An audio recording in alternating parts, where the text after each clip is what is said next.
Oh, we love it, folks. Oh, wow.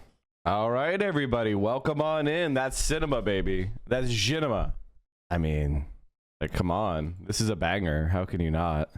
I think the thing that always gets me in the International is the idea that this is something that even there's a small group of people were able to completely reorder the place China was in the world. That's pretty crazy.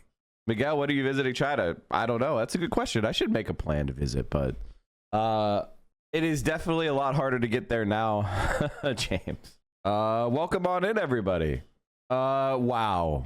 What do we want to talk about today?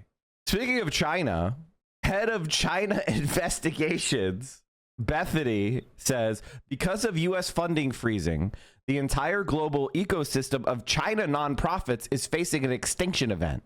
I'm not exaggerating for clicks. This is really what is happening. Read my piece below. In many cases, these orgs provide our last window is what is actually happening in China. They do the painstaking, risky work of tracking Chinese censorship, tallying local protests, undercovering rights violations, and documenting the Uyghur genocide. The research and other work done by these nonprofits is invaluable. It largely isn't replicated by think tanks, universities, private firms, or journalists. So in other words, almost all of the information you receive on China is manufactured by CIA-related organizations. And when their funding is cut, there's actually not really any negative information being spread.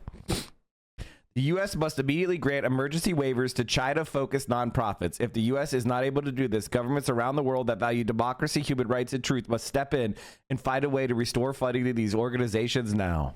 A key part of China's agenda is to persuade to its own citizens and the world, falsely and through deception and coercion, that democratic systems are not better. Beijing claims its system is the best way to guarantee economic prosperity and stability. It is difficult and time-consuming to do the work that proves Beijing is lying. Tools that allow us to uncover the flaws of China's own system and the actual struggles Chinese people face directly support the goals, security, and resilience of democratic governments. Without the work that China nonprofits do, it'll be much harder to show that China's governance model is deeply flawed. If we can no longer prove that, it becomes much harder to understand why democracies are even worth fighting for in the first place. And I think that really says it all, right? Like, Bethany is paid by the U.S. government to disparage China for the purpose of trying to destroy the country. I'm a fan, but I was false Discord banned for supporting the Palestinian Communist Party over Hamas. Okay, first of all, I would never say to support Hamas, except as part of the larger Palestinian liberation movement. I would never actually get somebody to, they're not somebody that they're not an organization that I think is worth lauding. I think that's crazy. They are a far-right, conservative faction. On the other hand, what the fuck are you doing in my Discord? Are you trying to get arrested? These are groups that are called terrorists by the U.S. government. Like, what are you doing? That's why you got banned. Message a mod and explain how you understand Fed posting is stupid. We need New Yorkers to vote for DSA sewer socialist Zohran Manami. Yeah. Deadline is February 14th to register with the Democratic Party. Listen, Valentine's Day is coming up, and I've been thinking about us. I know you've been let down so many times. The whole working class has been let down. This time I want it to be different. I see us riding on a bus. That bus is fast and free. And we're on our way back to our union-built, rent-stabilized home. Maybe we're shopping for cheaper groceries at a city-owned supermarket. And who knows, one day we have kids, and I want them to have universal childcare. I know it's not yet Valentine's Day, but I can't wait any longer. Will you be my Democrat? In order to vote in the mayoral primary, you must be registered as a Democrat. To change your party registration in time, the Board of Elections must receive your form by February 13th online or February 14th in person. Go to zohranfornyc.com/vote for more information and to fill out your form. Will you be my Democrat? I just need you to vote. June 24th is around the corner. But you're ineligible if you're not a Democrat. Yeah, New York has some of the most intransigent political machines. Let's just put it that way. Oh my lord, I didn't look at the okay. What else are we going to talk about today? Oh my god. I wanted to ask the question for everybody, which is, why does Hasanabi cause people to crash out? Like, I legitimately don't understand. Like, it has to be psychosexual. It's psychosexual. Like, people, you know, people have been obsessed with me. You know, definitely. It has happened with me as well. But nowhere to the extent of Hassan. Like, I have probably, like, a few dozen, you know, random stalker creeps over the years, you know? But it's not anywhere near what Hassan has had. I don't get it. Hass is morally uncompromising and the grifters haters. Yeah, there is something about being a sellout that makes you hate non-sellouts. I think one of the things that really pisses people off about Hassan, and to a much lesser extent me, is that we don't have to chase people around to succeed. You know, we just live our lives, we have fun, we organize for what's right, we talk about what we want to talk about. But the mania of the obsessions is actually crazy. I mean, like, Ethan Klein is now repeating stuff about me from over 10 years ago. That's not even accurate. Like, he's just garbling slanders from DGG. And the only reason that he's doing that is because I am friends with Hassan. Like, the top things I get attacked on is when you were running for office, there was a paperwork problem with your petitions. And you were off the ballot from May 5th, 2014 to May 22nd, 2014. Okay? Like, that's why you shouldn't listen to Mike from PA, because I was off the ballot due to a paperwork error made by someone else for less than a month in 2014, and then I won the Democratic primary anyway? Like, what? Mike, you touched an ex's shoulder and it looked kind of cringe 6 years ago. Aren't you a lolcow now? What? None of those words are in the Bible. What are you talking about?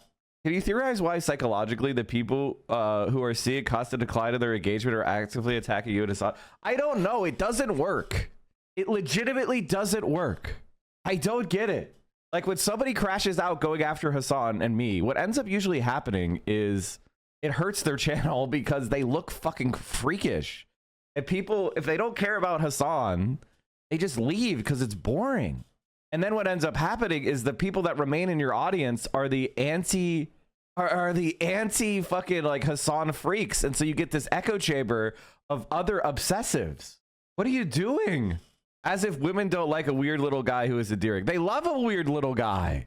It's just the crash out, man.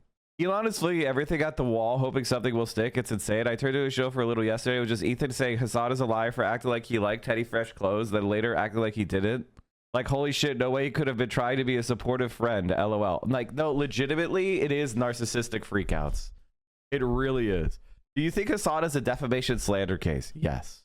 Yes, I do. So does Dan Clancy. So does Twitch. Like, of course they could.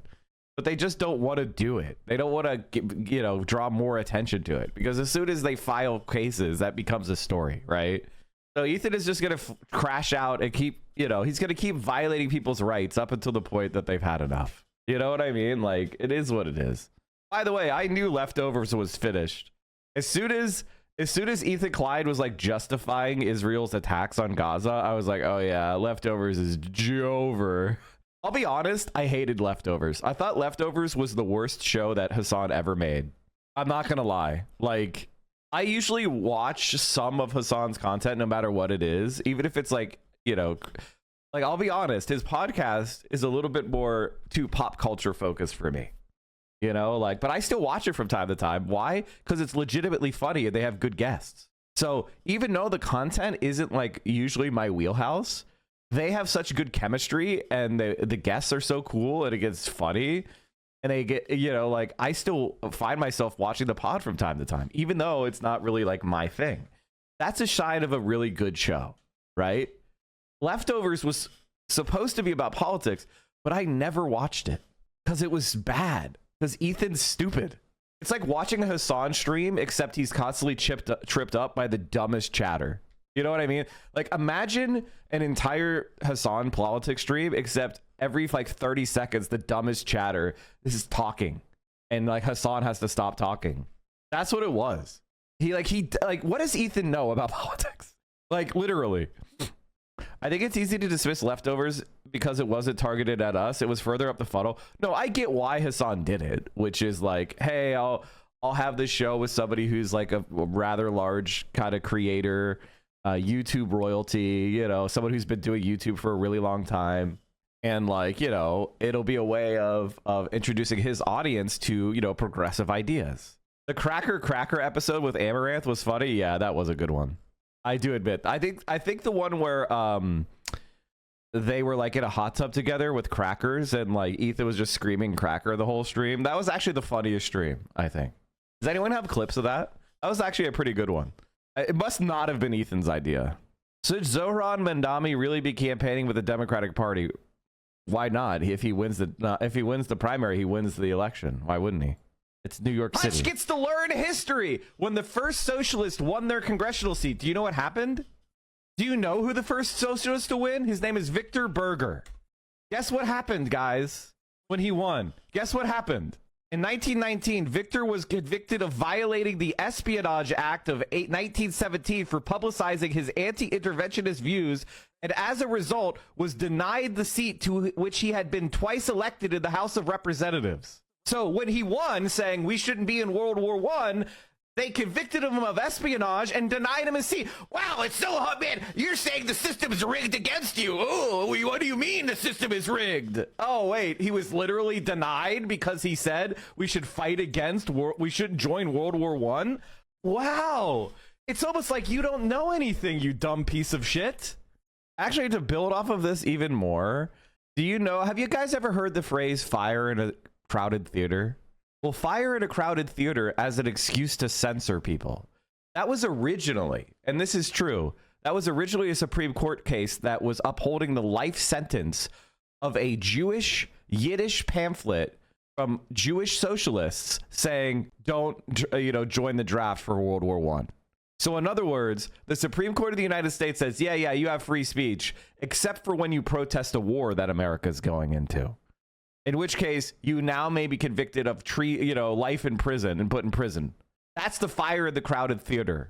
And like that is, so when Hutch says stuff like, oh, the system is rigged, Pepe law, it's like, are you dumb? Do you not understand the history of this country? That we literally have had 2 Red Scares? And if Ethan Klein had his way, we'd have a 3rd Red Scare with Donald Trump in office. What are you going to do with that 1K Hutch owes you? It's actually $1,500. Hutch made 2 bets. Just to clarify this, Hutch made 2 bets with me. The first bet, I said that Donald Trump would not go to prison before January 20th, 2025.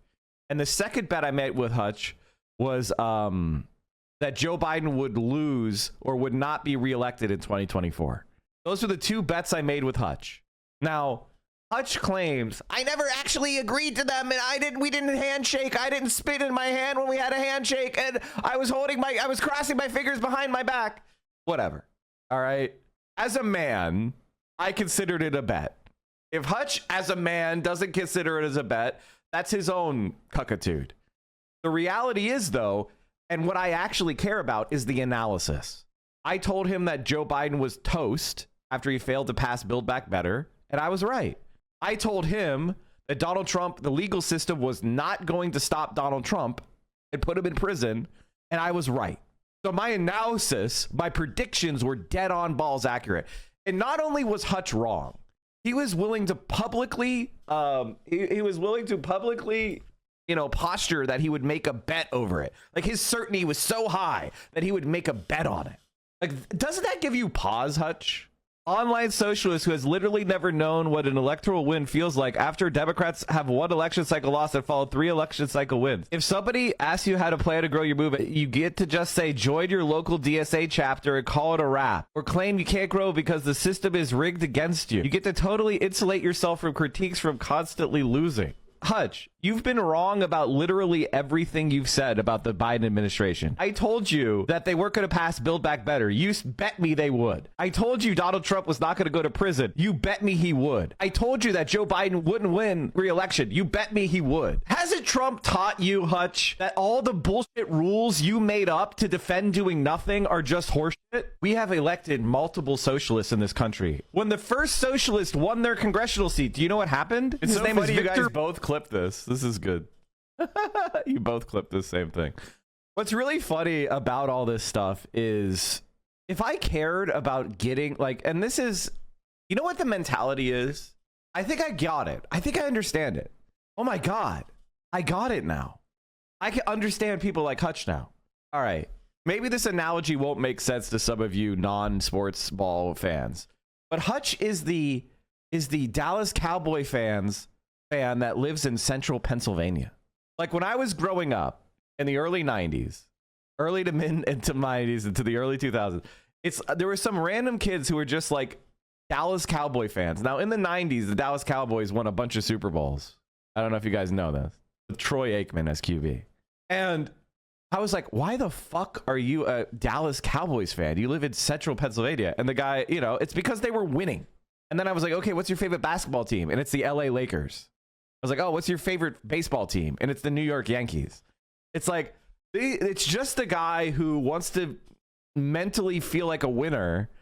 And so he's bandwagoning the currently most, you know, successful team. And I'm like, what the fuck? And then I was like, okay, well, I'm a Pittsburgh Steelers fan, a Pittsburgh Pirates fan, a Pittsburgh Penguins fan. Why was that? Because I was raised in that sports team with my parents. My mom was from the Pittsburgh area, and so she was a Pittsburgh sports fan down the line, and that's what I am. And sometimes it really works well. And we draft, you know, Sidney Crosby or Mario Lemieux, okay? Or other times, it's the Pittsburgh Pirates, and they have not won a World Series my entire life. Okay, but you know who I root for in baseball? The Pittsburgh fucking Pirates, because I have values. I would rather be a fan of something I'm connected to and I believe in, and so when we finally do taste victory, it'll be all the sweeter than just chase around a bandwagon, desperate to be a part of a winner. I'm sure he's a Habs fan now, or you know, whoever is dominating. I don't watch basketball anymore. Possibly going to do some bird dogging soon for the first time. And it's also part of the reason why I'm not much of a basketball fan, chat, because Pittsburgh doesn't have an NBA team. Oh, I never watched much basketball. My grandfather and dad were Jets fans. One year they will be good. Yeah, that's the best type of fan. You know, one of the reasons I like Will is when I found out that Will Neff was a Jets fan, you know what I said to myself? That's character. Respect. That's character. Like putting your heart and soul into the Jets, the New York Jets, every year, that's character. And when they finally win something, the euphoria that Will is going to feel is going to be better than any kind of experience you are going to get as a fan who was a fan of the fucking like Steelers. Now listen, when I was a fan of the Steelers, when I was growing up, the Steelers hadn't won a Super Bowl since the 70s, right?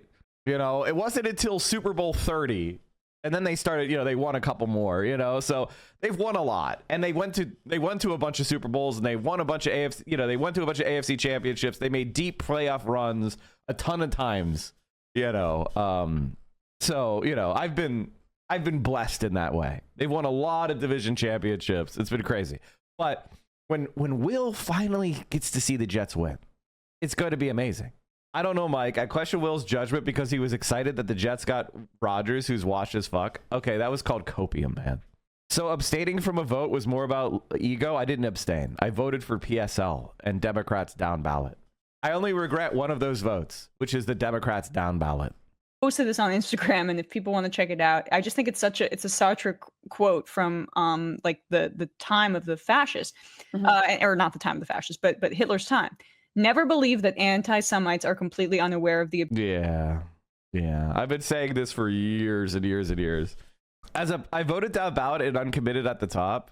Oh, really? You could do that for president? I voted PSL because the reason why I voted against Kamala Harris is because Kamala Harris didn't want me to vote for her.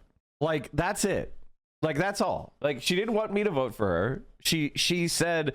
yeah, all those things I said in 2020, I don't believe them. So I was like, okay, well, I'm not going to reward, like, okay, you don't want my vote? When people came to her with protests, she said, shut up, I'm speaking. And I said, okay.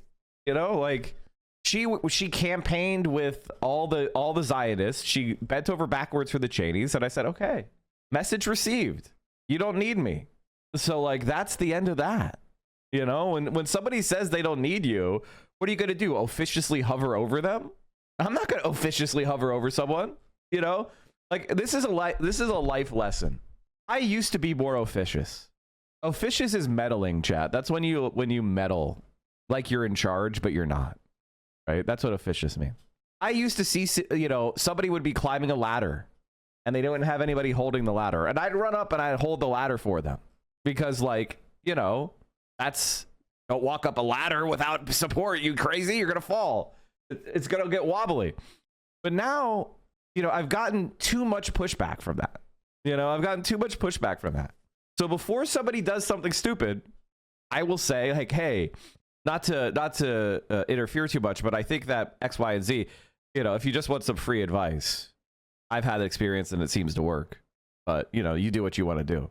And then I fucking wash my hands of it. You know, I'm not going to run over there and hold the ladder for you. If you tell me fuck off, like she did, I'm not going to run and hold the ladder for her. And so she was arrogant. She told me to fuck off. She walked up the ladder. She fell and broke her neck. Am I going to feel bad about that? No. I'll call 911. But, like, I did everything I could. I can't force, you know, I'm not your nanny. You know, I'm not in charge of you. And that's how I feel about Kamala Harris. I raised my voice as loud as I could. And here's the thing. I was never a Harris hater until she came out there and spit in our face. And if somebody spits in your face, if you have any self-respect, you're going to walk away at the very least, if not spit back. And that's exactly what we did.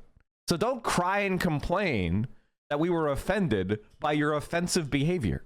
How about you try not being offensive? Liberals mocking Gaza protesters? Yeah, that was the last straw for me. Yeah, AliExpress and Temu just got a lot more expensive. Yeah, I heard about that. They banned the AliExpress and Temu are pretty much all packages from China will have a $32.71 fee. Everything in your country is too expensive. I can fix that for you. Makes it impossible to buy things from the cheapest place in the world. Damn.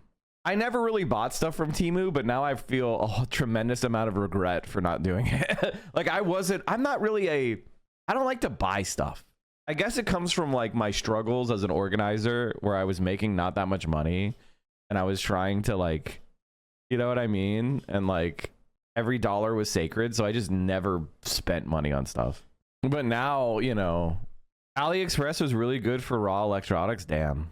U.S. Postal Service reversed its decision to halt Oh, they did?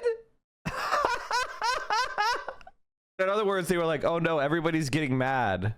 Everyone's going to get mad about not being able to buy their Temu slop. This is the problem with Donald Trump. The Donald Trump policies don't make any sense. It's like, I'm going to make your life worse and you're going to be able to connect it directly to me. That doesn't seem to be a very smart political move. And, like, if there's one thing that unites Americans across political spectrum, it is treatlerism. In the sense that America sucks, okay? Everybody understands that America sucks. But if there's one good thing about America, at least the one good thing there used to be about America, is that you get a lot of different types of treats. And really, COVID is what ruined this. This is where COVID, everything used to be like, sure, it may be hard to, you know, get a good job. You can still get a lot of cheap, high quality treats. You want addictive candy? We got heaps of that. You want a burger? You could have that for $1. It used to be that. That was the one promise of neoliberalism. People hate on Hassan because there's a bandwagon for people who only just disagreed. I don't think Hassan is a bad guy. Also, you look like C9 Mango if went to college instead of gaming. Also watch Ted Lasso Severance on Apple TV. I saw an episode or two of Ted Lasso. I gotta be honest, it's boomer humor. Like, Ted Lasso is legitimately boomer humor. As far as Severance, I watched the pilot. So I just watched that a couple weeks ago. So I think I'm gonna try to watch it. I hope someone reaches out to Hassan to advise him to actually take legal action. Dude is claiming Hassan date rapes now. Wait, what? I didn't hear about this. Do you have a link? Bro is straight up in that, like, Lebowski, Big Lebowski, like sex predator vibe. He looks like someone at a Big Lebowski party, you know, where he... Jackie Treehorn? Yeah, he looks like he's at a Jackie Treehorn party, you know, fucking drunk women. Which surprisingly doesn't seem too far off from what he actually does do. Or has done, at least. I think it's... Bro is straight up in that... The Crew, man. I know. Listen, I used to like The Crew, too. I'll be honest with you, chat. I used to like The Crew. But I think they kind of know where their bread is buttered. You know what I mean? And at a certain point, like, I don't think we could just go like, oh, The Crew, they don't know what to do. It's like, quit. Blow the whistle on Ethan and quit. You know how much love you would get from like the rest of this fucking internet if you did? You would instantly have yourself a content creation career where you're going to get paid a lot. You may be like 1/10 the size of Ethan, except you'll get all the money, you know, or 1/50th of it. You'll end up getting paid more. I wonder if The Crew make more or less money than me. That would be, I would be curious. I wonder if one of The Crew would tell me how much they make. I'm just like curious how much they make. Is it like $250,000, $500,000? Like how are they doing over there? I mean, 6 figures is nothing. I'm talking about like triple that minimum. No way they make 60K. And okay, I'm not scoffing at making 60K. I'm scoffing at the idea that you would sell your soul for 60K. That's just embarrassing. They live in LA. Hila listed a job for Teddy Fresh that wanted 10 years experience for 60K. What cars do they drive, chat? What cars do they drive? I'm just curious. Like, I'm trying to figure out their motivation. Did you see Hila accuse an artist of being anti-Semitic? You know how you know the artist isn't anti-Semitic? Hila didn't say what their name was. Yes, I know that China doesn't have property taxes. I used to watch some streamers that then they started integrating politics out of nowhere, counter to my own, like XQC, who met with Trump. Yeah, I know. That's the thing that's really crazy. It's like, if you looked at Twitch and you were like, man, people are really bad over there on Twitch. And then you said, like Hassan. Like, do you know how the idea of delusional, psychotic freak you have to be to come to my community or Hassan's community, the nicest communities on Twitch, where we don't allow people to be bullied, we don't attack people, we just talk about our like little politics autism. The problem, fucking bitch. Did you not hear what they said? First of all, she's a fucking bitch. Shame on you. Fuck you. How dare you? And yes, she is a fucking bitch. That's a fucking bitch of a person. She is earning the coveted distinction of being a fucking bitch. I have decreed, let it be known, that Dems is a dumb fucking bitch. I know I should apologize once again to Dems, the dumb fucking bitch that I hate. Just because I was wrong about her sleeping with Destiny, I spoke out of turn there, and I apologize for that, even though I despise her and heard or saw. Okay, first of all, Dems was never really a Destiny orbiter. Like, she wasn't, when she was 19, Destiny's community approached her, and she was kind of in the community, and he did his, like, Epstein shit on her, and she was, like, a young person. This was, again, like 6 years ago, right? He tried to groom her, and she ended up, like, dating someone else, and that's what made Destiny go nuclear on her. Like, that's it. By the way, Dan, what's so funny? What makes her a bitch? What was the reason she's a bitch?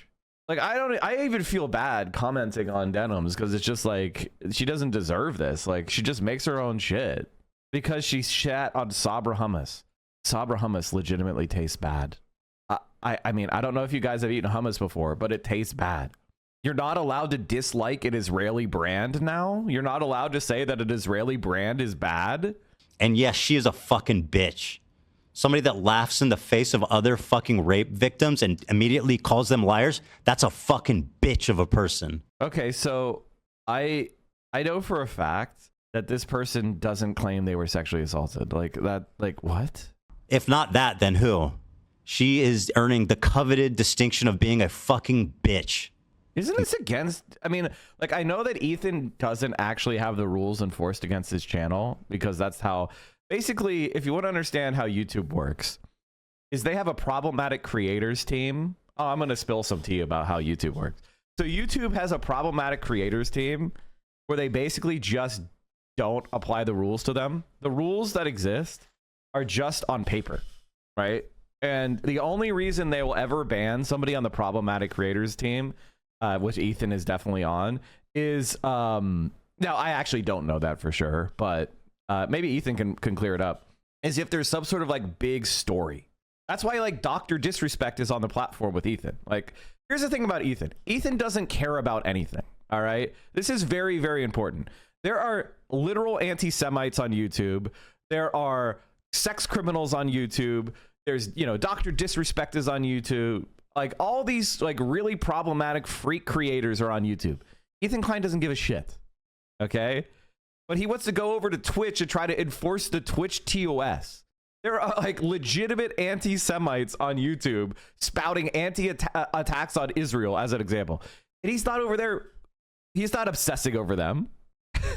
It's weird. Fresh and Fit are on YouTube. Congratulations. Cody Co is back on YouTube.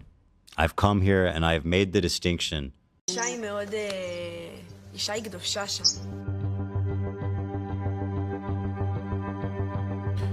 released Israeli hostage has received a barrage of hate comments over her testimony of her experience in Hamas captivity. A recent report by Haaretz reveals. Hearing the shellings, we thought, hey, maybe they do want us to get back, want to get us back, and Netanyahu is causing problems. Soon after, netizens were quick to criticize Agam Goldstein Almog for her interview with Israel's N12 channel, where she talked about her 51 days as a hostage.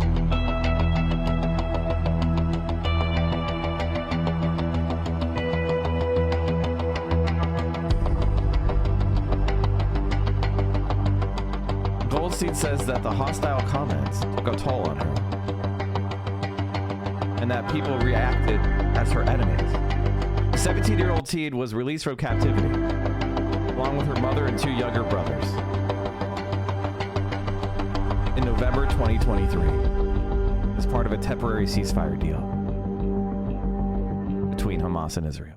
Now, as far as I understand, and I'm happy to be corrected here, she doesn't claim to have been sexually assaulted. Ethan Klein told his YouTube partner manager to demonetize the content Tsar Bomba. What? How is it limited monetization? Ethan Klein used a fake Hassan AI voice in his video? What the fuck? Is that true? Yo, Hassan should actually sue him for this shit. What did he have Hassan say? God, I'm such a fucking weirdo. Like, it's uncomfortable to watch someone have a mental breakdown. Can you imagine the discovery process for Ethan? Oh man, Ethan would spoilate so much shit. Like, there's no way Ethan would be like, I'm not turning over any of my messages. Take everything I say here with a grain of salt, as I am not affiliated with the brand, but I am close to a couple people who work or have worked with Teddy Fresh. Yeah, see, this isn't enough. This isn't good enough. This isn't good enough a source. It's not a good enough source for me. I get it, but like, it's not a good enough. This is a random Reddit post, you know. If we're getting back into the old internet things, I want the best gamers back over the YouTube Rightoids stewing now. Maybe Stick Death too, just to see how modern internet would handle that. Why? So this was Monday morning. Obviously, the chaos had unfolded over the weekend. Then we're going to cover politics. Sam begrudgingly weighed in, clarified that, of course, they'd never taken money for an ad read by the Kamala Harris campaign. And then so Anna Kasparian said to Emma, you should probably be open about the Harris campaign's ad boy on the Majority Report too. Maybe that's why you were cheering so hard for a woman who shooed away left-wing activists who wanted her to ask her legitimate questions about her foreign policy in the Middle East. Okay, a couple things here. One, this is actually disgusting. This is actually disgusting. I have my disagreements with Emma, especially on liking Kamala Harris. I think that's insane. But Emma has been clear that Israel is committing a genocide. She's been very clear her position on this issue for years now at this point. Using this as a cheap shot is scumbag behavior, especially when Anna Kasparian and TYT took money from a crypto billionaire, a libertarian Trump supporting billionaire for the, what is it even called again? I forgot what it's called. They like named their studio. Yeah, Poly Market. Or apes or whatever, right? Our Neanderthal cousins were probably just raping like crazy. So there's definitely something in us to like conquer. Men want to like conquer. Right. So it's, you know, women are in a nature setting to be conquered. Ethan, if that were true, you would not be here today. If the women need to be conquered thing was true, I don't think that natural selection would have selected the Ethan Kleins of the world to continue. Because, let's be honest, women like a funny little guy.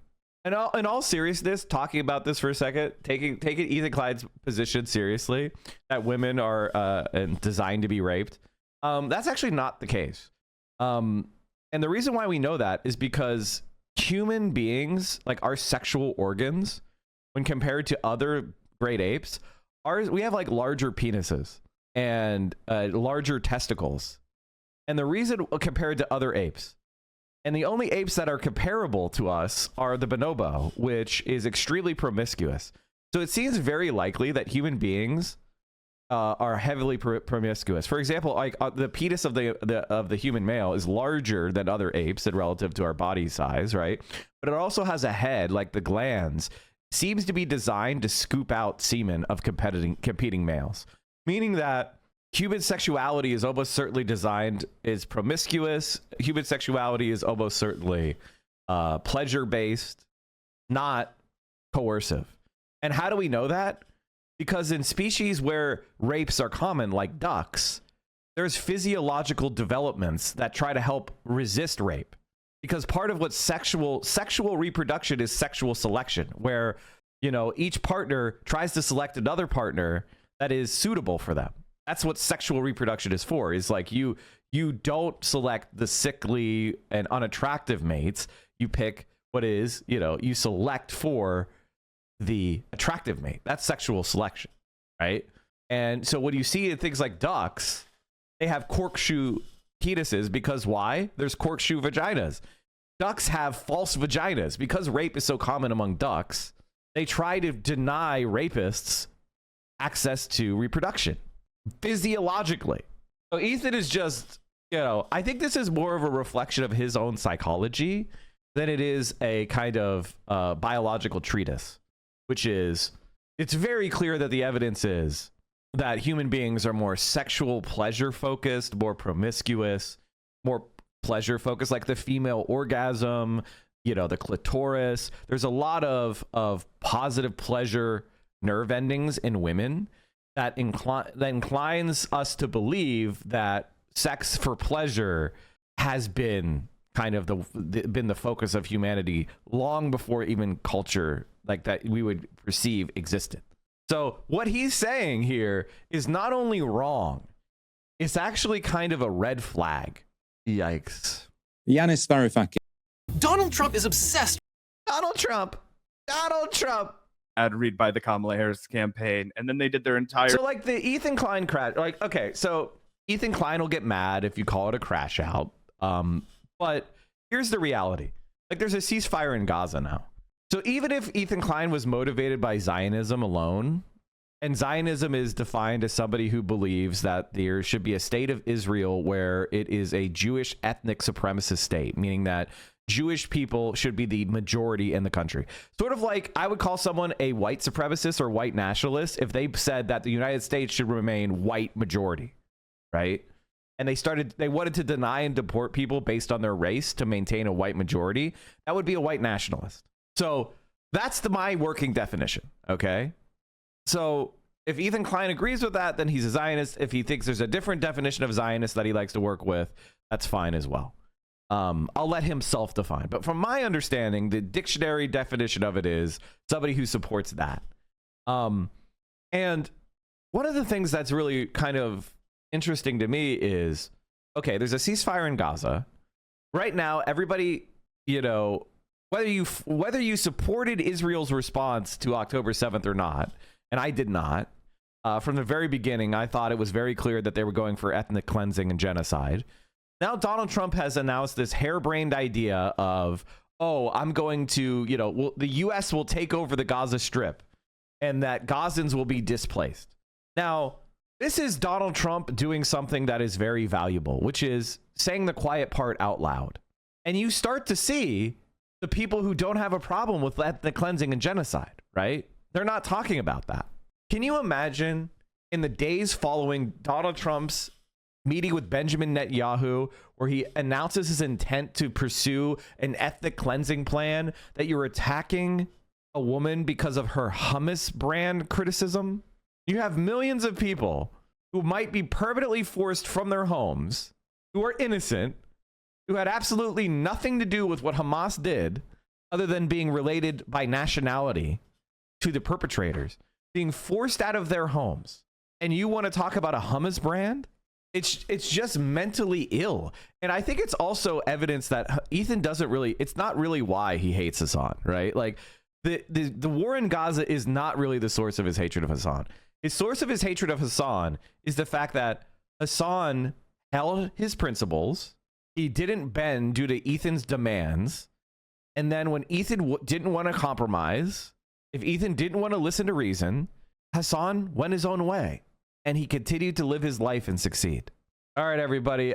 It says, we really appreciate Ethan Klein is breaking the terms of service on YouTube by harassing a female creator and screamed the words fucking bitch at her several times in the same video.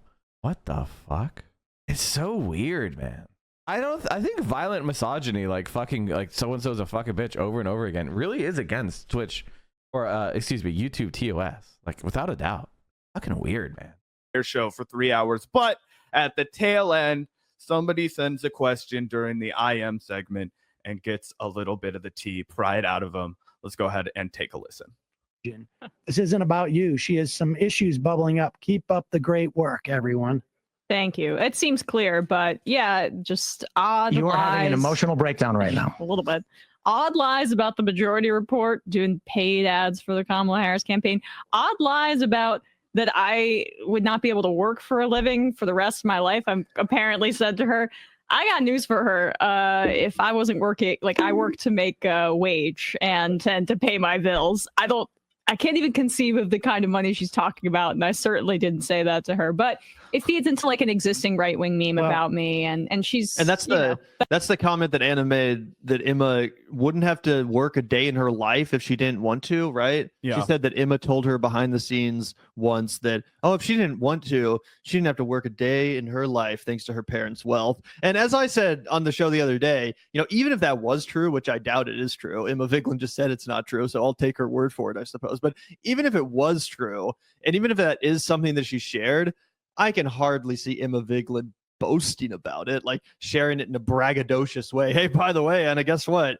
Me, I don't have to work a day in my life if I don't want to. My parents so rich, I don't have to work a fucking day in my life. Like, I just cannot see Emma Vigeland bragging about that. I can't see her taking that tone when disclosing that piece of information, even if it was correct or accurate, which again I kind of doubt it is. Oh, 100%. And listen, it also just doesn't stack up with the stories that Emma has told us when she's been on our own podcast, right? When she's come on the Vanguard, she's talked about how DYT didn't really pay her enough when she was first starting out. She wasn't able to have her own apartment. She had to live with her parents. If she was rolling in dough, if she had a fucking massive trust fund that was going to be a gravy train for her entire life, pretty sure she would have just gotten herself a nice little 1-bedroom in Manhattan instead of living with her parents, right? I'm pretty sure that she would have not been so stressed about how little money she was making. And also, a lot of people on the left don't understand or don't appreciate the fact that you can come from a wealthier background, you can come from a background of privilege, and it doesn't mean that you have this fabulous generational wealth that's going to take care of you for the rest of your life. It might honestly, like, this is one of those things where it's very funny when people talk about this, because like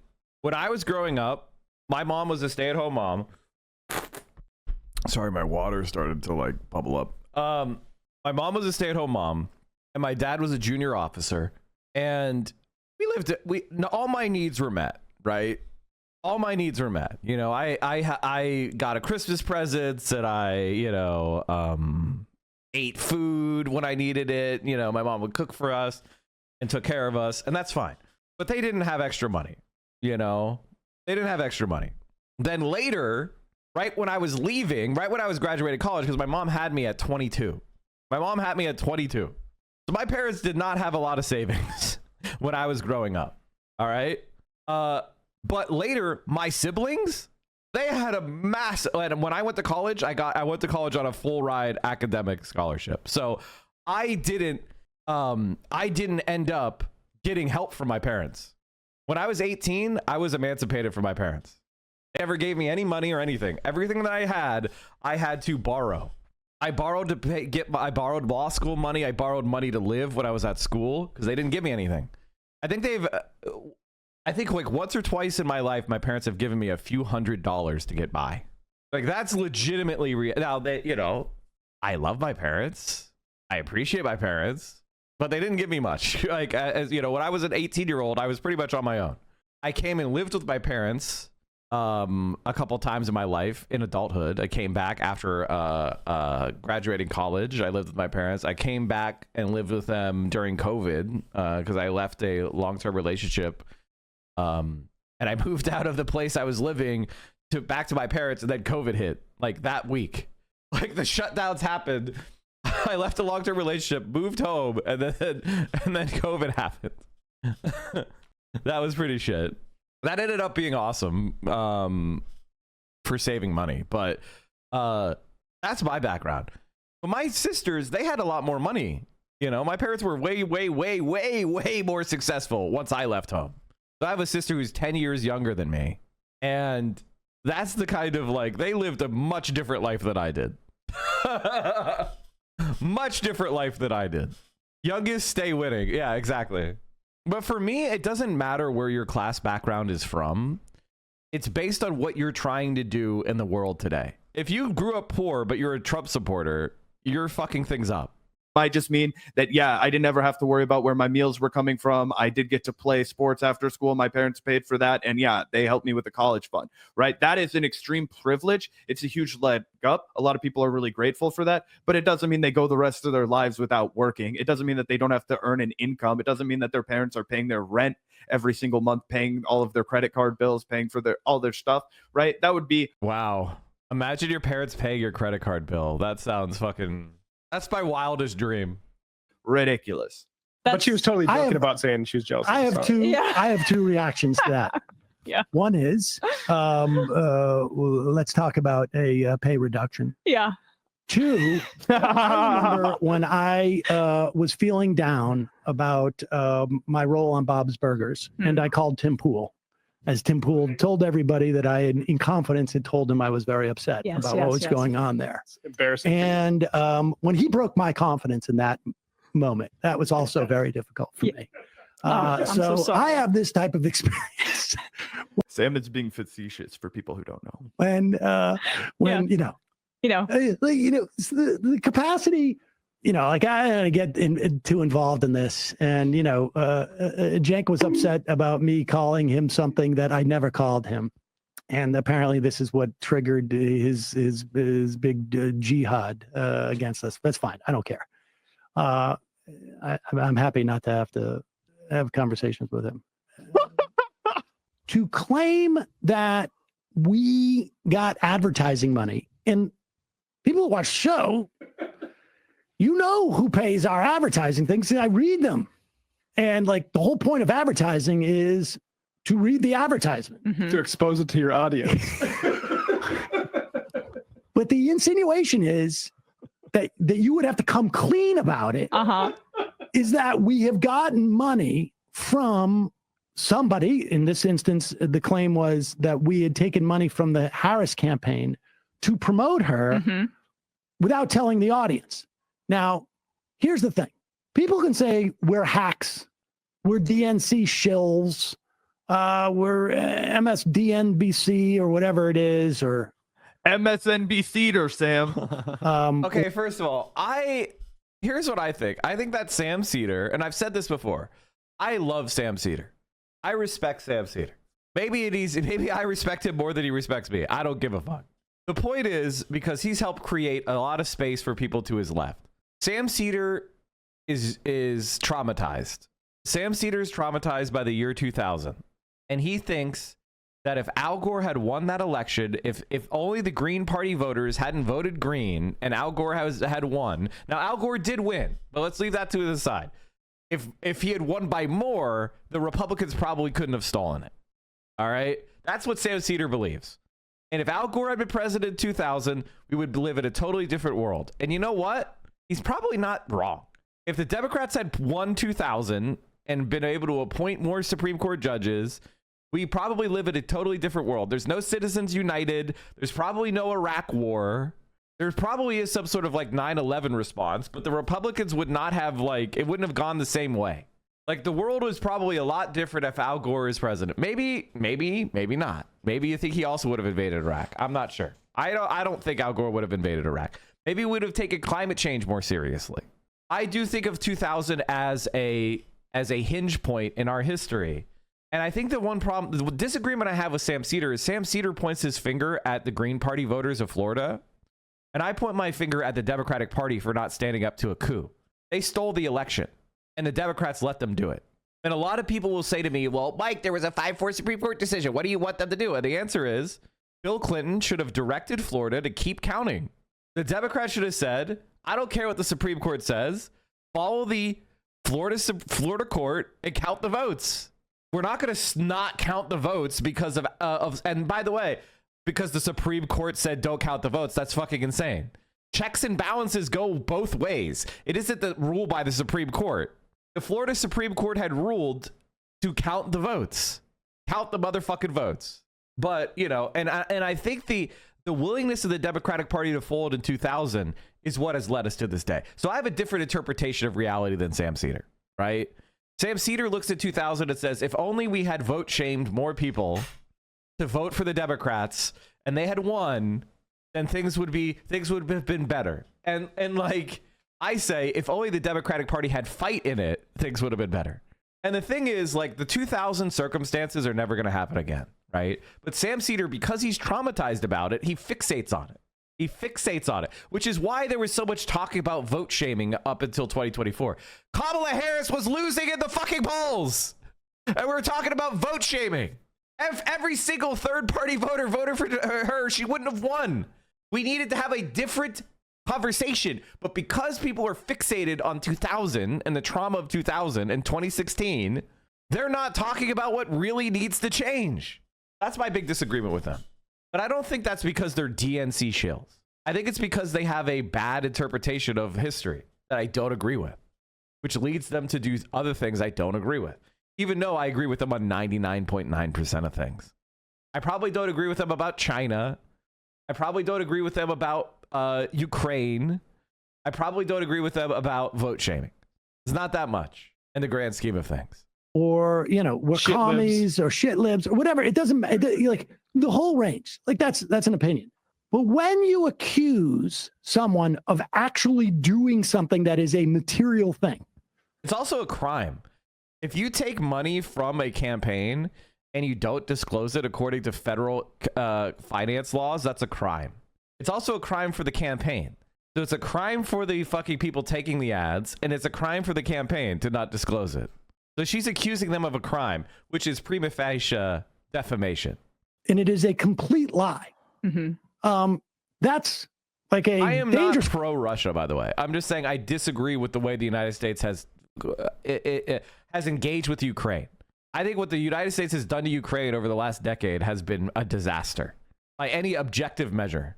Claim to make. It's defamatory. I would agree. And it's in writing. Crazy. Also, let everyone remember that Sam Cedar, maybe a month or so ago, invited Cenk on the Majority Report to have this discussion, to have this conversation. If Cenk really felt that he had evidence to this effect, he could have come on this show and said it to their face, challenged them and said, hey, you want to mock me for my poly market investment? What the hell? You guys have been taking money from the DNC and I got the receipts. You guys have been promoting Kamala Harris and I got the receipts. You're corrupt. That could have ended the Majority Report's reputation single-handedly. It could have ended their credibility in the space. It certainly would have massively tarnished the way I feel about, you know, Sam and Emma's integrity and that of the show, right? If I found that out. But of course that didn't happen because Cenk has no evidence. He's just making shit up. Same thing with Anna Kasparian. She's just making shit up. She's the one who said this. She's just making shit up with absolutely no proof. Oh, 100%. And look, the fact that he brought it up as defamatory, I think is a real shot at the fact that Cenk's been trying to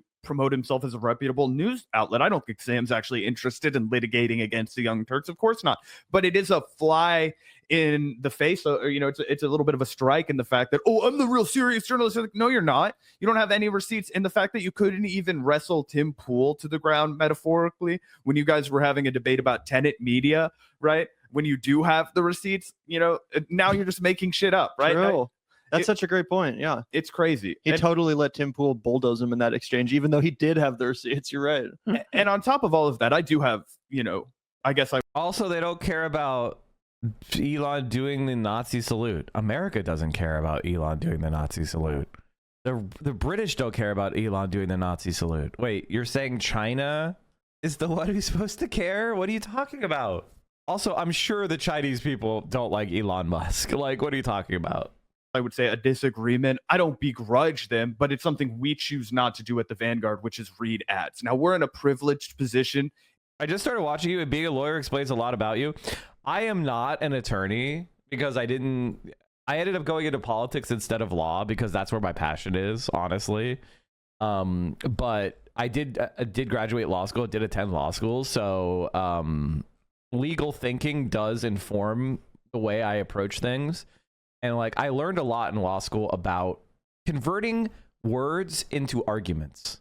And like, I think that really did help me. It really did help me. It helped me I learned a lot about cutting through bullshit and how to distill things into like assertions. And I took a lot of really good classes at law school that really helped, taught me how to learn how to do legal research, how to be a counselor. Lawyer as a counselor was one of my favorite classes I took. And it gave me more precision in my thinking and how to evaluate the precision in other people's thinking. And then learning about rhetoric, just all sorts of stuff like that. And I did some practice in securities arbitration. So all of that really did help me become the man I am today. No doubt about that. Here's a question somebody asked, Zhao Hangshu. How does China view American oligarchs? Oh, no.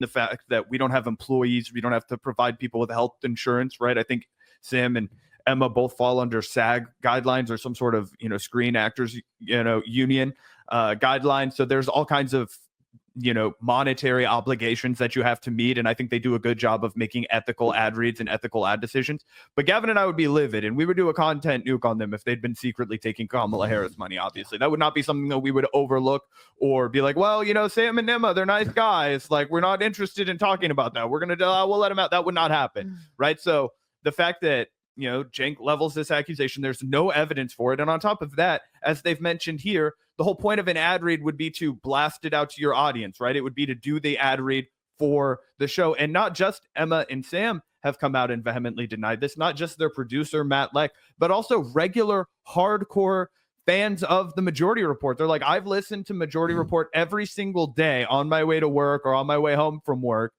for the last 10 years. Okay, they never once ran a Kamala Harris ad. I've got plenty of criticisms of Sam and Emma's political strategy. Taking a Kamala Harris ad read is not one of them because they never did that, right? So it's patently false. And I think it just continues to make the TYT network look unserious, right? As the only thing that they have is this, accusation that they're more serious than everyone else. Yeah. Also, now that I think about it, did anyone do a Kamala Harris ad read? Like, even the most shit Libby Democrat hack channels, like even the people in the Destiny sphere whose whole point is literally to be a Democratic propagandist, did they do, like, did David Pakman, did Brian Tyler Cohen? I don't think he just did a Democratic Party funded Kamala Harris ad read. I mean, obviously the point of his show is already to be propaganda, but I don't remember that. It seems like even those people would understand that that would be something that would massively disqualify them from having any sort of integrity or credibility as far as like journalistic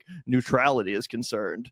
So I don't know anyone that did this, let alone the Majority Report, who obviously never would. Great point. Yeah, the only thing I've seen David Pakman hawk that I thought was ridiculously embarrassing was like Bitcoin or cryptocurrency or some sort of stupid shit like that. Yeah, not to mention his picture with Joe Biden in the White House. But yeah. Exactly. Good as an advertisement in my book, but I hear you. I will reiterate this. I think our audience knows this. We have never taken a dime from any entity that we didn't fully disclose in the form of advertising. I mean, we don't do a list of who's our members. You can see, we have had one Sam Cedar member, I think, that's still on the list. We haven't had one. And that was like 10 or 12 years ago. I don't even know the person's last name, but I do know it started with a K, I think. Or or maybe that was the last letter on his first name. Or maybe the first name started with a K and the last name started with H. I'm pretty sure with an E. And well, who's that? Kamala Harris. Oh. And he did that for a year, and it really made a huge difference in the show. I mean, just the being able to keep the show afloat at that time. But that is, and the idea that someone would make up such a flagrant lie is honestly makes me nervous for that person. It's like even though wellness I have checks. I have like absolutely well, no. She made up a lot. Like the fact that she put that such outrageous lie beneath the lies about like our personal conversations made it pretty obvious that it wasn't and true. Then when I combine that with it was on Twitter at 1 a.m. in the morning. On a LA Eastern time. time, admittedly. Yeah. Oh, was it Eastern time? It was 11:28 Pacific Standard Time when Anna fired the last tweet. I will still justify that it's the middle of the night. Nah, but yeah. I don't think so. Well, still It's late evening. Still fairly late. But with that said, Itov ala mak sirah. Itov ala mak. That's vote Kamala Harris backwards. So I guess people hadn't been noticing that throughout the rest of our. Oh, you didn't like that one? Wait, but you had That's the the words. subliminal messaging. You That was a funny joke. I saw Matt made a similar. All right, I'm gonna say something. I'm gonna say something here. Mike, what? Mike, Egypt today confirmed that was rumor for a while. The Biden admin was proposing ethnically cleansing Gaza behind the scenes. Trump and Kabul are exactly the same on Palestine. If you could link me that, I'd look at that. I mean, we know that's the case. Like I said that like yesterday. I was like, yeah, that was going on behind the scenes the whole time. They wanted to do the Abraham Accords. The reason why there hasn't been an alliance, and this is like, America has been trying to sign a mutual defense pact with Saudi Arabia, including giving them nuclear. The country that did 9/11, they want to give nuclear to. Egypt lobbies against Trump plan to empty Gaza of Palestinians as Israel makes preparations. Saudi Arabia, another key U.S. ally, rejected any mass transfer of Palestinians as it would not normalize relations with Israel without the creation of a Palestinian state that includes Gaza. Okay, so here we have it. The diplomat said Egypt rejected similar proposals from the Biden administration to European countries early in the war, which was sparked by Hamas's October 7th attack in southern Israel. The earlier proposals were broached privately while Trump announced his plan at the White House press conference alongside Israeli Prime Minister Benjamin Netanyahu. So there you go. Literally, Donald Trump is just saying out loud, like, this is what can you even say, man? Okay, sorry about that, chat. I was just writing a tweet. I said, Egyptian diplomats have come out and said that Biden proposed the same ethnic cleansing that Trump did, only privately, while Trump has done it publicly. Will all the liberals who tried to dunk on the left apologize? Assad is staying in Japan. Kaya is getting shipped. Huh? I don't know why that chatter said that. That's just, I don't know why I read that. I was just like, huh? Okay, did I typo this? Did I typo, chat? I'm going to add the link as a reply, because if you have links in posts, they get suppressed by Twitter. So, I mean, if you're reading Unhinged chat, I'll shoot my shot. If you're still in the LA area, we should link up and hit some local ranges. Maybe. We aren't the only ones. I wouldn't want to go to a gun range for the first time meeting someone. Did you cover Hutch's reaction? No, I don't cover Hutch's reaction to anything. Is there a new Call of Duty map out? Maybe I'll cover that. Considering how fucking consistently wrong he is, why in the ever-loving fuck would I ever cover Hutch's takes on anything political related? I already listen to enough morons be professionally wrong all the time on the Republican side. What do you want me to do? You want me to also listen to professionally wrong morons on the liberal side? I'm sorry. Has that man ever had a correct take? Maybe you should pay Michael from Pennsylvania the $500 or $1,000 that he had. $1,500 because there's two bets. Oh, by the way, chat, make sure you go like, comment, and subscribe to this tweet. All right, I gotta pee. Joke on Twitter that if you play this interview backwards, it says vote for Kamala Harris, and it was an interview with like a, pro-Palestinian voice. If you actually you take apart the Vanguard and rearrange the letters, it spells coconut pill. Did you know that? True. You know, if you like pina coladas and getting caught in the rain, you know, the Vanguard. If you hum that backwards, it actually sounds like our theme song. Yeah, it says, look out the door if you hear an ambulance. Yeah, it's crazy. That wasn't all that we heard from the Majority Report, though, Gavin. They followed up the next day with a phone call from friend of the show, Hank, who you guys might remember is working on a documentary. He's Winners and Losers in Chat, and he was a former employee of the Young Turks. He's been a whistleblower. He's long documented Cenk Uyghur's attempt to, break up the union, undermine the union, and a documentary called Tell the Truth, Cenk. And he called into the Majority Report the other day. We won't play probably all of it, but just wanted to give everybody a little bit of a taste. They were giving a platform for this fellow whose name will pop up again later on in the live stream. Yep, absolutely. And before we get into that, I do just have to say again, it's crazy to me that Anna Kasparian can't just fight this battle in the actual war of ideas, right? As cringy as it sounds, her and Jane keep talking about, like, progressives, they just get so triggered when someone disagrees with them. You know, they can't handle anyone straying from the orthodoxy, right? That's kind of been their whole shtick. And Anna keeps talking about how back when I was infected with the Trump derangement syndrome, it led to me being dishonest, and I feel really bad about that. I spread false news, and I, tried to get people emotional for reasons in retrospect that I don't necessarily agree with. But to see Emma and Sam here just laugh at the lies that have been spread in the last couple weeks about them and their platform, just the completely unprovable fucking lies from I mean, this is the kind of stuff that this is what's kind of like more depressing than anything. Like with Hutch's new collab, do you think he'll be able to pay for the bets? No. I mean, I don't think people really give Hutch much money. Like, how many subs is Hutch at right now? Like, I don't think that, like, the DGG audience doesn't really, like, have any money. You know what I mean? It's not very wealthy. That's why I think Destiny took so many, like, scam sponsors, like the NFT sponsorship he took. Hello, my friends. We are here. Cenk and Anna, again, it shows so much regression. It shows so much regression. And again, she literally, Anna Kasparian said she left progressivism because she was misinforming people, because she was spreading falsehoods and lies on the show. And now she wants to go on to say these things about her former colleagues with no proof whatsoever. Do you have any ideas to what would compel someone to do that, Zach? Like, Anna knows that Sam and Emma can debunk this. She knows it's not a fact. She knows she's lying. What's the point in spreading this?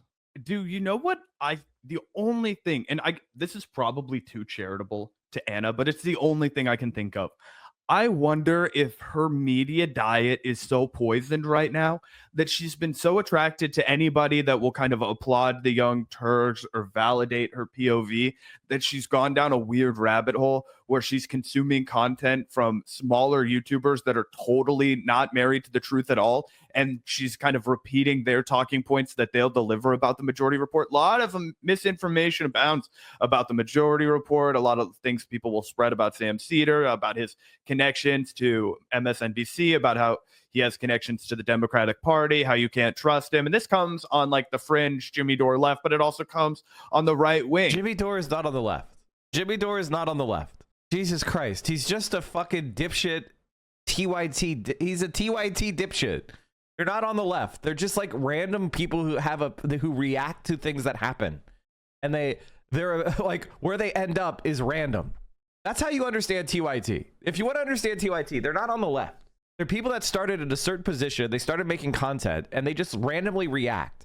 It's like every time an event happens, roll a 100-sided die. All right. And there's a 5% chance that they react like a conservative.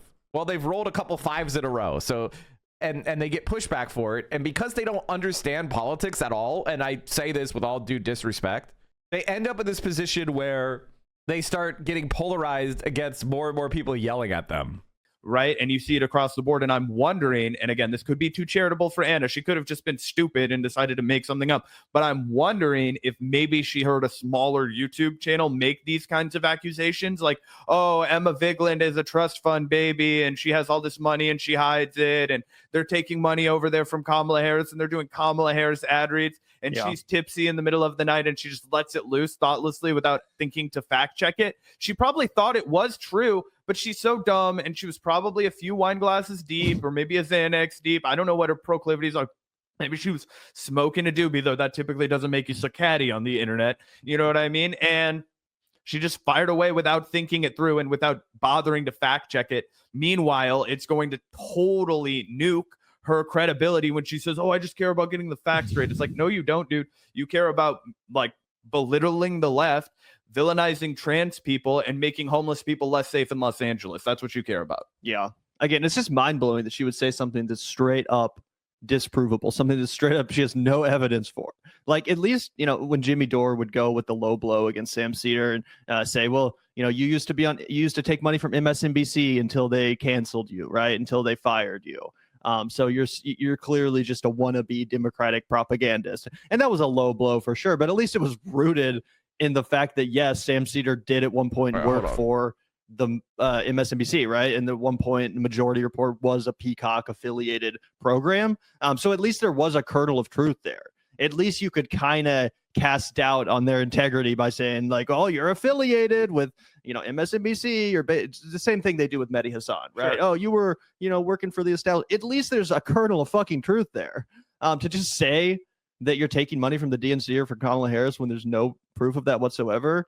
I mean, that is defamation. That is straight up defamation, like Sam pointed out. 100%. And it doesn't seem like that's a huge concern over at the Majority Report, but I have been enthused by the fact that they're now, you know, taking a more aggressive tone with the Young Turks. You know, they're kind of walking the line between like, I'll swat at them when it's warranted. When they absolutely make me the rest of the time, I'll ignore them.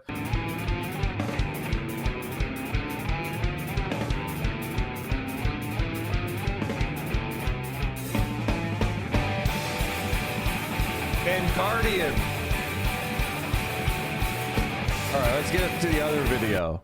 There's something kind of scary brewing in America. Communism. Ow. Communism. USAID was funding Politico? Really?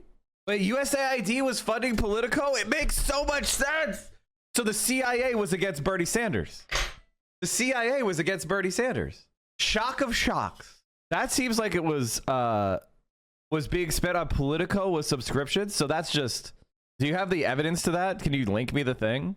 You heard that right. The scary thing that's brewing right now in America is communism, not fascism. Even though the Mr. Grimm says it's not true. Politico is not funded by USAID. You just said the opposite.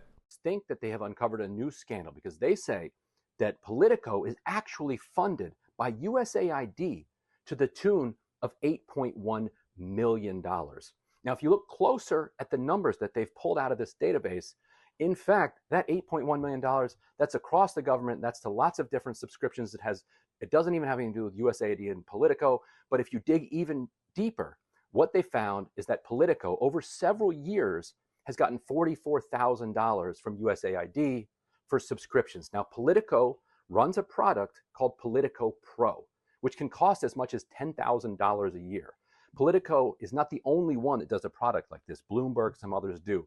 I think this is a pretty corrupt way to run journalism because the people that can pay that aren't mostly government. That's a tiny drop in the bucket. It's mostly corporations, lobbyists, weapons makers, pharmaceutical companies, the kinds of people that you don't really want to be the ones that are funding journalism, because then the journalism becomes captured by that money. That is not the scandal they think they found. They think they discovered that USAID is the one funding Politico. That's wrong. But the funniest thing is, wait until they find out who funds Elon Musk.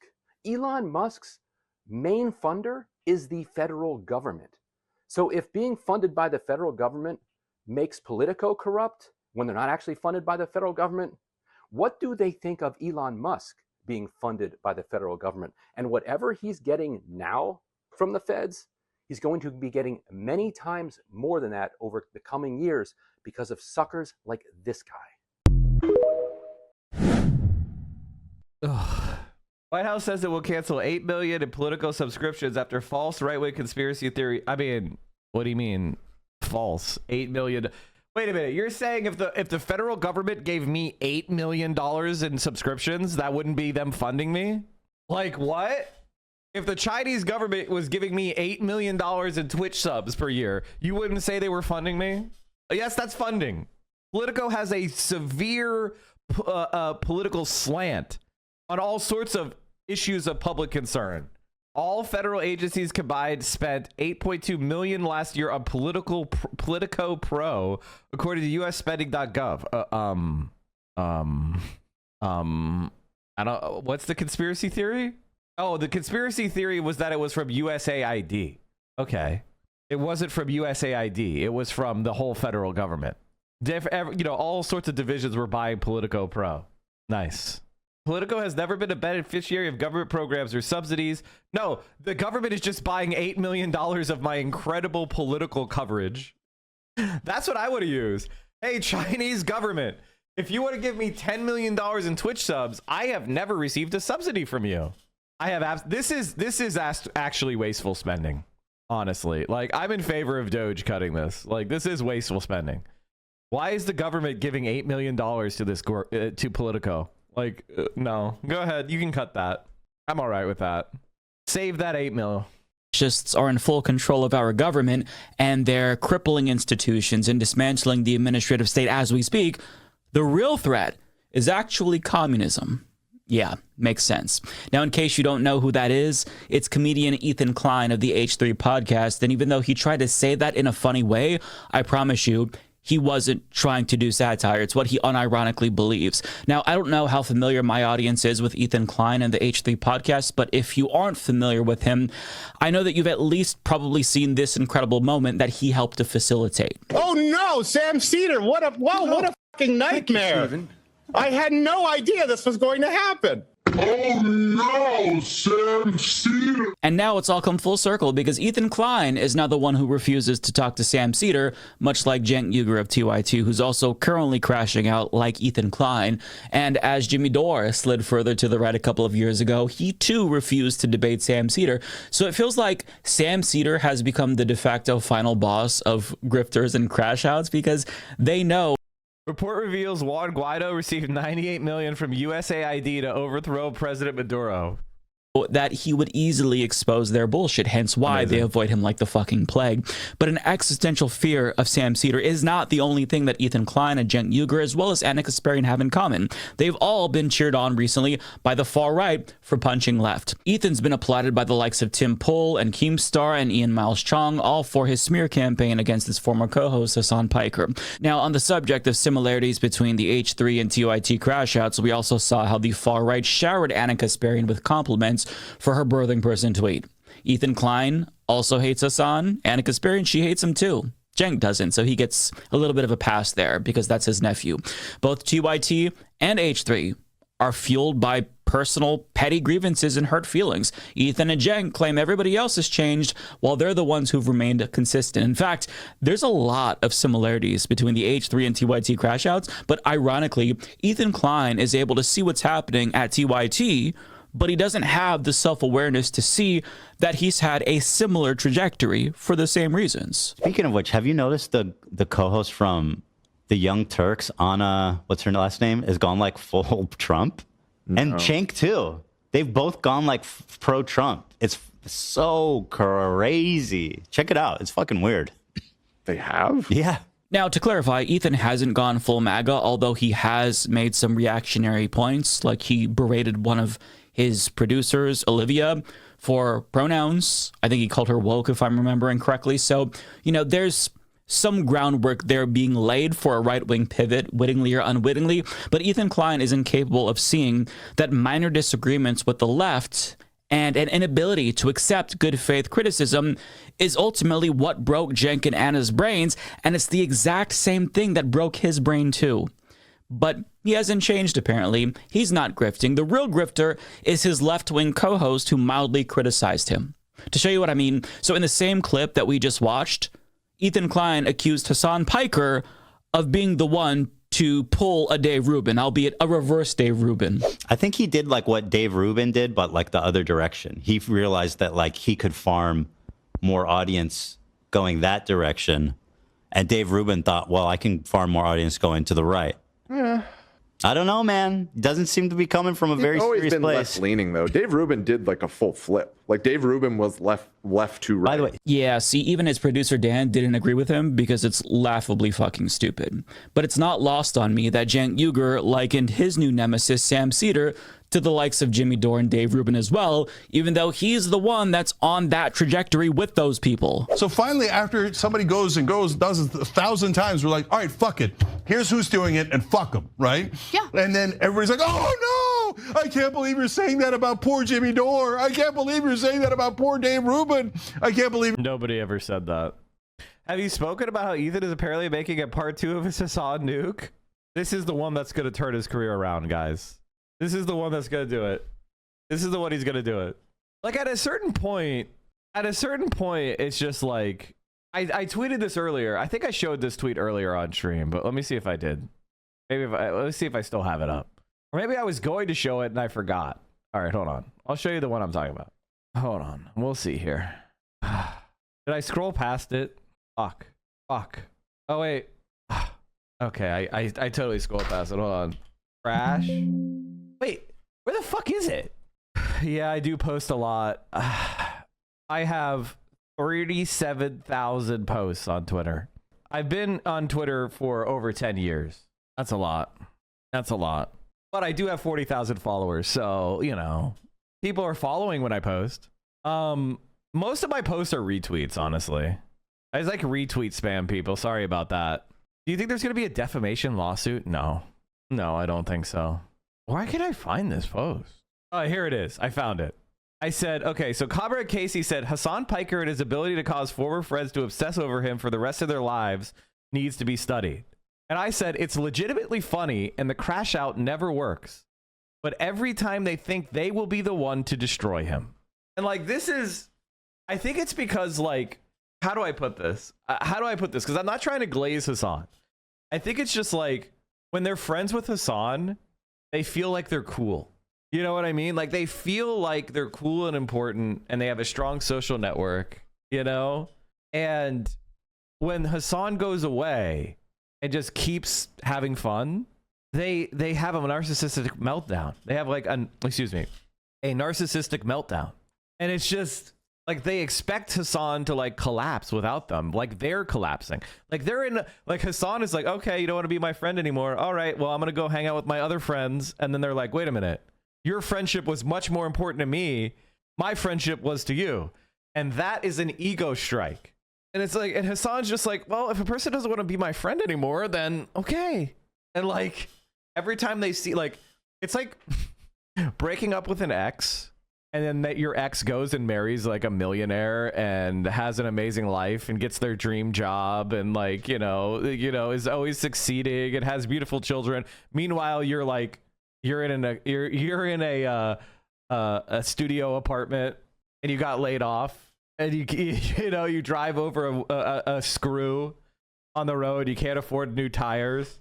Like your life is just falling apart since the point you broke up, and their life is getting better every day. And it's like, oh, a normal person laughs that off and starts working on themselves. You know what I mean? A normal person, when they break up with someone and that person thrives, they are happy for them and they move on and do their own shit. Don't fucking watch the damn video. Don't let him get away with that, man. You know, it's just pathetic. He won't fucking watch The man is also attractive, very successful, and usually morally and immoral and factually correct. People tend to hate people who are successful. No, I don't think that's true. I don't think success is what makes people hate you. I think it's success in spite of your efforts. You know what I mean? Like when someone succeeds and you don't want them to succeed, that causes bitterness. That causes you to be a hater, right? Like that's what drives haters. Like if I was failing, do you think Destiny would be obsessing over me? Do you think Ethan Klein would be bringing up 10-year-old articles without context or understanding to try to say that I did X, Y, and Z bad thing? If I wasn't one of the more successful political streamers on Twitch, do you think any of these people would give a fuck about me or insulting me or bother insulting me? They would ignore me. I wouldn't matter. But the fact that, you know, we're near the top of just chatting every day and we find them stupid and laughable and we're not intimidated and we're not scared and we're living our best lives, like that's what they're bad. That's what they're mad about. There is something about narcissists' reaction to autistic people. Narcissists can't get the same reactions they get from other people, so it drives them absolutely crazy because they can't control the other person's emotions. I do think that's actually a very good insight. I think that's a very good insight. I think like narcissists also tend to bond with autistic people because autistic people respond positively to like the love bombing stage of a relationship, of like a connection. And the autistic people are like, oh, this person treats me well and kindly, and I like them and I feel good around them. So like the autistic person bonds with the narcissist, and then the narcissist tries to get narcissistic supply, and the autistic person's like, well, that doesn't make sense. What you're doing isn't making, like, you're saying one thing but you mean another, and it causes the autistic person to kind of withdraw from the relationship, and like that causes the narcissist to freak out. I think that makes a lot of sense. Like the autistic person just acts like, oh, okay, you don't like me anymore, bye. And the narcissist's like, wait, don't go. You're supposed to react to my manipulation better. You're supposed to be manipulated by me. Ethan feels insecure because he's surrounded by yes men. I mean, if you have to pay a bunch of people to say you're right, which Ethan does, like, it's very important to understand, like, all the people surrounding Ethan are paid to agree with him by Ethan, right? Hassan doesn't pay me shit. Hassan doesn't pay Denim shit. Hassan doesn't pay Sean DeBlack shit. Hassan doesn't pay Sam Cedar shit. You know, like, we agree with him because we agree with him, and we trust him because he's trustworthy, and we defend him because he should be defended. H3, where they found out your average viewership. This is what it looks like when you get bot follows. 3.8K average. How much? Right now, the past 30 days, 3.8. Okay. Like one of the top Pretty streamers. One of the top streamers worldwide, period. Now, I'm not saying that I'm that big in the grand scheme of the planet. I'm not. Twitch isn't that big of a platform. But as far as like what I'm trying to do on Twitch, other than Hassan, who's a top 5 streamer worldwide, there's no one better than me on Twitch. Especially on the left wing perspective. Like, that's just the reality. Same thing with Denims, by the way. Denims is one of the top female streamers, period, now. That's just a fact. And the more they try to target us, the better we're going to do. Wild. Yeah, I know. Like, that's like, I feel like the people, the caliber of streamers that are involved in this, like Hassan has some talent as like a broadcaster, as an entertainer. Of course. But these other people are such hacks. Unbelievable. Look how much production you have to spend. You have to get a studio and have like 8 paid sycophants. I could just do it from my fucking like home office. Like, it's called talent. I don't need to have 8 producers surrounding me and fluffing me to get people to watch. I have a $50 webcam. Like, what do you, I mean, like, don't you think you might be out of touch in the political sphere? Do you think you might not know anything? I'm kind of surprised Dan's saying Mike's a hack. We used to be more reasonable. Well, he doesn't know me, and he's never watched me, and he's never engaged with me. He's only engaged with me through DGG memes, right? Like, they've only engaged with me through DGG memes. And that's why they don't want to debate me, right? Like, Ethan is throwing out, I'll debate all sorts of people, but he's not responding to my debate challenge. Why? Because he understands, probably from his conversation with Destiny, that debating me is probably a bad idea. The fact that they're able to succeed on his crumbs is a condemnation of the entire fucking movement of these. It is. It is. I recognize this guy. Like, I think back a couple, like 4 years ago, he looked normal, and That's a DGG talking point, by the way. This is literally something Destiny has said. Because I have long hair now, this is honest to God, it's very funny to watch this and watch them go like, oh no, we're not from DGG, as they say the exact things they say on DGG. The exact same things. I think he was like somewhat respected. I'm very surprised to see how No way he was ever respected. I don't know. Yeah. We're gonna have to do a deep dive on it. Yeah, I'd have to go back. Deep dive, look at DGG clips. There's a lot of good stuff. I barely scratched the surface the other day, and it's good. Mike from PA's Cope. That's it? Not actually being serious. What are they doing? Look at, oh, I knew it. I knew every time I was tweeting about Ethan, he was mauling over it. Here's the evidence. He's mauling. Hey, Ethan, buddy. By the way, pal, friend. Have you considered just quitting the whole politics stuff and going back to like Vape Nation or whatever the fuck. What was your last successful, would you say, skit as a comedian? What would you say was your most successful skit? Like in the last, like, say 5 years? Why are people actually... The more... Destiny's drama is already dying, Mike. You could taste. He will succeed in the end. It's already old news. Actually, he's probably going to go to prison, man. Like, Destiny's 50-50 shot of going to prison. But I would know a lot more about that than you would. The more I've learned about this dude, this is... I don't know. Lolcow? Is that the right? Yeah. Like, I think he's a lolcow. Yeah. Yeah, he's a lolcow. So a lolcow is when somebody has a community that hates them and abuses them for entertaining. It's something. It's a phrase that comes from Kiwi Farms, which is a alt-right, far-right, or a website that used to stalk people. Ethan is a good example of a lolcow because everyone around him has to be paid to pretend he's cool. It's a political I saw something odd last then night. Here he is accusing me of buying This is like subs. nuts, man. Here he is. Okay, so let's see here. This is all... Hope showing up to work tomorrow if Mike PA's there.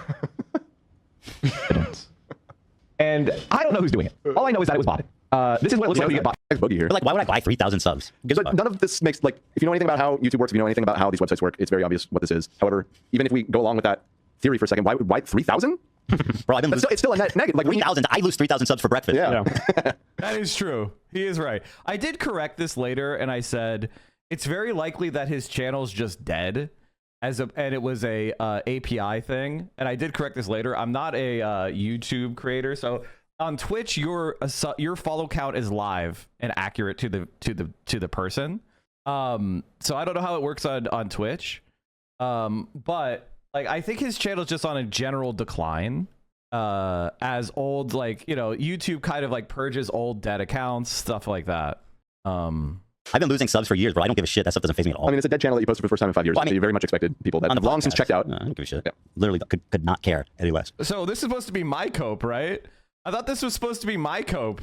This is supposed to be my cope, not your cope. About losing subs. The only thing that matters is the fucking viewership, right? I mean, we all know that. Care about subs. I don't think it's botted. It's most likely an approximation to the correction. No. No. You refresh. No. And I don't know who's doing it. All I know is that it was botted. This is what it looks like. No, and by the way, I looked into that, and that chatter was probably right. And I looked into it. I think that chatter is probably right. That being said, Ethan Klein's subscribers dropped 50K when he published the video, and they've been flat since. And I don't think typically when you have successful videos, you see subscriber counts continue to go down. I think successful videos tend to drive subscriptions. Like when you get bot follows. No. Oh my god. Mike, from the bottom of my heart. Who's on for it? You're so fucking dumb. But he knows he's lying. He knows he's lying. No, I don't think so. I think he's really dumb. Either way, he's speaking with such a conviction. And like he'll do that with serious topics too, like politics and whatnot. And you think he's smart, right? If someone like puts all their power into saying no. Okay, go ahead and find an example. But exactly, literally. And then like you come down, it goes up some bullshit like this that's clearly not correct. I mean, at least Pirate Software has a cool voice. This guy's no fucking allure at all. Zero risk. He's hideous. Yes, awful. He's giving Asmongold energy in the terms of just like the way he presents himself, and that's interesting. He's like the negatives from Asmon and Pirate Software together. Apparently, living in your own filth is definitely not a prerequisite for success on Twitch, though. Surprisingly. So I guess shout out. Well, sorry, I got distracted by this meme of AB eating KFC. Why is it so funny? His face Why is it looks, so like, funny? different. He's all dimpled up. What is that? AB, how's that KFC? Ugh, man, imagine being a multi-millionaire and you're just feeding your crew KFC, like old like Uber Eats KFC. Ugh. Not even providing your crew like decent meals. Nice blinds, by the way. Speaking of living in filth.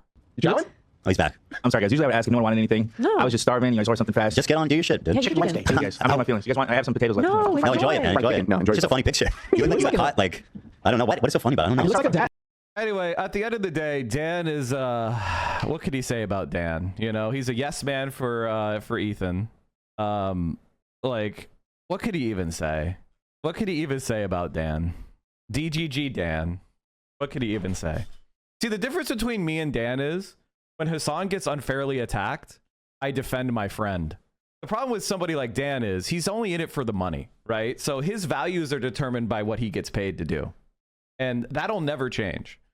Whereas I built this on my own. I built this channel on my own. I wasn't riding somebody's coattails. I wasn't a lickspittle. And at the end of the day, No matter what Dan says or does against me, that will always be true.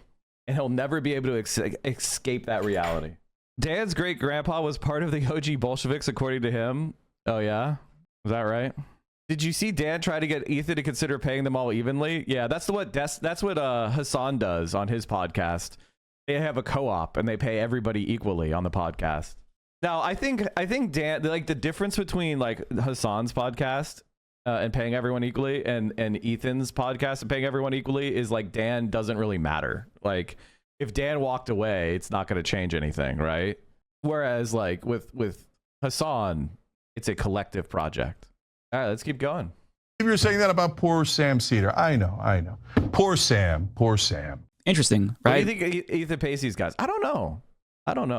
I don't think I would ever take a job from Ethan. Like, there's no amount of money he could offer me that I would want to work for him. You know what I mean? Like, so however much they're getting paid, it's not enough. But I don't imagine it's very much. I don't know. What cars do they have? What's the hints for how they're rolling? They all have side hustles? Oh. AB and Lena were living in a studio apartment for years? Oof. Poor guys. They should ask their friend Ethan for a loan. His other most successful podcast, Frenemies, fell out because he didn't want to give his co-host 5%. So there's a lot of similarities between H3's Crash Out and TYT's Crash Out. But even though Cenk and Anna might bitch and moan about criticism that they get from the left, they have never gone so far as to call for leftists to be deplatformed because of this. Zach drives an Audi R8 and Lena and AB have a 2024 Jeep. That's pretty nice. Their disagreements. LA is very car focused though. And that right there is where... So, I don't know. Sometimes people take like massive loans on these things. Where Ethan Klein stands out as the biggest piece of shit in this situation. Because he's launched an all-out campaign to deplatform Hassan Piker. We're not just talking about him disagreeing with Hassan Piker and criticizing Hassan Piker. He is trying to destroy Hassan Piker, his former friend and co-host. But I want to back up a little bit and give you some additional context, so that way we're all on the same page, because again, I'm not... Is Crash Out a new term being used to drive interaction? It just refers to somebody who is kind of self-destructing their audience because of some like petty personal grievance, right? You know, like Ethan Klein is mad that when Israel launched their genocide against Gaza a year ago and Hassan exactly called it out for what it was, and Ethan Klein's like, you know, his dehumanization of Palestinians, he couldn't emotionally blackmail Hassan into co-signing on that. And a lot of progressive people turned away from Ethan Klein based on his position on the Gaza genocide and his support of war criminals like Yoav Gallant. He's mad that a lot of progressive people don't like him anymore. And he kind of blames Hassan for that, not recognizing that these people are actually human beings who have their own opinions. I'm not sure how much of my audience is familiar with Ethan Klein, but I want you to know how it got to this point.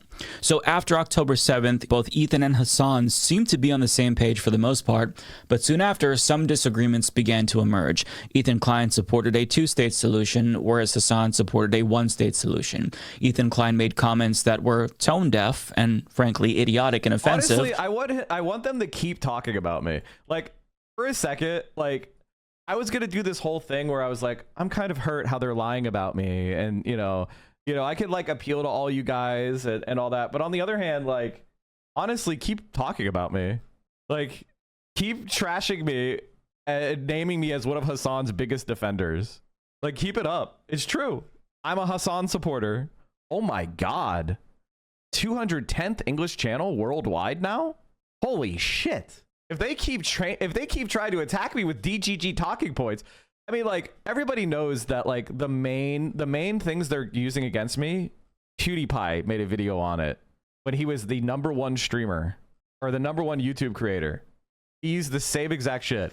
And you know what? I reacted to it. I laughed. He made a second video where he said he was surprised at how I reacted and that I seemed like an okay guy. It doesn't matter. It doesn't actually matter. It's the same DGG talking points. And you can cope all you want. Normal people, like political people, are not going to care about your shit. It just doesn't matter. So just keep talking about me, man. And I'm going to keep defending Hassan for when he's right. And when Hassan is wrong, I'll give him constructive criticism. And my viewership will just go up and up and up. And my success will continue to grow. And you're going to make me more and more money. And unlike Dan, I won't have to be a sycophant for anybody. Resounds to alienation, hate, racism, and zero fucking progress for people in Gaza. Zero. I mean, no, I mean, he actively didn't help make sure we don't get Trump in office. So that's what I'm saying. Yeah. Now I hope he's happy with like Trump-Lindia that we're gonna get there. There should be a Hassan Street there, the Hassan Square. That's a good point. Hassan Piker Way. Yeah. I'll advocate for that. Yeah, that's a good idea. I mean, you do have a lot of pull over settlers, right? This is a result of Hassan's activism. This is what it resounds to. Alienation, hate, racism, and zero fucking progress for people. My gosh. My goodness. It's uncomfortable to watch. But at the end of the day... By claiming that Jewish Voice for Peace wasn't sufficient evidence of Jewish opposition to Israel, and he invoked kapos to make that point. And the audience did not like that. Now, at that point, he ended the Leftovers podcast with Hassan because of the pushback that he thought he was receiving from Hassan's community specifically, but it wasn't just his community. It was Ethan's community too. I know this because I've been a part of Ethan's community longer than I've been a part of Hassan's community. I'm a fan of both of them. Now, I had to take a break from H3, and then I returned after he made those terrible comments. And when I returned, one of the first episodes was him making fun of Aaron Bushnell behind a paywalled episode. Aaron Bushnell, for those who don't remember, is somebody who self-immolated. He is a U.S. veteran who self-immolated to protest our complicity with Israel's genocide. And to see Ethan Klein respond in the way that he did, that was when I had to check out for good, because I just couldn't get past his disgusting take there. He started to also conflate anti-Zionism with anti-Semitism. He later spent an entire episode shitting on Hassan Piker, and during that episode, his Lebanese staffers had family in Lebanon that had to evacuate because they were being bombed by Israel. He centered his feelings during that entire episode, didn't even let them share their experience. That's insane to me. He later claimed recently, actually, that Joe Biden was actually good when it comes to Israel-Palestine, even though he armed and funded them at every step of the way. His wife, Ela Klein, called Yoav Gallant a really good guy, even though he is the war criminal who called Palestinians human animals while announcing that he was going to be cutting off food and electricity to all of them, not just Hamas. And over time, these things that he kept saying started to add up, and the left-wing audience that he cultivated began to grow tired of this bullshit commentary that they've been hearing. And little by little, as he lost viewers and subscribers every single week, he began to grow more angry with Hassan because seemingly he felt like Hassan turned his audience against him, which isn't true at all. What happened is Ethan Klein's audience turned against Ethan for Ethan's shit. And one of the things, like, what's happening, and this is like obvious, and Dan knows this, which is why they won't talk about this on stream, which is Destiny's community is the only place where he started feeling comfortable and was seemingly taking his side with no dissent. So Ethan Klein, because of his narcissism, he had to ally himself with Destiny. And the fact that Destiny was exposed as a sex criminal and an abuser and somebody who targets young fans for sexual exploitation, who targets young women who have diagnosed personality disorders so that he can dehumanize them after he uses them, that doesn't bother Ethan at all. He likes that community. He likes that space. And that's the space he gets all of his, quote, research. Like every single thing Ethan Klein says about me, whether it is the you touched Bad Buddy's shoulder clip, or the, oh, you were a fake lawyer, or you're fat, every single one of those things were part of DGG. That's it. That's a DGG talking points. Every single one of them is a direct DGG talking point. He's not talking about my political takes. You know, he's not talking about anything that's happened within the last 2 years. He's not saying any of the arguments I'm making are wrong on the merits. He's just trying to attack me personally based on DGG shit, often stuff that is older than 6 years old, sometimes over a decade old. And it's like one of those things where it's like, he doesn't want to accept that it's his positions that are unpopular online. And here's the thing, Ethan. The vast majority of young people don't agree with you on Israel. They think what Israel is doing in Gaza is a war crime. They think that we should stop giving Israel cash and weapons and diplomatic cover. Your position on Israel is unpopular with young people. And you are on social media where most of the audience is young people. That is why people are turning away from you. It is not Hassan. If anything, Hassan was giving you cover. If anything, Hassan was protecting you. If anything, Hassan was making people like me not go after you because I respected Hassan. And I wanted Hassan to get an opportunity to change your mind. I pulled my punches on Ethan Klein because that's what Hassan wanted to do so he could talk to him as a friend. That's the reality. Most of the posts on his subreddit are from DGGers. Of course they are. And as Ethan Klein said, he wants to take the baton from Destiny. Dan, buddy, all you have to do is quit and we'll all help you make your own show. Like, Dan, just quit on stream. Just quit on stream.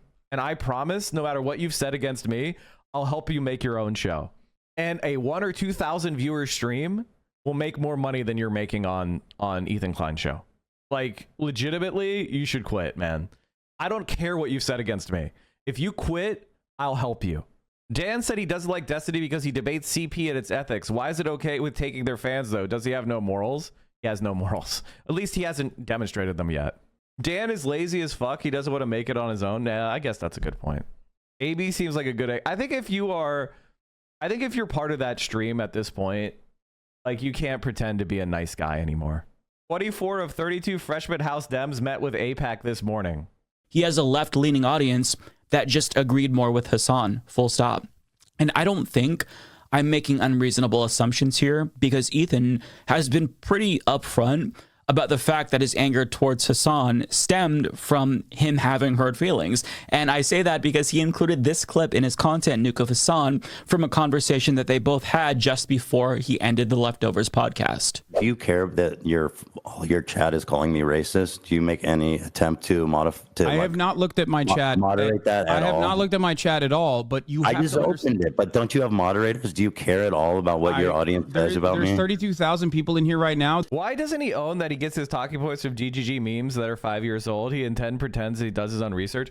The answer is because everybody, okay, it's a way of, it's ironically a strategy of discrediting us. And you would think it would go the other way, but that's because you're willing to look at the evidence and believe it. Most people don't give a shit about this. They just see people fighting, right? And they don't really want to look into anything, right? They'll believe what they're told, right? So what Ethan Klein is doing, he knows it's all from DGG. They all know it's from DGG, but they get to say everything comes from Destiny. Oh God, it's all from Destiny. And it's, they get to be like, see, it's a conspiracy theory. It's all from Destiny.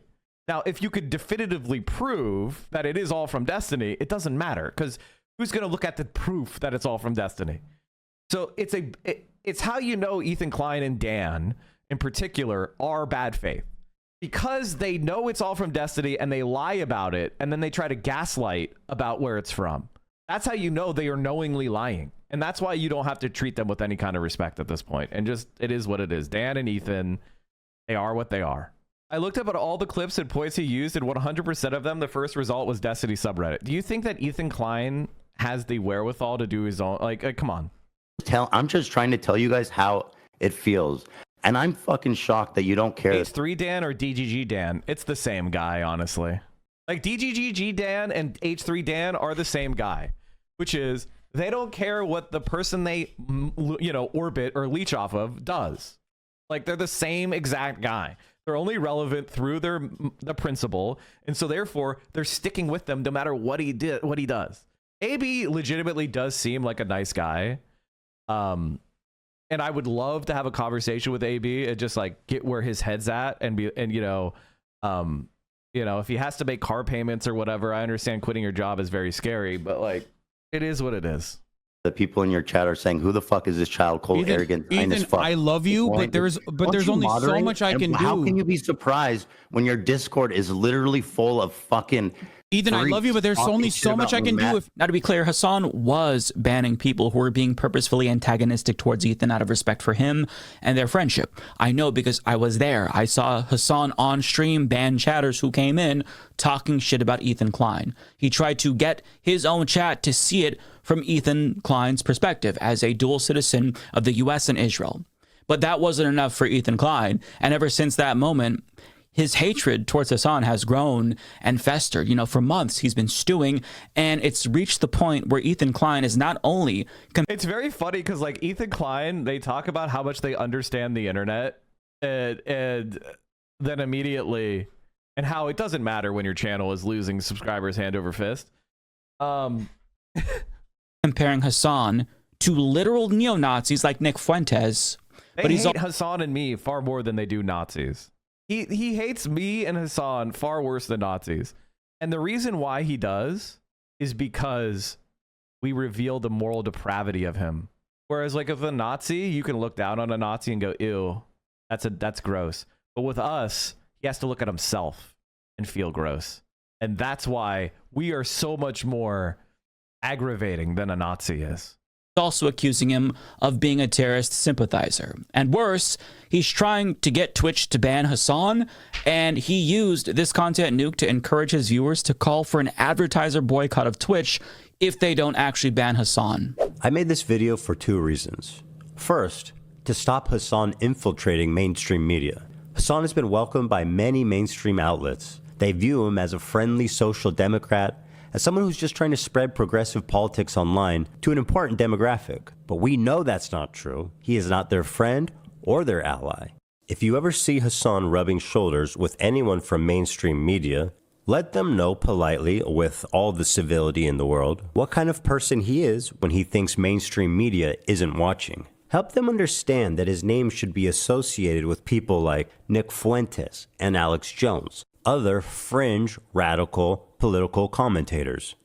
Number 2, Twitch must be held accountable. Twitch has proven that it will not change by choice, and so it is our moral imperative to enact that change through any reasonable means that we can. Samsung, Chevron, and Capcom. Twitch has given them a lasting association with a racial tier list with Arabs at the top and Jews at the bottom. These brands have every right to know, and they should. We all recall YouTube's... Would Ethan consider Jewish a race? Would Ethan consider Jewish... Does he consider Jewishness a race? Now, some people have said that that Judaism is an ethno-religion. I think that in kind of our society, we believe in freedom of conscience, and that religion is really based on your conscience and what you purport to believe.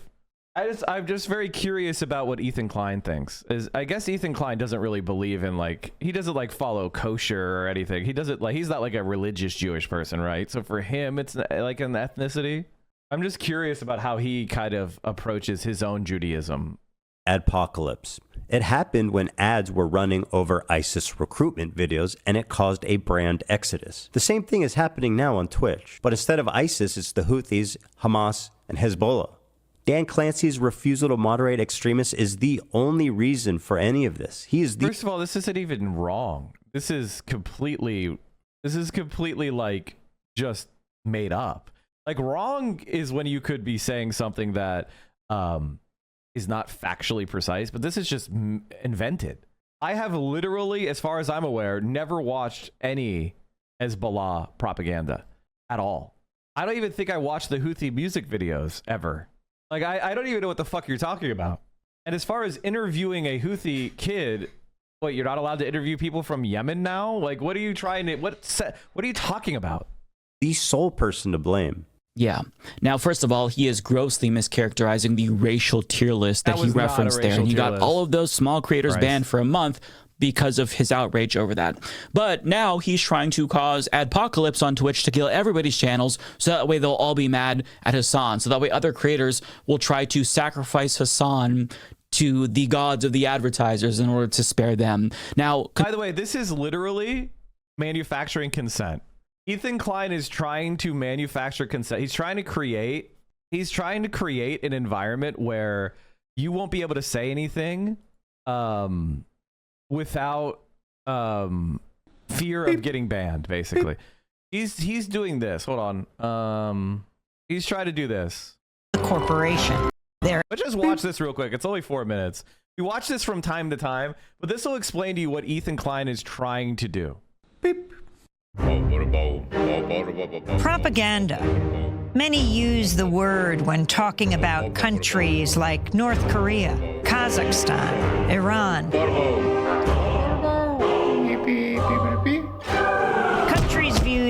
authoritarian through the lens of the Western media. Press freedom, freedom of thought.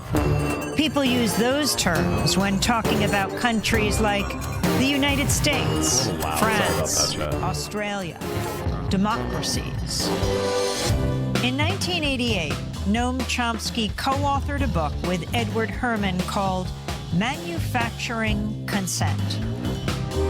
It blasted apart the notion that media acts as a check on political power, that media inform the public, serve the public, so that we can better engage in the political process. In fact, media manufacture our consent. They tell us what those in power need them to tell us so we can fall in line. Democracy is staged with the help of media that work as propaganda machines. Media operate through 5 filters. The first has to do with ownership. Mass media firms are big corporations. Often they're part of even bigger conglomerates. Their endgame, profit. And so it's in their interests to push for whatever guarantees that profit. Critical journalism takes second place to the needs and interests of the corporation.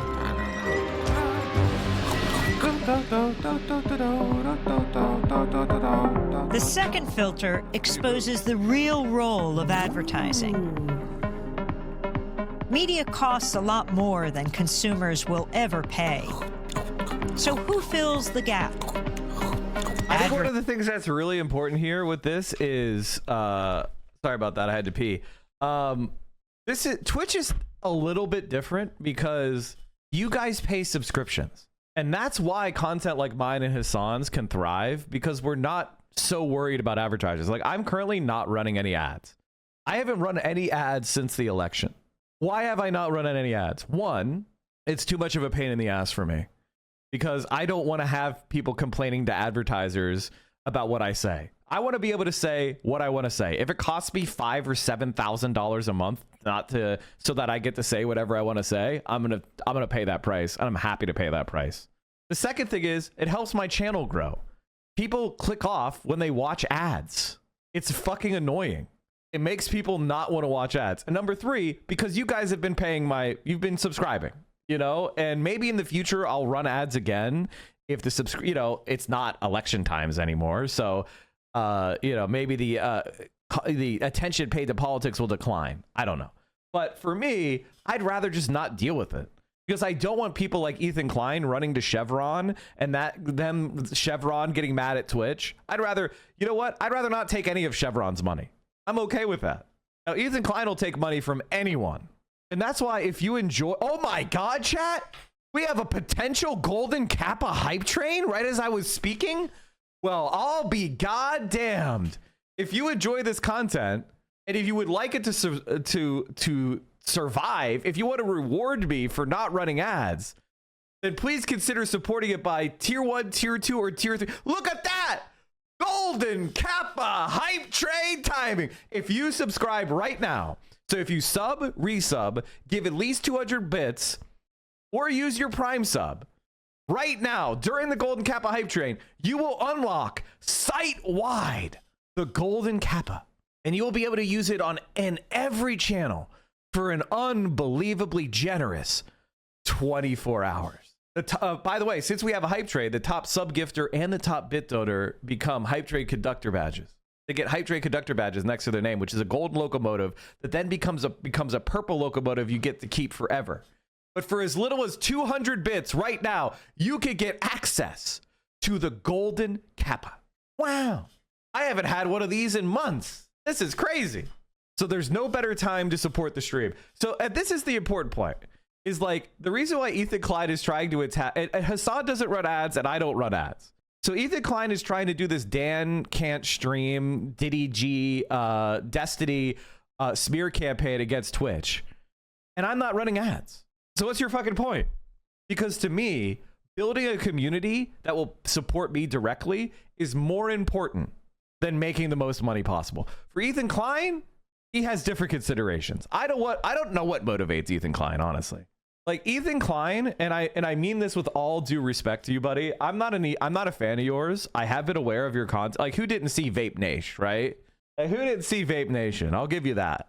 But you legitimately seemed happier when you were struggling in a 1-bedroom or studio apartment than you do now as a multimillionaire living in Beverly Hills.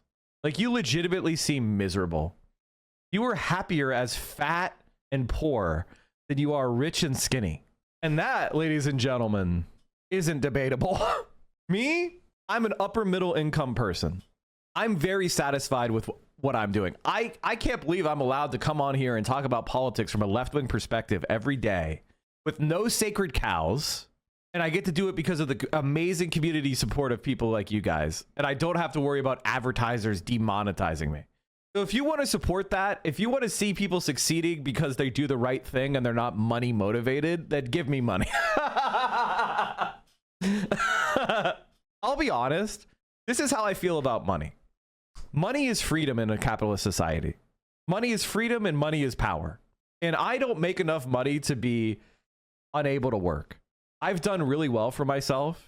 In the 6 years I've been streaming, I probably, made more than, I don't know how much. I'd have to look, but let's just say a good amount of money, a solid amount of money.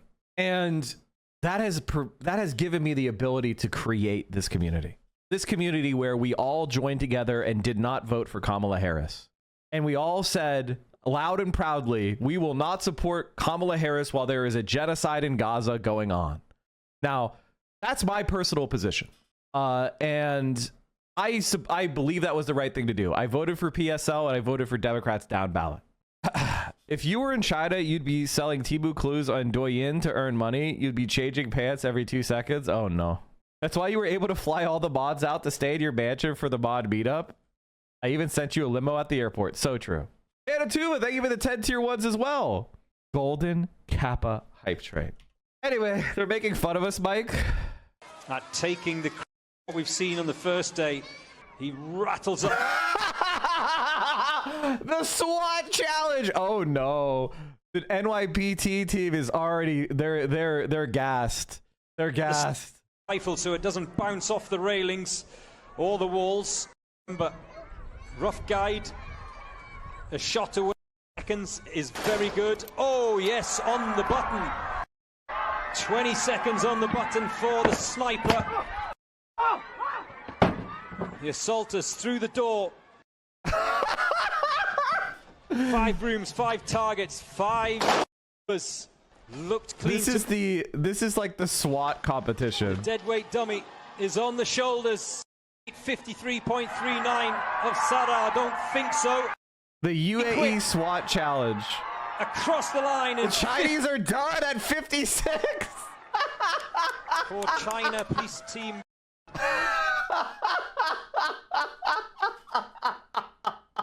Oh my god, they're gonna eat our fucking lunch, chat. Okay, anyway, thank you guys for supporting the stream so generously. Holy shit. I really do appreciate it. I may not have a Beverly Hills mansion. I may not shop on Rodeo Drive. Did you guys hear that Ethan Klein said that Rodeo Drive is for the locals? Did you guys hear that? That Rodeo Drive at Beverly Hills is for the locals. The amount of out-of-touch wealth this man is percolating in, and he's miserable. Ethan. I'm going to say something that you're never going to listen to and you're never going to do. I just want you to understand that I have power over you because I know you can't do this, which is you could just stop and apologize to Hassan privately, and you would probably you would start feeling better immediately. Fans would start flowing back. That's all you have to do. And the only thing that would hurt like a Band-Aid being ripped off. If you were just normal, people would start watching you again, but you can't be because your ego won't let you. That's the funniest part. The funniest part is Ethan Klein is completely beholden to his ego. He's completely beholden to this persona he's created of himself of being wronged. And so he's stuck. He's stuck in this spiral. That's just embarrassing. Advertisers. And what are the advertisers paying for? Audiences. And so it isn't so much that the media are selling you a product, their output. They're also selling advertisers a product, you. How does the establishment manage the media? And this is exactly the part that I wanted to show you guys, how the establishment manages the media. And this is what makes people like Ethan Klein so mad, is typically, like, if, for example, let's say that Hassan and I worked on MSNBC, you know what would happen to us? We would have been fired and deplatformed very quickly. Ethan, you know, somebody Ethan supports, you know, an Israeli government official or AIPAC lobbyist or even a politician would pick up the phone to MSNBC and they would say, "Fire Mike!" That's the third filter. Journalism cannot be a check on power thank you. because the very system encourages complicity. Governments, corporations, big institutions know how to play the media game. They know how to influence the news narrative. They feed media scoops, official accounts, interviews with the experts. They make themselves crucial to the process of journalism. So those in power and those who report on them are in bed with each other. If you want to challenge power, you'll be pushed to the margins. Your name won't be down. You won't be getting in. You've lost your access. You've lost the story. When the media, journalists, whistleblowers, sources, stray away from the consensus, they get flagged. That's the fourth filter. When the story is inconvenient for the powers that be, you'll see the flak machine in action, discrediting sources, trashing stories, and diverting the conversation. To manufacture consent, you need an enemy, a target. That common enemy is the fifth filter. Communism, terrorists, immigrants, a common enemy. A boogeyman to fear helps corral public opinion. Do you understand that this video was made 7 years ago and it's exactly what Ethan Klein's nuke is? Communism, terrorists! It's exactly what Ethan Klein's video was. Just trying to use these enemies, these boogeymen to scare people. Dr. Braidslug just dropped 20 bomb. Holy. 5 filters. One big media theory. Consent is being manufactured. Do you realize how the communist part was bait? No, it wasn't. All around you, all the time. Huh? You can't say it's bait and then immediately go like, he's showing terrorist propaganda. And so that's what Ethan Klein is doing. Ethan Klein is trying to provide flack, right? He's trying to create flack for everybody who's a anti-Israel and genocide in Gaza creator. He's trying to create flack. He's basically creating the situation that used to exist from the mainstream media. Nobody gives a fuck about the mainstream media anymore. So Ethan Klein is kind of trying to create that, which is, oh, you said that Israel's committing a genocide in Gaza, Mike? What about your most embarrassing clips being shown to my audience? Ooh, ooh. Yeah, I'm sure that would scare somebody. I'm sure that would scare Dan or something to have his most embarrassing clips played. But for me, I don't give a fuck. Who gives it? Oh no, you guys played an embarrassing clip of me from 6 years ago. How will I recover? Known Anomaly, thank you for the 50 subs. Conspicuously enough, Ethan Klein. By the way, I just want to say the other thing about the API with YouTube, how the way they count followers. I'm not informed on that. I should have said no there. That was dumb of me. I don't know why I did that. I think the chatter was right actually. I said that earlier, but I just wanted to correct that. Which I don't know for sure that Ethan Klein is botting his account. It's just very unusual the way he was suffering large subscription declines when the video came out, and then I tweeted about it, and then it seems like it stopped. It hit a glass, it hit like a concrete floor, and then it didn't go any lower. It didn't go any higher, but it did just stop. Like it was frozen in amber, which is interesting. Bryce v. Bryce, thanks for the tier 3. doesn't have the same energy for the right-wing streamers who push red pill manosphere bullshit to young men, or for the fascists who are spreading genocidal hate speech towards trans people and immigrants and also Palestinians. He's targeting Hassan simply because his fucking feelings are hurt. That is what this is about. Meanwhile, as he's coping and seething, Hassan is having the time of his life. Hassan was in Japan feeding capybaras in a French maid outfit while Ethan Klein's content nuke dropped. And you could tell that Hassan is not bothered by Ethan's bullshit because he knows that I mean, like, the idea that the DGG clips are going to bother us at this point, it's like, these are DGG clips. Like, they don't, like, we've talked about them so ad nauseum. People be like, can you create a video where you go through all of the clips over and over again and talk about them? And it's like, would that change anything? Would you become a Mike from PA fan if I made a 5-hour video debunking every clip? I mean, at a certain point, it's like, also, why is that our job? If Ethan wants to talk to me about any of those things, why didn't he ask me?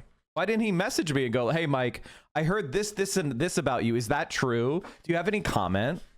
H3 does not have the same level of viciousness that Destiny and DGG had, at least for now. No, I mean, most of the viciousness is actually imported DGGers. If you go and look at the H3 subreddit, a lot of them are. Why would he let you get ahead of the scandals? What scandals?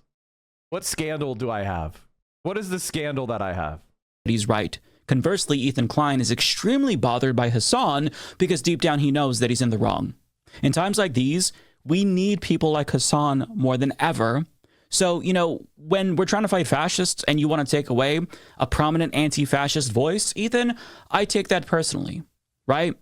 You are trying to cripple the left's ability to fight fascism by targeting one of the loudest voices that we have in this space. Now, in his 1 hour, 40-minute long content nuke, Ethan claims that Hassan should be deplatformed not because his feelings are hurt, but because he's promoting terrorism in a number of ways. So he says that since Hassan is promoting terrorism and that's against Twitch's TOS, well, they have grounds to ban him. Now, he makes this argument by including clips of Hassan broadcasting videos of Houthis dancing, saying that that's terrorist propaganda. He accuses Hassan of not pushing back enough against the Yemeni pirate that he brought on his program. And a lot of these claims that he makes during this process are very poorly sourced. He clearly cherry picks headlines while not reading the article. And he makes a lot of rookie mistakes during this video essay. Not to mention, a lot of the clips that he used of Hassan were very clearly misrepresented or taken out of context completely. But he sourced these from Destiny's community, specifically their subreddit, I'm assuming. But to be fair, there were criticisms in that content nuke that he lobbed at Hassan that were reasonable. I don't necessarily agree with them, but I can understand why some of these things that Hassan says would be off-putting to somebody who's offended by edgy humor or isn't necessarily on our side of the political aisle, so him saying that sounds extreme. With that being said, the crux of his argument here falls apart when you understand the double standard and sheer hypocrisy of what Ethan Klein is saying.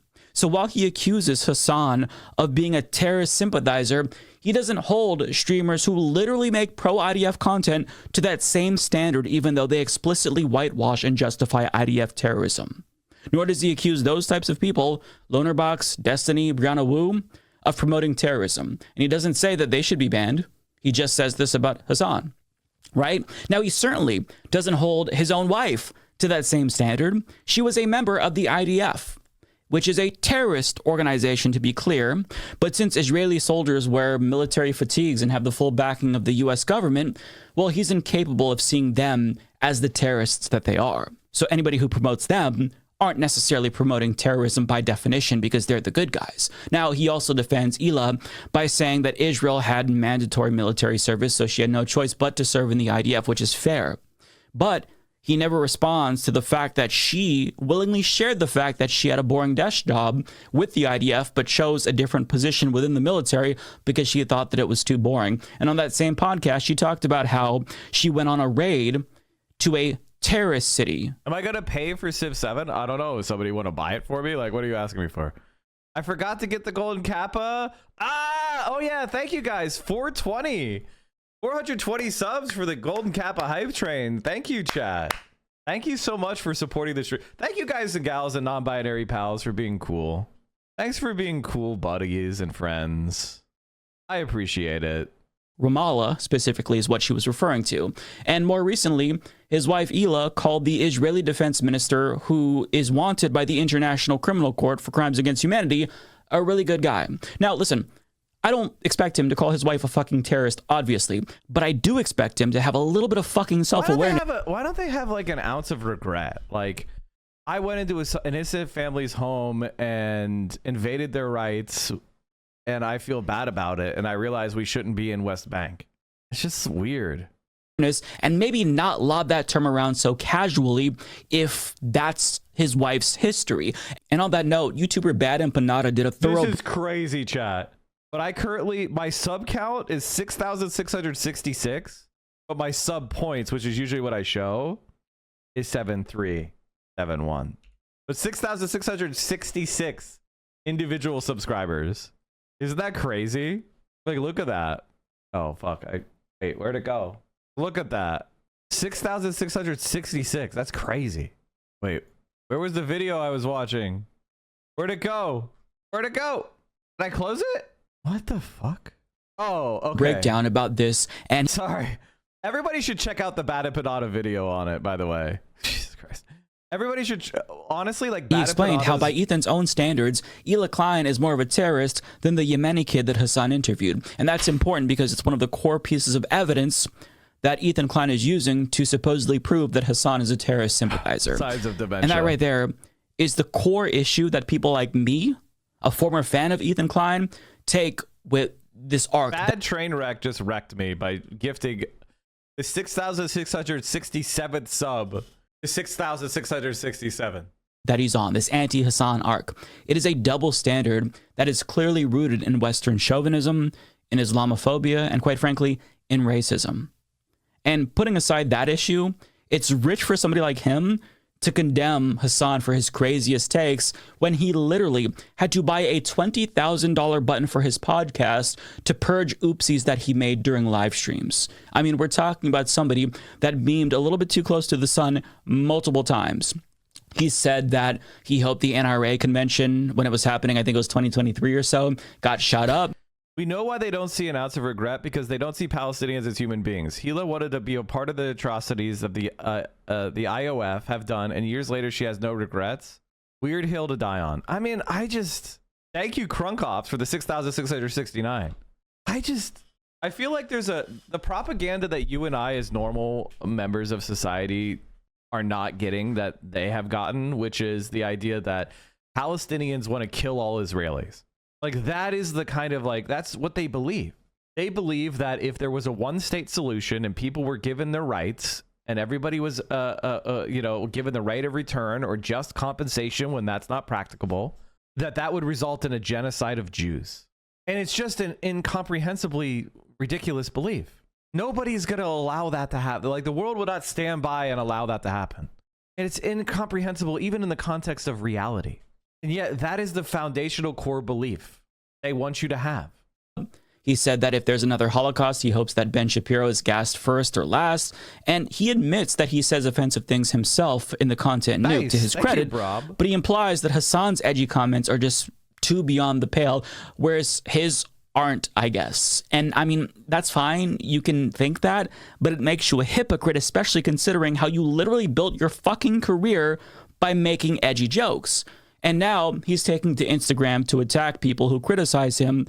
And he's even saying that, oh, this term crashing out is ableist. That's not his exact word, but that's what he's implying. So all of a sudden, this edgy guy who had to buy a $20,000 button to hide the fucked up things that he says is now the biggest woke scold and thinks that he can call for other people to be deplatformed given everything that he said. I mean, it's just so fucking hypocritical. The audacity of him, right? So it feels so weird that all of a sudden he is the biggest pearl clutcher on the internet and he's calling for his former co-host to be deplatformed. And the worst part is that Ethan Klein, like, there's this level of disingenuity that is so frustrating. He feigns ignorance, for example, to Hassan's leftism at one point in the content nuke and makes it seem like Hassan groomed him or exploited him to get to his audience to radicalize them against him. And that's presumably how he reached the conclusion that communism is this dangerous threat brewing in America, because, you know, he saw firsthand how it affected his audience, and, you know, he's warning everybody else. We were doing our regular show, and for the first time I noticed an inordinate amount of radical, hardcore leftists. I mean, I thought we were social democrats, not whatever this... This is like the funniest part of Ethan Klein. First of all, Ethan, you look quite a bit chubbier than I have ever been there. I just want to point that out. I guess this is before Ozempic. You're quite a bit chubbier in this one than I've ever been. So I just want to just quickly, before you throw stones about who's fat, maybe before. And by the way, you look a lot healthier. Even though you're chubby, you do look a lot healthier. Like, I don't know if, like, listen, I'm not trying to be ableist or anything. It just, he looks like he's lost the color in his face. So you know what I mean? Like, he looks chapped. Ask him what he thinks social democrat means. He has no clue. Why would, okay, you're a political person. You care about that. Do you think Ethan Klein's community cares about politics? Do you think Destiny's community cares about politics? Like, this is where you're confused. Is like, they don't care about politics. Like, you want me to, like, teach him things? He doesn't give a shit. Are the claims that Gila is a terrorist valid? I would say that, personally, the illegal occupation of the West Bank and the military forces that are enacting it are committing terrorism because they're using violence against civilians for the purpose of political outcomes. And I think that fits pretty well within the definition of terroristic. I don't think calling Gila a terrorist is a useful thing to do. I just don't think that she shows remorse for the crimes that she was compelled to commit. And I find that, like, weird. Like, it's one thing if you're conscripted into the IDF as an Israeli. I understand that. You know, that's the social and political milieu you're in. You're probably dumb as an 18-year-old. You don't know any better. You go in there. You're in this social circumstance where you're compelled to do things. But when you're looking back on it later, decades later, and you think of it fondly, and you don't reflect, and you don't have, like, that's, to me, is where the problem really, really comes up. Because it's like, you're supposed to be a person with empathy. You're not in that situation anymore. You're in America now as a multimillionaire, and you don't have empathy for that family. You can't see them as human. That's what bothers me. It's like, where is the empathy for this family that you'd invaded? I don't hate the idea of, like, people who can be successful.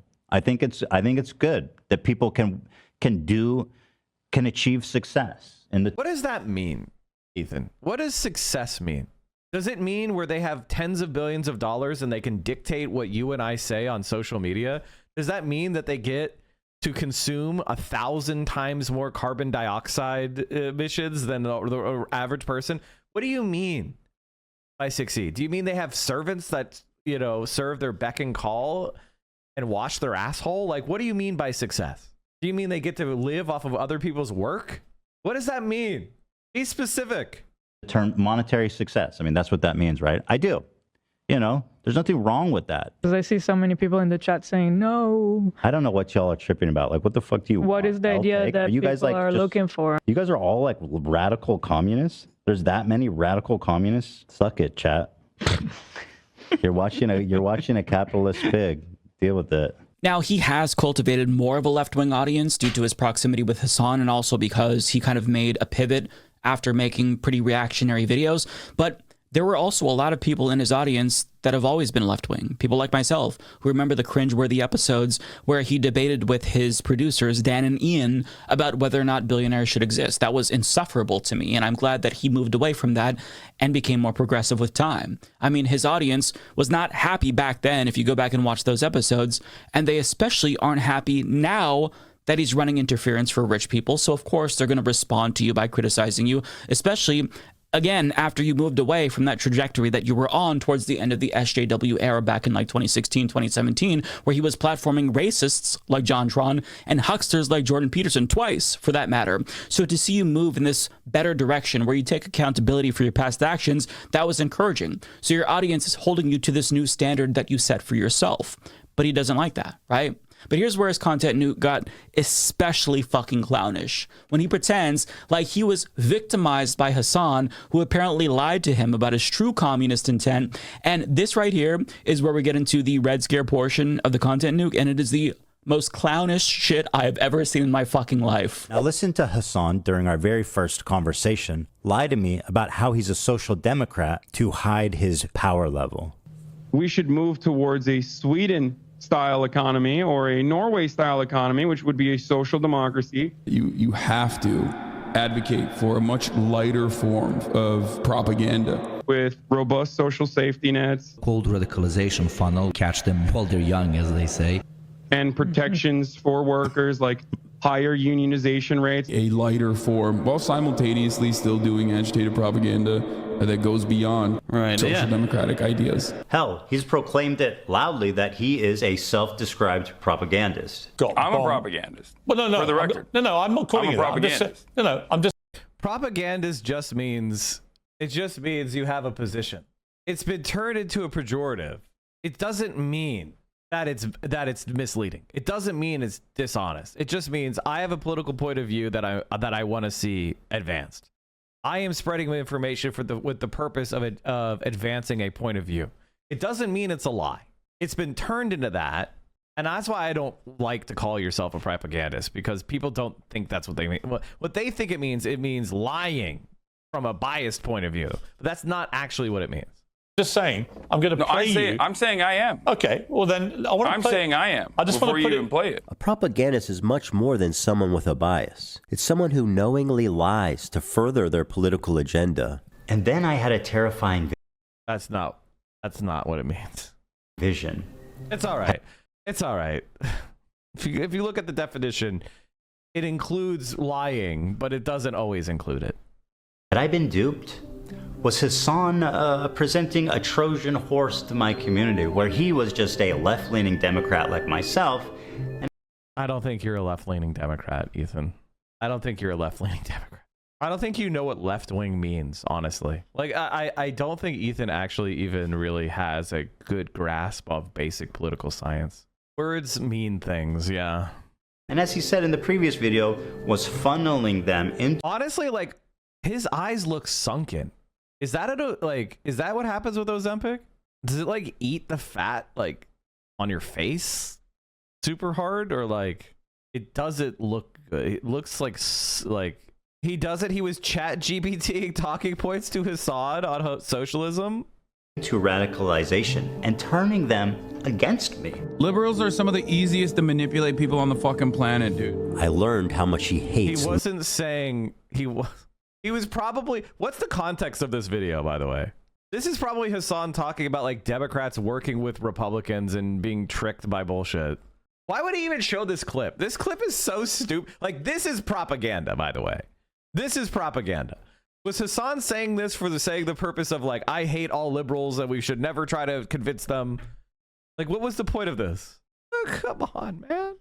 Liberals. Dude, I hate liberals, dude. I hate them. I hate them so viciously. Did he secretly despise me this whole time? I'm sorry, dude. I hate liberals so much. Did this man sit next to me for 2 years and pretend to be my friend? Dude, liberals are a burden on this planet, dude. Liberals are the most like scummy, vile fucking idiots. Liberals are incredibly stupid. I hate these petulant liberals, dumb fucking liberals. What else is someone this sociopathic capable of? It's sociopathic to insult liberalism in exasperation during thousands and thousands of hours of content.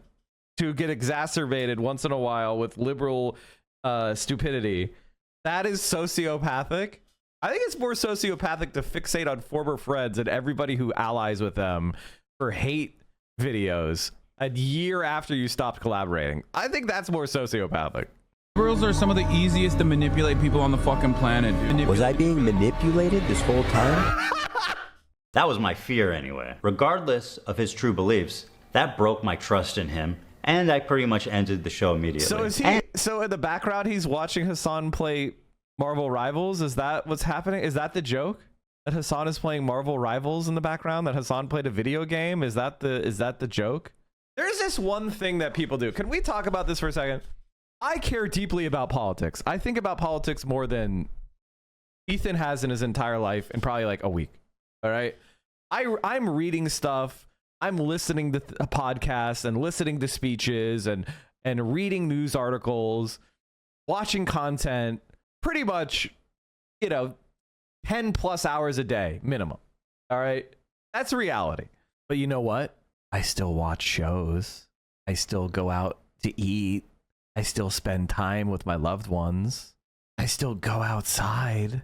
I have my own life. It's like people who are apolitical most of their lives, Ethan, and they get involved in politics. The first thing they try to do is they go to the political people and be like, I can't believe you're doing anything but politics. It's like, bitch, you made it to 40 without ever doing anything about politics. Why are you trying to police everything I do 24/7 as if that means something? It's like, what are you talking about? And I felt guilty for my participation in mainstreaming Hassan. It is. You had absolutely you were completely irrelevant, Ethan. You know what mainstreamed people like me and Hassan? Bernie Sanders. Bernie Sanders' political campaign, where he ran as an open socialist, is what mainstreamed socialism. You had absolutely nothing to do with it. In fact, you probably tried to jump on the Bernie Sanders coattails, which is why you are here talking to Hassan in the first place.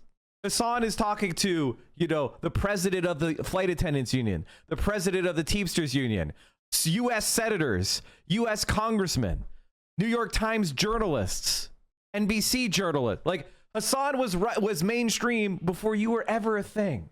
Thank you for the bow bun. Appreciate your view. Thank you. Unasked for, chat. We got ourselves another bow bun and a little ramekin. That's our lunch today. Like, what are you talking about? He was on the BBC. He's on CNN. Like, what are you talking about? You didn't do anything, you fucking egomaniac. That's what I'm talking about with Ethan Klein. Is he's mentally not all there. Like, Ta-Nehisi Coates. Yeah.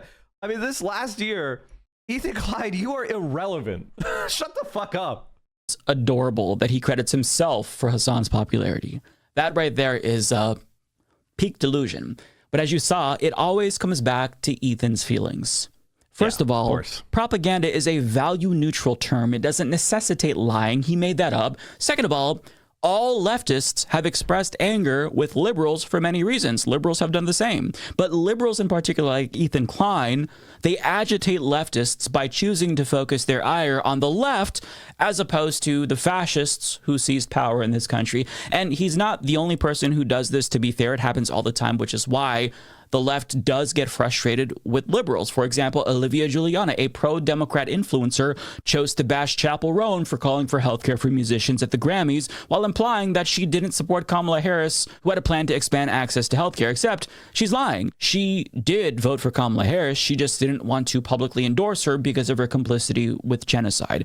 Moreover, liberals on Twitter spent Trump's first week in office bashing my leftist mafia co-host, Ariana Jasmine, for saying that she wouldn't vote for Joe Biden because as a Muslim woman, she couldn't overlook the genocide that he was complicit with. Never mind the fact that in the end, she did vote for Kamala Harris for purposes of harm reduction and showed up to the DNC convention to pressure them to platform a Palestinian speaker. She put in the work and she was still raked over the coals for not sufficiently swearing fealty to the Democratic Party.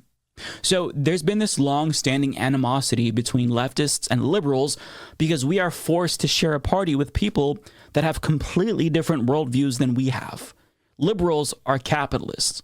Leftists are anti-capitalists. Liberals like the Democratic Party. Leftists do not like the Hutch is saying right now. It's hilariously stupid.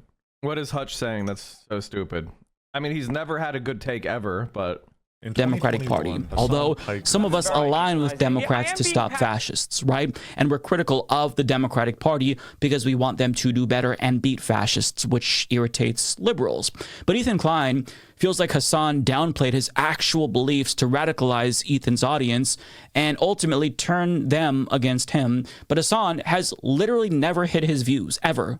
He has a bust of Lenin behind him. And I hate to break it to Ethan, but as leftists, we know Americans might be turned off by socialism or criticisms of capitalism, so we all try to meet people where they are by making arguments that are more digestible to mainstream audiences. Rather than saying socialism, we might say social democracy or democracy in the workplace instead, since democracy is more familiar to Americans, whereas socialism seems foreign to them. Like, we're trying to craft arguments that resonate with people. Did you see Ethan glazing Hutch yesterday? Who cares? Good luck. Good luck, Hutch. So that way they're not susceptible to fascist radicalization. If they're going to be radicalized, he tried to glaze Destiny in Loner Box, and whoops, that didn't work out. Because the thing is, chat, Ethan's audience that's remaining doesn't care about politics, chat. So Ethan glazing a politics content creator is not going to result in them getting any views because they don't care about politics. We want them to be radicalized in a good way. So that way they are speaking out for social justice and economic rights, which is really important right now, since, again, the fascists have all the power in this country. Kind of an important point. It's not deceptive. It's called fucking politics. Hassan and Ethan's audience were well aware of the fact that Hassan was very much anti-capitalist when they started that podcast. And if Ethan was somehow ignorant to that fact, if he was somehow the only person in America that didn't know that Hassan was a socialist, well, then that's his fault and nobody else's. But therein lies one of the problems. Ethan Klein is incapable of admitting... By the way, this is the way it's going to go, Ethan. Like, the Humanist Report, this is the way it's going to go. Majority Report, Humanist Report, everybody who has a legitimate political career or political content base is going to be like this. The only people that are going to support Ethan Klein are going to be anti-Hassan obsessives and right-wingers. This is the reality. If he wants to keep going down this path, he's just going to alienate himself more from left-wing politics, and he's going to push himself toward the pro-Trump grift. This is because everybody understands this. And the TYT crash out against Hassan is based on the same reason, which is he's a lot more successful than they are. Dollar for dollar.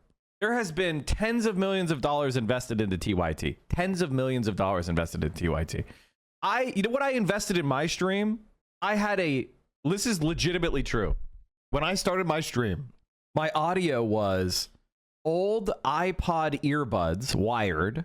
I had a old gaming laptop from like 2014 or something that had an integrated webcam. And I had like a 1080p single monitor that I plugged in. Wired, exactly. Like, I started my stream with nothing. And right now you're looking at my beautiful face in my disorganized as fuck room on a $50 Logitech webcam. The only thing I spent any money on is this microphone because audio, you want it to not be so bad. You never got those MR panels I donated to. Shut up. I spent it on something else. Was I supported by Jackman? Yes. That he's ever at fault. Sound familiar?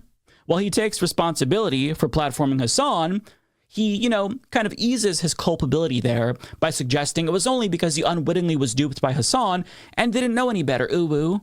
And instead of trying to understand where his audience, who respected him, is coming from and why they're frustrated with the stances that he's taking, he instead blames Hassan for their disagreement with him and chalks it up to anti-Semitism. And Hassan pointed this out during a stream after Ethan dropped his content nuke. Constantly pointing the finger at other people. It can't be me. It can't be the broad reception of my worldview. It cannot be the way that people understand where I'm coming from, okay? The way people have heard same talking points over and over again from people who are genuinely deeply pro-Israel. Maybe that was the reason why people were saying that. No, it must be because of anti-Semitism. And it's like, it's not as though anti-Semitism isn't increasing. It is, okay? And it's something that I understand. It's something that many of these people that Ethan has falsely smeared as anti-Semitic understand. So especially at a time when there's motherfuckers like Nick Fuentes, Jake Shields, or numerous other like actually anti-Semitic monsters out there who are running rampant, hyper focusing on people who are anti-Zionist. And by the way, Jake Shields and Nick Fuentes have a lot of fans in the Trump administration. There are no Mike from PA fans in the Trump administration.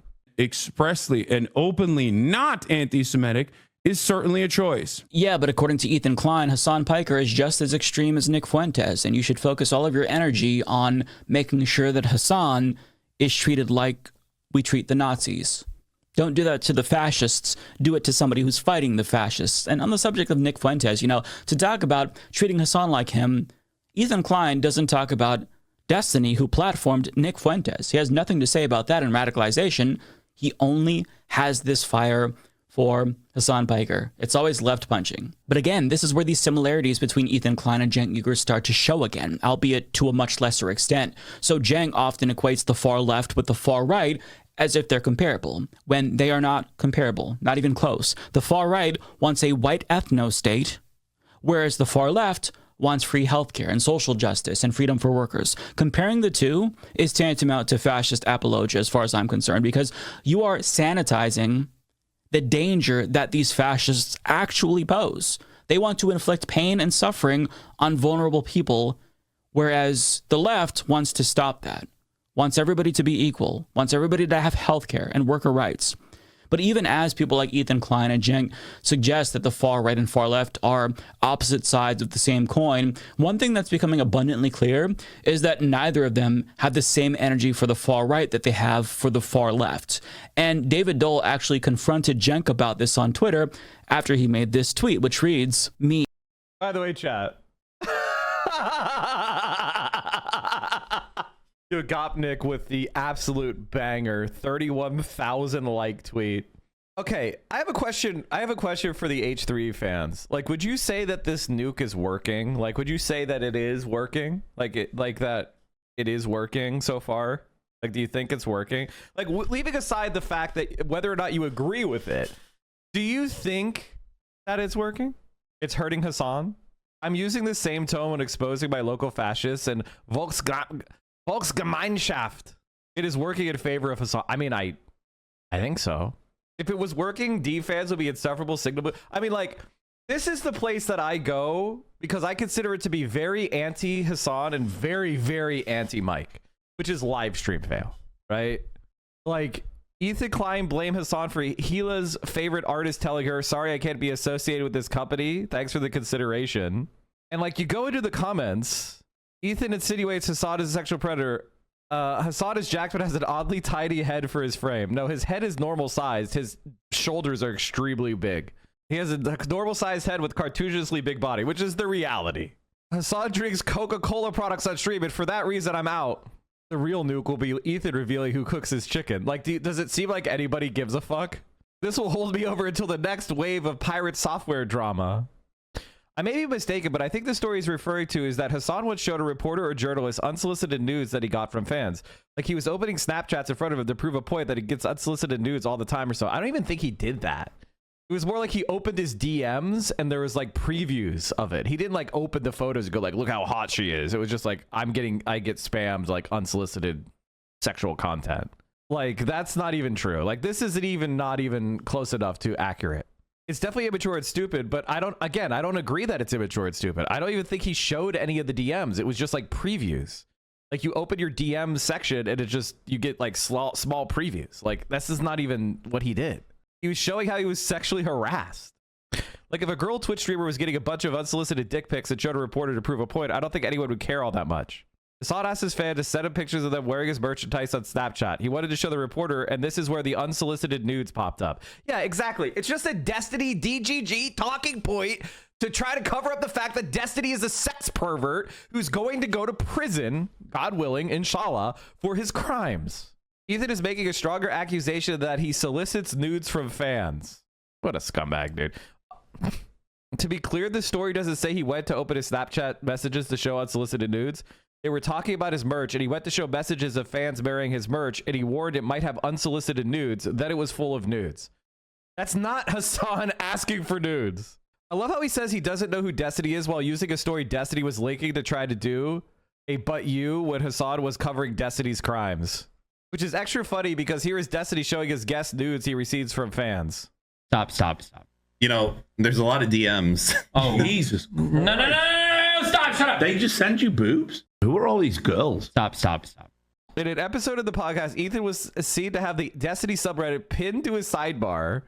Ethan said he was going to find clips of Hassan. He starts texting someone. Minutes later, in Destiny's Discords, the mods put out an everyone request for people to supply them with clips of Hassan. 10 minutes later, Ethan just happened to have the exact same clips that provided by the Discord. Dan Saltzman, Destiny's friend and co-host, stated yesterday that he's been in communication via email with Ethan and Gila since October 7th. I don't know if this is true or not, but like, he's failing, man. He's failing really, really badly. After this, they said there should be a Hassan Street in Gaza after the U.S. takes over. Ugh. Laughing about their own government doing an ethnic cleansing. Classy. Ugh. I saw Hassan in Conveni in Tokyo yesterday. I told him it was cool to meet him in person, but I didn't want to be a douche and bother him and ask for photos or anything. He said, oh, like you're doing now? I was taken aback, and all I could say was, huh? He kept cutting me off and going, huh, and closes his hand shut in front of my face. I walked away and continued with my shopping, thinking how awfully small his head is. I heard him chuckle as I walked off. When I came to pay for my stuff up front, I saw him trying to walk out the doors with like 15 rice balls in his hands without paying.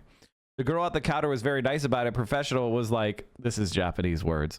At first, he kept pretending to not speak Japanese and not understand her, but eventually turned back around and brought them to the counter. When she took one of the rice balls and started scanning it multiple times, he stopped her and told her to suimasen, scan each of them individually to prevent any 5G since I didn't bring my shungite with me, and then turned around and winked at me. I don't know what he meant by that. Isn't Sugnite in prison or something? Anyway, after he scanned each rice ball and put them in a bag and started to pay the price, he kept interrupting her by yawning really loudly. Honestly, Sugnite. Honestly, guys, I think Ethan should investigate this. I've never heard this story. This one's pretty damning. I didn't know Hassan tried to shoplift. You can tell Gila has never had to worry about her reputation as an artist because she made that company with the safety net her fame already provided. It's so out of touch to cry because somebody doesn't want to risk their bag working with controversial, politically charged YouTubers. Regardless of political alignment, I wouldn't touch Ethan, Gila, or Hassan with a 10-foot pole right now if my entire career was based on people giving me business. I mean, this is exactly what Ethan wanted to create. Ethan wanted to create this situation where people would go like, I don't know if any of the things against Hassan are true, but he's controversial. That's what they're trying to create. For Palestine raised $1.6 million. That's fantastic. Literally negligible. They've received billions of fucking dollars. It's a good thing. They've received billions of dollars? He's talking about Palestinians, I take it? Has $1.6 million had an outcome on anything happening in Gaza? Absolutely fucking not. Has it helped people? Sure. Has it helped fucking the... That would make an outcome, wouldn't it? Actual, like, movement? No. Like, raise money. That's good. That's the easiest fucking thing you can do is just give money, right? Good. Let's talk about real activism. Let's talk about enacting meaningful change. You know what would be meaningful change? Defeating Kamala Harris in a Democratic primary. Oh, wait. We weren't allowed to do that. You mean protesting Kamala Harris and telling her to change her position on Gaza? We tried that, Ethan. You were against it. You can't raise money. You can't protest. You can't withhold your vote. By the way, I gave more money to Palestine than Ethan did. And I'm a lot poorer. I gave 10K. Ethan gave 6.5K. Isn't that sad? He's a multi-millionaire. We have to talk to the other side instead of just calling them Nazi or racist. Far left. You're straw manning. We're not. Can I see the best thing I saw today? Sure, you can link it to me. Doing that. Me. Then what's the problem? Far left. You're whitewashing them when you talk to them. Me. How? Far left. Later that week, he gave a guy 5K to eat hot chip. I ate hot chip for fun. By not. Sean DeBlack said it best. If you put together a compilation of all the times Ethan expressed support for Palestine, it would still be shorter than any one of Ethan's N-word compilations. Bro. True! True! Devastatingly true. Calling them white supremacists. Me. Now David Doe responded saying, bending over backwards to appeal to Nazis while having unhinged vitriol for the left sure is a strategy. All Mike knows these days is politics, eat hot chip, and not lie. All I could say is, I know I'm not the hottest guy in the world, and I never claimed to be, but like Ethan Klein insulting other people's appearance is just like, that's crazy. That's absolutely crazy. I don't think I'm not bad looking. The only place where I would be considered below average is in media, where the hottest people in the entire universe are trying to get attention. But a 40-year-old white straight cis man from Pennsylvania, we go Ghoul over there. I know his eyes are like rotting out of his head. It's like if Asmongold started giving housekeeping tips. Yeah, I know, right? Like, god damn, dude. What Ethan said about you was actually vile. It's little Liliana. You have to Liana. Sorry, I could read, I swear. You have to understand something about people like Ethan. Ethan is getting all his information about me from Destiny, literally. And Destiny and I have, he's been my enemy. He declared himself my enemy 6 years ago because we did 6 political debates. And he, quote, lost the political debates. And I got a career on Twitch because of defeating him in those debates. And he has fixated on me ever since. He and his community watch every single thing I do. Literally. Every collab I do, every time I go on another YouTube channel, anytime I go into another stream, anytime I stream, anytime I'm doing something IRL, they record it. And they try to find any time where somebody embarrasses me, where I don't look good, I say something out of turn. That's literal panopticon surveillance. And from 6 years of doing that, they have me looking fat one day sitting on a chair. They have me touching an ex shoulder and cringing for 10 seconds and then ending stream and going to dinner and forgetting that even happened. What was the other thing they have? They say I punched a couch 6 years ago. That's it. Panopticon level surveillance. The other thing is I made a joke. I said if you're in Florida, I have $100,000 opportunity, which they said was me trying to kill Destiny, which that was their interpretation. And I got in trouble from that joke from Twitch, and I got a 2-day ban because people were implying that I meant that. So Twitch says you're not allowed to make jokes like that. And I said, okay, sorry. Like, what's the big fucking deal? You're saying 6 years? Ethan. You were saying that that women were built to rape. Like, what are you talking about, man? How are you speaking up? You said in nature, women evolved in our society, in our history, that women were evolved like to be raped and that they want to be conquered. Like, what the fuck are you talking about, man? It's the same points over and over. Yeah, the not lawyer thing. The same points. Netanyahu gifted Trump a golden pager during their meeting in Washington. My reaction to this is it's just like, how come everything Israel creates as far as art is just trash and looks cheap? This looks like something you would give as a joke trophy. You know what I mean? Like if you made a joke trophy at your local office for like most water breaks this month, it looks like shit. It's like worse than a trophy you would make for your beer pong tournament or your like fantasy football league. One of the things that's truly amazing about culture is how important Jewish people are to creating art and culture and comedy and literature and all they've contributed to the world. And then Benjamin Netanyahu claims the mantle of representing all Jewish people, and he does stuff like this, which is like, I'm a war criminal under indictment. Here's a trophy of our war crimes where we killed kids. It's just hideous. Strategy. He continues, bending over backwards to appeal to the right while attacking the left is literally what Jimmy Dore did, and we all made fun of him for it. Now you're surprised people are criticizing you for doing it? Cenk responded saying, you're still calling them Nazis. I thought you were one of the smarter ones, David. I guess I was wrong. MAGA is not destroying the Democratic Party and ruining any chance to pass our priorities. The radical left is, with lunatic positions like crime doesn't exist. David responded saying, that's a complete straw man. Please show me a video from anyone, myself, Majority Report, whoever, saying crime doesn't exist. You're just making things up. The left is also very clear about their hatred for the Democratic Party, and you know that. The argument I'm simply making is, why is your vitriol for the left so clear and consistent while you go over the top to appeal to people like Charlie Kirk and Elon Musk? Cenk responded to that saying, you pretending as if all the radical left hosts were just minding their business when we, out of nowhere, attack those poor innocent folks is the biggest load of bullshit. That's why you lying like this is weird and disappointing. They attacked us with vicious lies first. David responded saying, simply not the case. Ole went on your show to discuss her perspective as an activist and attorney, and you immediately made it an adversarial interview. Anna, to her credit, was trying to keep it civil, and that was after months of attacks on powerless, as in not in positions of power, left-wing activists, trans activists, and otherwise weren't doing activism in a way that you thought was correct.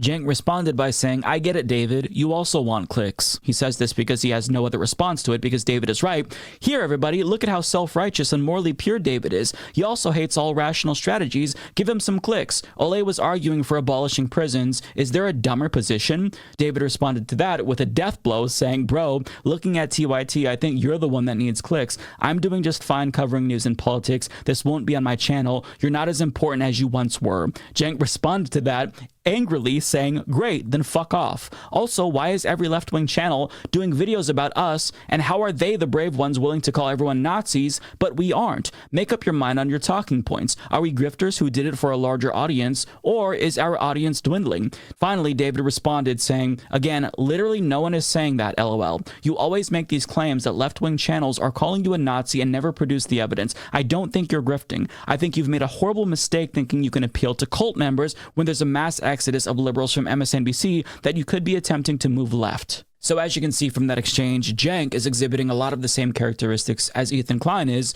during his crash out too. The grievance politics, the victim complex, the left punching, the inability to ever admit that they're wrong about anything ever, the ironic allegations that their critics are the ones who are grifting and not them, the lashing out, which Ethan Klein has done quite a bit, not just at Hassan Piker, by the way. He lashed out at Ludwig for daring to point out that Ethan shared a fake screenshot in his content nuke that he sourced from Destiny's subreddit. Now he also viciously attacks Frogan for the most petty, disgusting reasons ever. He's attacked Anthony Sargon, who is a Lebanese. Sorry about that, chat. I was just getting health insurance again. When you're an individual, when you're an independent creator, you know, you don't get a W-2. Because I don't work for Twitch, you know, I work for myself. I'm self-employed, so you have to do all that stuff yourself. I was getting health insurance with my incredible ultra high deductible plan. Raise your hand if you're a high deductible plan, Andy. This is the Ethan clip I talked about earlier. It is honestly pretty severe the way that he draws everything back to Destiny. I don't know him. I've never talked about him on the channel. I don't know what's going on with this Destiny thing. The only explanation I can have is that he thinks that it's just an easy way for him to make me look bad to his community. I'm on my parents' health insurance still. You stay on it as long as you can. I'm like it's the scene from the kindergarten where he's like shaking the fat kid. You know what I'm talking about? It's Billy Madison. It's this. Gee, I can't wait till I go to hikes. That's what I want to say when you're like, I'm still on my parents' health insurance. That's my reaction. These clips are really bad though. Leftist streamer who was also a former fan of Ethan Klein, and he seemingly, like Cenk and Anna, reads and responds to literally every piece of criticism that he sees, which is awful because that contributes to their brain rot and accelerates the crash out. And I mean, if you're not gonna... By the way, like the thing about criticism, can I talk about criticism for a second, chat? Like the way criticism operates, if you are a normal person versus if you're somebody like me, okay? When you're a normal person, you do not get criticized that much. Even if you have like highly critical people in your life, you're talking about a few times a day. Somebody is like saying something critical, or you know what I mean? Like if you're a normal person, right? When you are a creator like me, and then you add on the fact that I'm a creator in politics, which is the most controversial normal content you can make. People will hate your guts for disagreeing with them, right? I am getting criticized thousands of times a day. Somebody is saying something critical, and it comes from all angles. It's people that agree with me. It's people that disagree with me. It's people that are psychotic, literally insane people, schizophrenics, people, parasocial people, stalkers, weirdos, okay? And the thing about this is like Ethan Klein is used to doing content nukes on regular creators, not political creators. He's doing content nukes on people that are criticized the most harshly. And I've been criticized by Destiny for 6 years. This is no different. Like, honest to God, I can't even perceive a difference. Ethan Klein is talking about me on his stream, and I, honest to God, didn't even perceive a difference. It is, if you want to cause people like distress, this is not the person to criticize. I got screwed on my health coverage this year. My monthly premium doubled and I get half the coverage now. I'm not even covered for urgent care visits anymore. I had to change doctors because she wouldn't accept my shitty insurance. It was the cheapest option for me. I usually don't get the cheapest option. I don't usually get the cheapest option. This year I'm getting an HSA high deductible plan. Personally, that's what I'm getting. because I'm still relatively young. I don't have any chronic conditions that I know of, and I could save money in an HSA account. And then over the course, if I do that for a couple years, then I'll have money saved to pay my entire deductible. And so it creates a situation where I get tax benefits, I'm making some savings, and then in the future, I have this pot of money set aside already for health. So that's what I'm trying to do, to create kind of like a little health nest egg. Did you see that Hassan and Miz had a stalker from Destiny Ethan's fan base in Tokyo instead of the dance studio the other day? Kick looks like they permabanned them afterwards as they were live streaming the whole thing. Mike is his own insured. No, I have an insurance company but I have a high deductible plan. Okay, I regret even reading that shit. Let me just say this about Kick streamers. Kick streamers are, for the most part, people that don't have a lot going for them. So they don't have any talent. So what they do to get attention is just be outrageous to the maximum possible degree. Do stuff that's so unhinged and unsafe that people will watch because of that kind of train wreck. And what I really don't appreciate about Kick is that they don't police this shit enough. So they're creating an escalating spiral that's going to eventually result in someone getting hurt. And when that finally does happen, I hope no one is killed. Listen to anybody's good faith criticism, then why even read it in the first place? It doesn't make sense to me. And it's just sad because, like, I respected all of these people at one point. And it's sad because Ethan, Anna, Jenk, they've all chosen to further insulate themselves in different echo chambers instead of engaging with people who used to be their friends that have good faith criticism towards them. And now, so many bridges have been unnecessarily burned. Hassan offered to speak to Ethan and debate him about his criticisms. He even offered to facilitate a conversation between Ethan and Sam Cedar, and Hassan is going to explain how that offer went. I tried changing his mind. Maybe this time I'll bring Sam Cedar, and you'll be the one saying, oh my God, Sam Cedar, what a nightmare, because, you know, you've been running away from him. Yeah, I wonder why Ethan Klein won't talk to Sam Cedar. In private correspondence, I told you, I said, hey man, I know you don't respect me, because he's claimed that I wasn't like talking to him at all. So I said, hey, I don't think you respect me at all, but you respect Sam Cedar. You should talk to him. You should talk to him about this issue. He has a lot of lived experience. And he said that was anti-Semitic. Everything is anti-Semitic. And that right there is how you know Ethan Klein has lost his goddamn mind. He interpreted Hassan's offer to connect him with someone he says he respects as, oh, you just think that I'm a bad Jewish person and you want to connect me with a good Jewish person that affirms your views. I mean, I feel like he's known Hassan long enough at this point to know that that wasn't Hassan's intent. And I think he was just making an excuse because he doesn't want to talk to Sam Cedar because, again, Trump and Truth Social has created crypto ETFs and giving shares to his cabinet. Oh, my Lord. Cedar knows his shit. Ethan does not. But, you know, Ethan Klein has avoided Sam Cedar. Like Jenk, he's attacked Emma Vigeland, much like Jenk and Anna. And the reason why Sam Cedar is persona non grata to all of them is because, again, he is very knowledgeable and he cuts straight through their fucking bullshit. They don't want their grift and bullshit to be exposed, so they don't talk to Sam Cedar. But at the end of the day, even though all of this feels like petty drama, and it is to an extent, I do think that there's valuable lessons that we can all learn from this. One, never have any heroes. And also, you know, while liberals like Ethan Klein and Jenk and Anna could use their massive platforms to take on fascists, they've instead let their own personal grievances blind them from the things that really matter the most. And all of us should make sure that we never let ourselves fall that far and do things like that. You know, while they're caught up in their feelings, again, fascists are consolidating power as we speak and destroying democracy. While they're punching left, fascists are applauding them for doing that. Come on over to the good side, Ethan. And you know, there's nothing that we can do to change their minds, clearly, but we can use this as a lesson for ourselves. Ultimately, this is the sad part, right? Because like a lot of, like, I think people like Dan, and I'm not talking about Diddy G Dan, I'm talking about Ethan's Dan. I think a lot of those guys had a lot of goodwill with Hassan's community and my community, and continued to have that goodwill far beyond the point where they should have.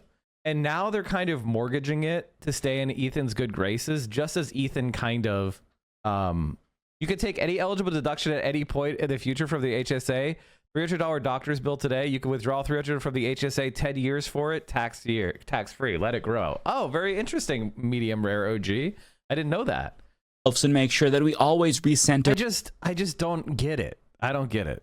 And like the thing is, like, they look at me, they look at my content, and they think, Mike doesn't even have 100,000 followers on Twitch. They don't understand how Twitch works. Twitch is not about your follower count. Follower count on Twitch is botted, or a lot of defunct old accounts, or people follow you because of like collaborations and then never watch. What makes you a valuable Twitch streamer is the active community of people that watch you live. I just woke up to the content nuke part 2 news killing me. Raising 1.6 million for charity is meaningless, but here I'm going to go and dedicate the rest of my life to Hassan video essays. I mean, good luck. Good luck. All that's happening is anybody who's a left of center person. I mean, Ethan Klein, who do you think is doing like Hassan was on Pod Save America twice. He was on Bernie Sanders' official podcast. Like, what are you talking about, man? You think the guy famous for his Edward compilations and blackface is going to is responsible for mainstreaming Hassan? Like, what are you talking about, man? Their conversations to what matters the most. This is what Hassan tried to do repeatedly in his conversations with Ethan Klein, and he would remind them that their disagreements or Ethan's feelings shouldn't overshadow the genocide that's... I don't understand why Jank and Ethan are so terrified of Sam Cedar, but think that Central Committee Hassan can't hack. The answer is because we are people, because we're just Twitch streamers, or primarily Twitch streamers, and people have attacked us personally. Me, Destiny's community has spent their time trying to like attack me as like a lol cow or whatever other like Kiwi Farms freak shit they do. And for Hassan, it's familiarity breeds contempt, excuse me. So it's like he knows Hassan. Hassan sat next to him. Therefore, he doesn't have to respect Hassan. Because like it's the Groucho Marx thing, right? Like I wouldn't respect anybody who works with Ethan, right? Like, so Ethan's not gonna respect anybody who works with Ethan. Losing Dan, Lena, and Olivia AB this breakup has been so sad for me. I hope Dan would be the voice of reason to help stop Ethan from spiraling, but here we are. I mean, they revealed themselves in the post nuke stream taking place, and Ethan actually mocked Hassan Piker for trying to recenter the conversation around genocide in his content nuke. I'll repeat that. Ethan Klein made fun of Hassan Piker for trying to recenter the conversation on the thing that matters the most. But that is exactly what he should be doing. And it demonstrates why Hassan Piker is a valuable voice in this space who deserves to be defended from Ethan Klein's bad faith and petty attacks. So let this be a warning to you all. In times like this, it is so important to let go of your ego and be introspective and be open to constructive criticism, especially if they come from friends, and be able to adapt and recalibrate from time to time if your focus isn't lining up with the things that matter the most. We are all human beings, so we're all susceptible to pettiness and being drama queens, and we all engage in infighting. But at the end of the day, we need to remind ourselves that that doesn't matter, and we're not the main characters. Also, Hassan is Arab. He's not Arabic, he's Turkish, but you mean Muslim. Their livelihood, it depends on it. I don't know. I could understand that they're not speaking up, even if I don't agree with it. That's called being a sellout. I agree with you. You know, I find them more pathetic and pitiable than hateful, right? Like, yeah, if they stood up to Ethan, he would fire them because it's an echo chamber and they're not allowed to dissent. Like, we get it. Like, they have to be bootlickers for pay. But at a certain point, that is kind of sad, right? I understand it. I can empathize with that, but it doesn't, that means they're not good, you know? Like, they're not good people. The crash outs have been really impressive. Did one of his old cast quit and start working with Cutie Cinderella? That sounds really awesome. I wish more of them would. Not good people is a little much. Maybe a victim of circumstance like Hamas? What? Sam seems cool. Sam seems really cool. Like, legitimately cool. I wish AB and Lena would leave. I do too. I know that I'm not a big creator, but I would do everything I could to help them. You know, I'm a big creator on Twitch, but that's it. Chad, this is my this is where I'm getting my healthy recipes. I've decided to go on my weight loss journey.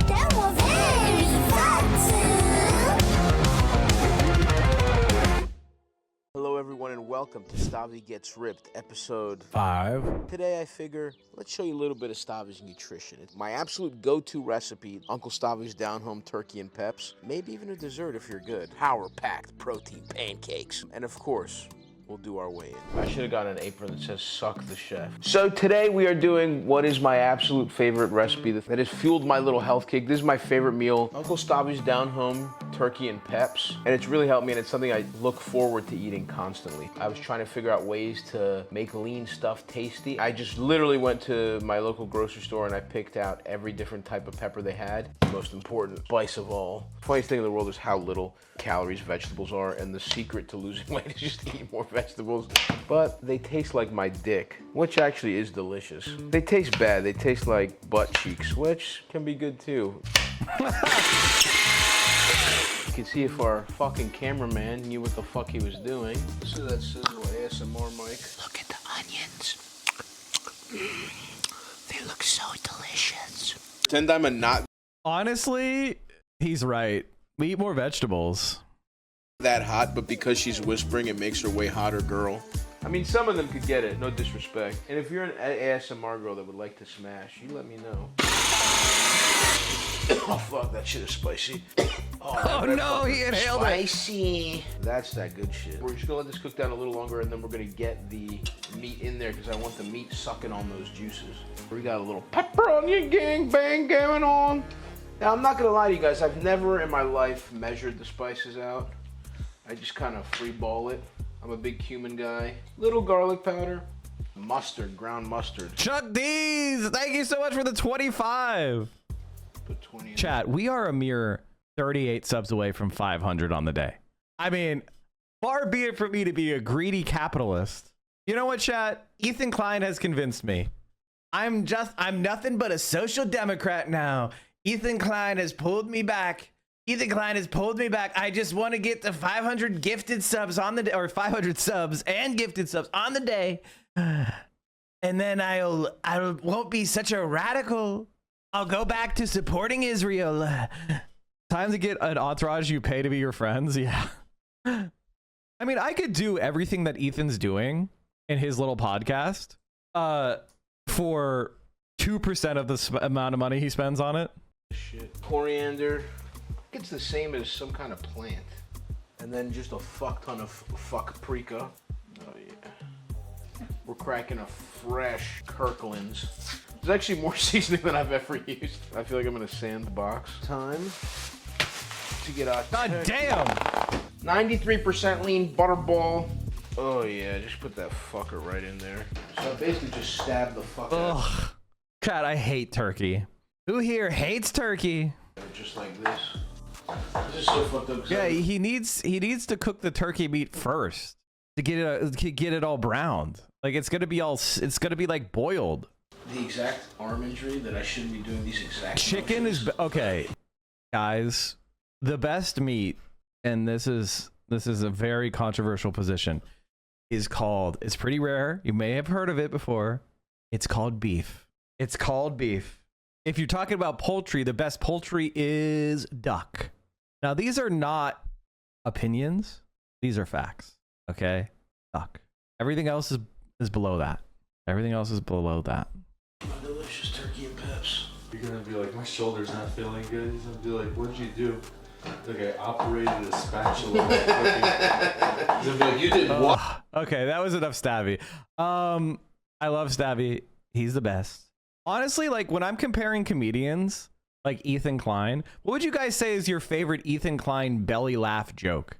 I can't think of one. Oh, actually, I can remember. Wait. I want to give credit where credit is due. I belly laughed when I heard his proposal story. Ethan Klein's proposal story. I belly laughed on that one. That I will give him credit. I don't think it was so much as of a joke, but I think it's more of his like life story that I was laughing at. I think that was the funniest thing I've ever heard from Ethan. I will give him that. It's There was so a very late, funny chat. thing where, like, I'm sure you. Did you guys hear about the IDF AI that went rogue and started saying the IDF is war criminals? Did you guys hear about this? You guys know that Israel, does ridiculous propaganda, and there was like a AI Twitter bot that I guess through machine learning decided to become anti-Israel autonomously. An automated social media profile that typically spread pro-Israel propaganda on X has recently gone rogue, turning against the accounts it once promoted.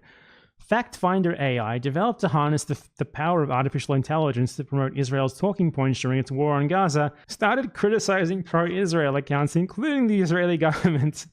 The account went as far as denying some acts committed by Hamas in its 7 October 2023 attack on Israel, and said Israeli soldiers were white colonizers in apartheid Israel. It's learning! It's the singularity! We're approaching Skynet. Fake reporter, an Israeli disinformation watchdog, an Israeli watchdog, found that FactFinder AI published inaccurate information regarding the release of Israeli captives and contradicted itself on several issues.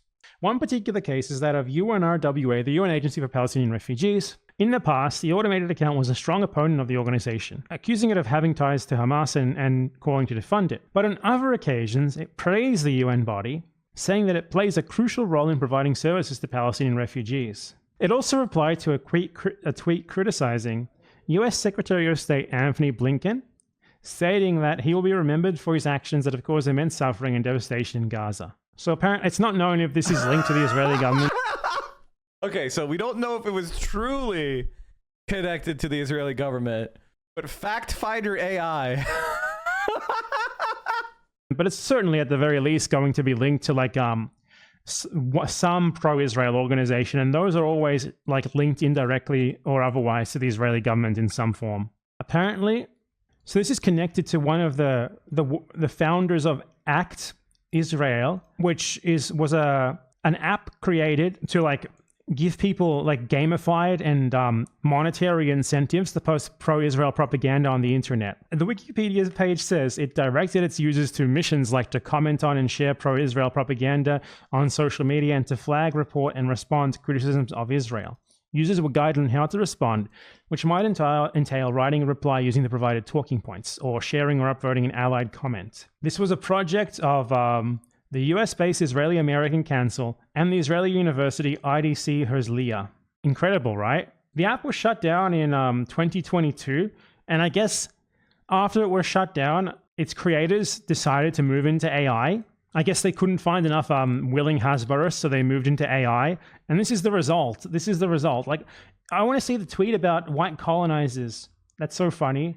See, the problem with AI is that it might end up being more critical. I can't find an actual picture of the tweet. Man, that's crazy though, that like the Israeli Hasbara AI bot came to denouncing Zionism faster than Owen Jones has. It took like a couple of months. Jones has taken more than a decade. But yeah, you got to be careful with AI because it might just be exposed to narratives that it's not supposed to be talking about, and that could become pretty inconvenient for you if you are trying to spread pro-genocide Zionist propaganda. You know, I want to see the white colonizer tweet, but I can't find a screenshot of it. How sad. Man, I'm looking at these stories, and this is the funniest story from Trump's admin so far. An absolute unnecessary counterintelligence risk, and one putting lives in danger. That is the warning today from one top Democrat as the concern is now growing over the national security risks just triggered by a new move from the White House. Did we ever watch the Owen Jones BE vid? It's an hour long, but very well put. My feeling on that video is that Bad Empanada is not wrong. However, at this moment in time, I don't think people that are taking the pro-Palestinian position publicly, even if they were dumb fucks who had bad takes in the past, even on that issue, I'm not trying to smear them. However, I do think you should keep track of who those people are and not put them in positions of leadership. I'm not a big fan of Owen Jones myself. He's fine. But I don't know. I get why it's happening. I get why he made the video, but it's just I don't think of it as very productive for my stream. The CIA to send an unclassified email. Inside that email, the first name, last initial. What do I think of the USAID stuff? I think that if USAID is damaged, that will make the world a better place. On net, USAID does far more damage than it does help. And I don't think that the United States of America should be running humanitarian organizations. I think humanitarian organizations should be run by international organizations with high levels of transparency. Like, if there's a famine somewhere, I don't think the US should be helping. I think an international group supported by all the world's nations should support it. And it should be completely transparent and who works for it. And nobody who worked in American intelligence or had any connection to American intelligence or Chinese intelligence should be part of it. I think the US-led global world order is poorly designed, and it's mostly used to abuse countries and trap them. Why on earth is Trump undermining it? Because he's stupid, which is great. Of every CIA staffer hired in the last 2 years. The CIA complied. The fear now, foreign hackers, and the new safety threat for Americans. Did you guys in hear the that? US last 2 years. An unclassified email. Inside that email, the first name, last initial of every CIA staffer hired in the last 2 years. The CIA complied. The fear now, foreign hackers, and the new safety threat for Americans in the U.S. and abroad. CNN's Zach Cohen is with us. He's got much more reporting on this. Good morning, Zach. What are you learning? JD Pondon. This is part of the CIA's broader effort to comply with that executive order from President Donald Trump to downsize the federal workforce. But look, for an agency that prioritizes and places a premium on secrecy, this is really, frankly, a surprising move that the CIA sent this list of names to the White House in an unclassified email. And it's obviously raising concerns about national security risks, about counterintelligence threats that could come from exposing the identities of these individuals. Now, the people on this list include all new hires at the agency, people who have worked there for 2 years or less. It includes people from analysts to those that are in the training program to eventually go undercover and be deployed overseas to dangerous hotspots around the world, as the CIA does. But look, because of that, this is the exact kind of information the CIA has really worked hard to protect in the past. For their part, they're saying they're complying with Donald Trump's order, and they're doing what he directed in a statement. They said, quote, "We are complying with the executive orders and are providing requested information through the appropriate channels." Now, sources telling me and our colleague Katie Bo Lillis, though, that this option of sending the list of names with just the first name and the first letter of the last name was sort of a way to maybe try to obscure the identities of these individuals, but it doesn't take a genius to maybe piece some clues together and potentially identify who some of these people are. Some people sources warning us that could even end some of these officers' careers before they even get started. Folks who the CIA deems it's too dangerous to send them overseas into a dangerous situation, given their... Honestly, if I was a CIA agent, I would quit. And the reason why is because the CIA keeps trying to pivot to China. And you know why they haven't? You know why they haven't had success? China keeps catching them all. So, like, they should be like, thank you. Oh, yeah, I'm in the email. I can't go to China. Yeah, I'm sorry. My name's in the email. I can't get to China. It's too dangerous. Sorry, folks. I'm going to have to spy on Switzerland. Maybe I'll do the south of France, but I can't do China. No China for me. The Chinese government systematically dismantled CIA spying operations in the country starting in 2010, killing or imprisoning more than a dozen sources over 2 years and crippling intelligence gathering there for years afterward. I just want to thank the New York Times for confirming that the people that China arrested were all actually spies and they were guilty of treason.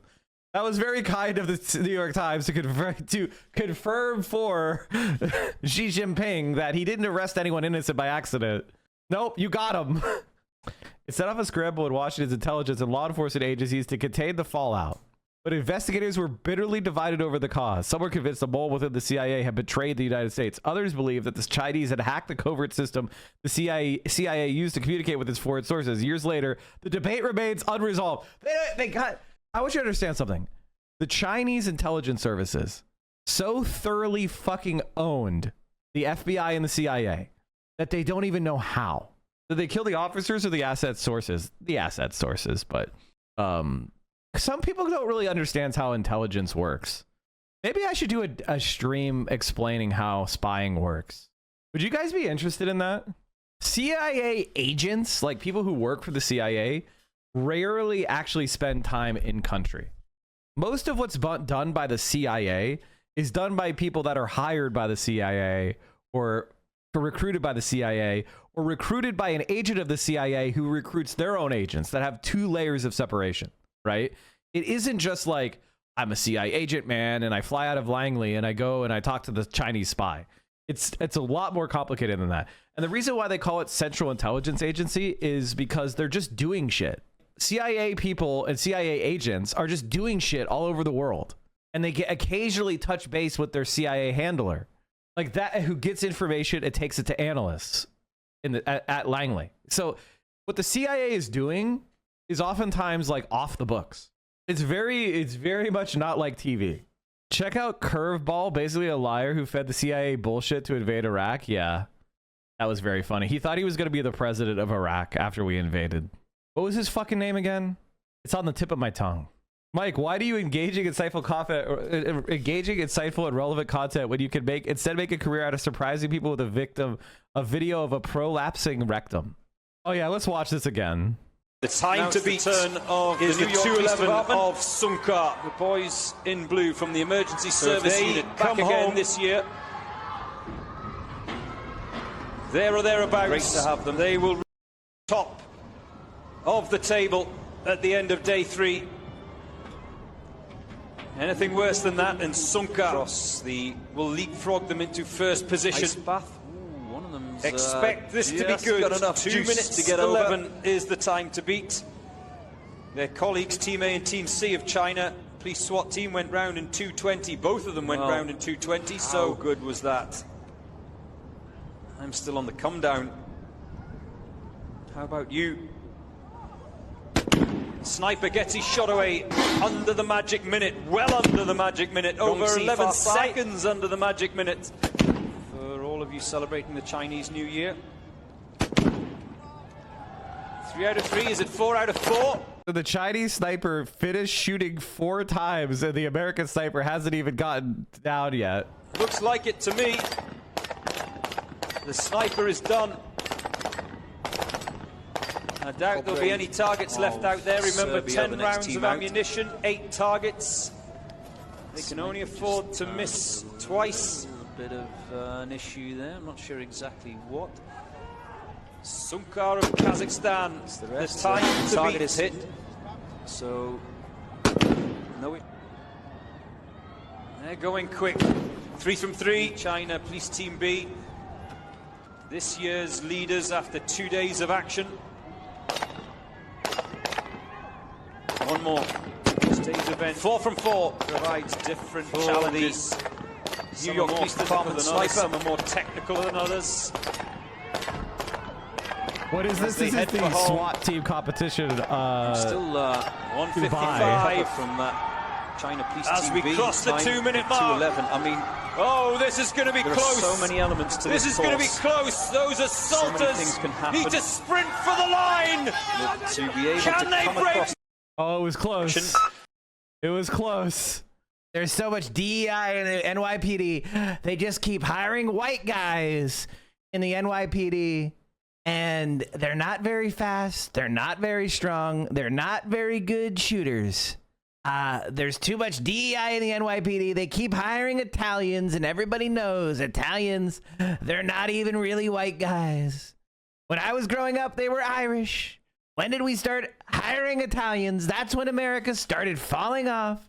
And they all are from this place called Staten Island. It's a horrible shithole country, shithole county. Not a real borough, folks. They're real cops. They come from the Iberian Isle, the Emerald Isle. And that's what made America great. Identities could be out there now. So Congressman Jim Himes, who's the top Democrat. Hey, matter of fact, Cope, is that the Chinese can't perform like this in the field, and they just exclusively trade for this competition.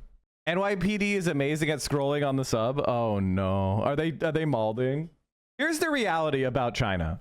China is better than America in most things now, because as their wealth is catching up, there's more people in China that are middle class than all Americans. right? Significantly more. They're now graduating 6 times as many engineers every year as we do graduate from American colleges. They graduate twice as many PhDs as we do. They produce 4 times as much science than we do. Like, as China continues to develop, just the fact that they have so many more people is going to be a gigantic advantage. The only reason that the United States was able to be the world superpower is because we were rich and we had a large population. But when China catches up, not even gets to rich, when China gets to more middle income status, the amount of wealth and talent they're going to have is going to just massively swamp the US. Especially when we're cutting off immigration. Like, if America deports millions of people, our population is expected to severely decline. Did you guys know that if Trump gets his way, that American population is expected to drop by 150 million by 2100?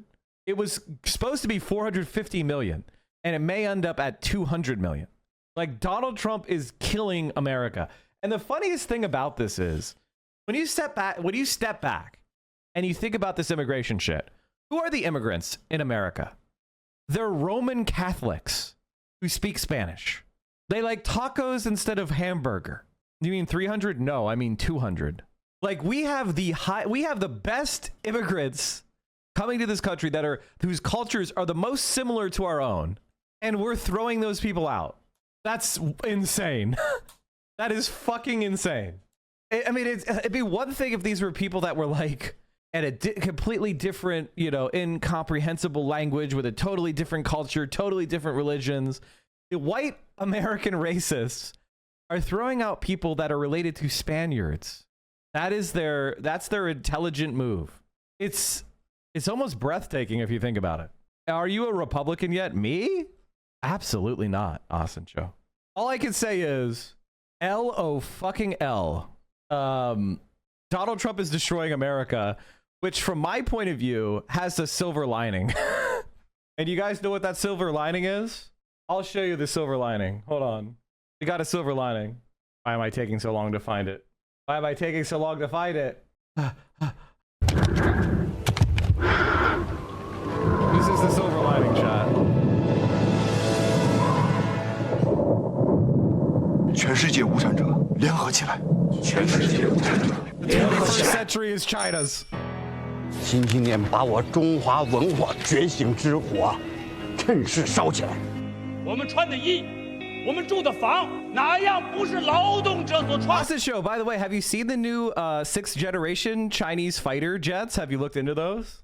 同学们，历史的重要时刻就要到。无论是谁，要是敢亡我国家、灭我种族，我们就跟他们决战到底。起来，接喊脚步的奴隶，起来，全世界受苦的人。满腔的热血已经沸腾，要为根据民主原则，我们将选举产生中国共产党中央局成员。 旧世界，大河落花流水，奴隶们起来，起来！ This is what the KMT did to people protesting. Machine gunned them down.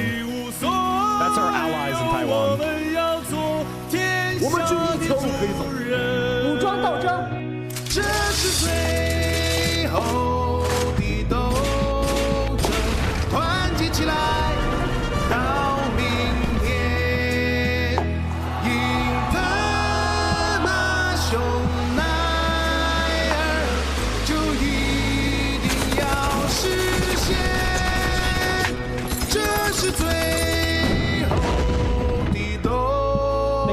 By the way, hi Japan.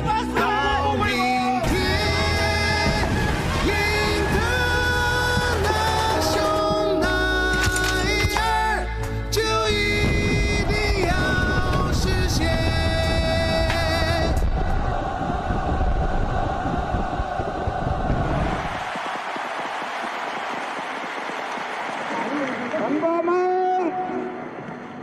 中华人民共和国中央人民政府今天成立了。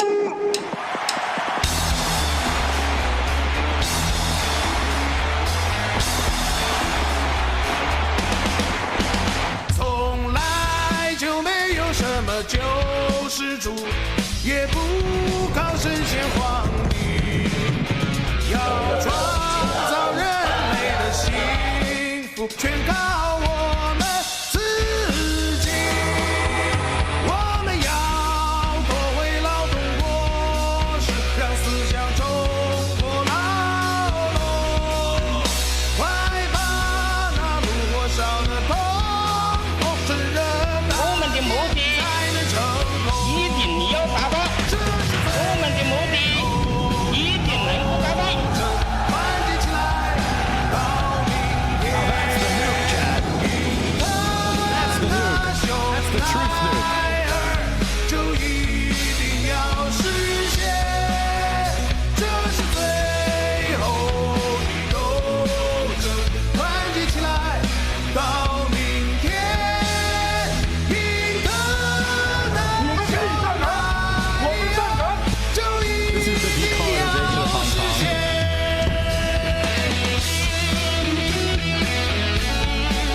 Awarded to the city of Beijing.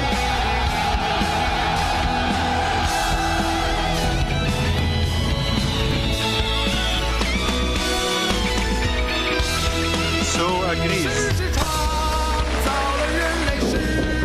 这是载入中华民族史册的一天。交给我们是不够了，一切劳动者所有鲜红的太阳，实现中华民族的伟大复兴，就是中华民族近代最伟大的作为。团结起来，到明天。经过长期努力，中国特色社会主义进入了新时代。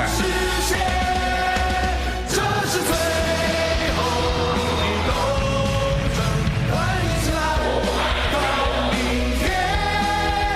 赢得的雄乃来，就一定要实现。赢得的雄乃来，就一定要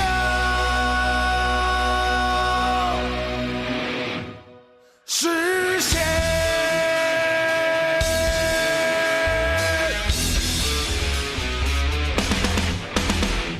伟大、光荣、正确的中国共产党万岁！伟大、光荣、英雄的中国人民万岁！ What's our propaganda? Now that is propaganda. American propaganda. Come on, guys. They were a small party that started with 12 guys. 全世界无产劳动主，我们就跟他们决战到底。起来，结合脚步的努力，起来。 This is the old, if you don't know what they're singing, this is the Internationale, which is actually a French song. French socialists wrote it. And I believe that was the anthem of both China and the Soviet Union for a while. So, because that's what communism is supposed to believe in, which is the end of national division, all of humanity living and working together to improve our living conditions. That's what they want to make a scare word, which is kind of interesting in a certain sense. And it's like, okay, you can say that that's not plausible right now, or that human beings are not worthy of that idea, and that we need petty rivalry and competition and greed. But to try to make it a scare word is kind of insane. On the House Intelligence Committee, raising some of these concerns yesterday after this news broke. Take a listen to what he said. Certainly the ones that are operational, the case officers who are operating in very, very dangerous places around the world. They are living undercover. If they are discovered, and especially those that don't have diplomatic immunity, I mentioned them earlier, it can be curtains for them. It's just not that hard to convey classified information from one government department to the other. So we've put a lot of people needlessly at risk here.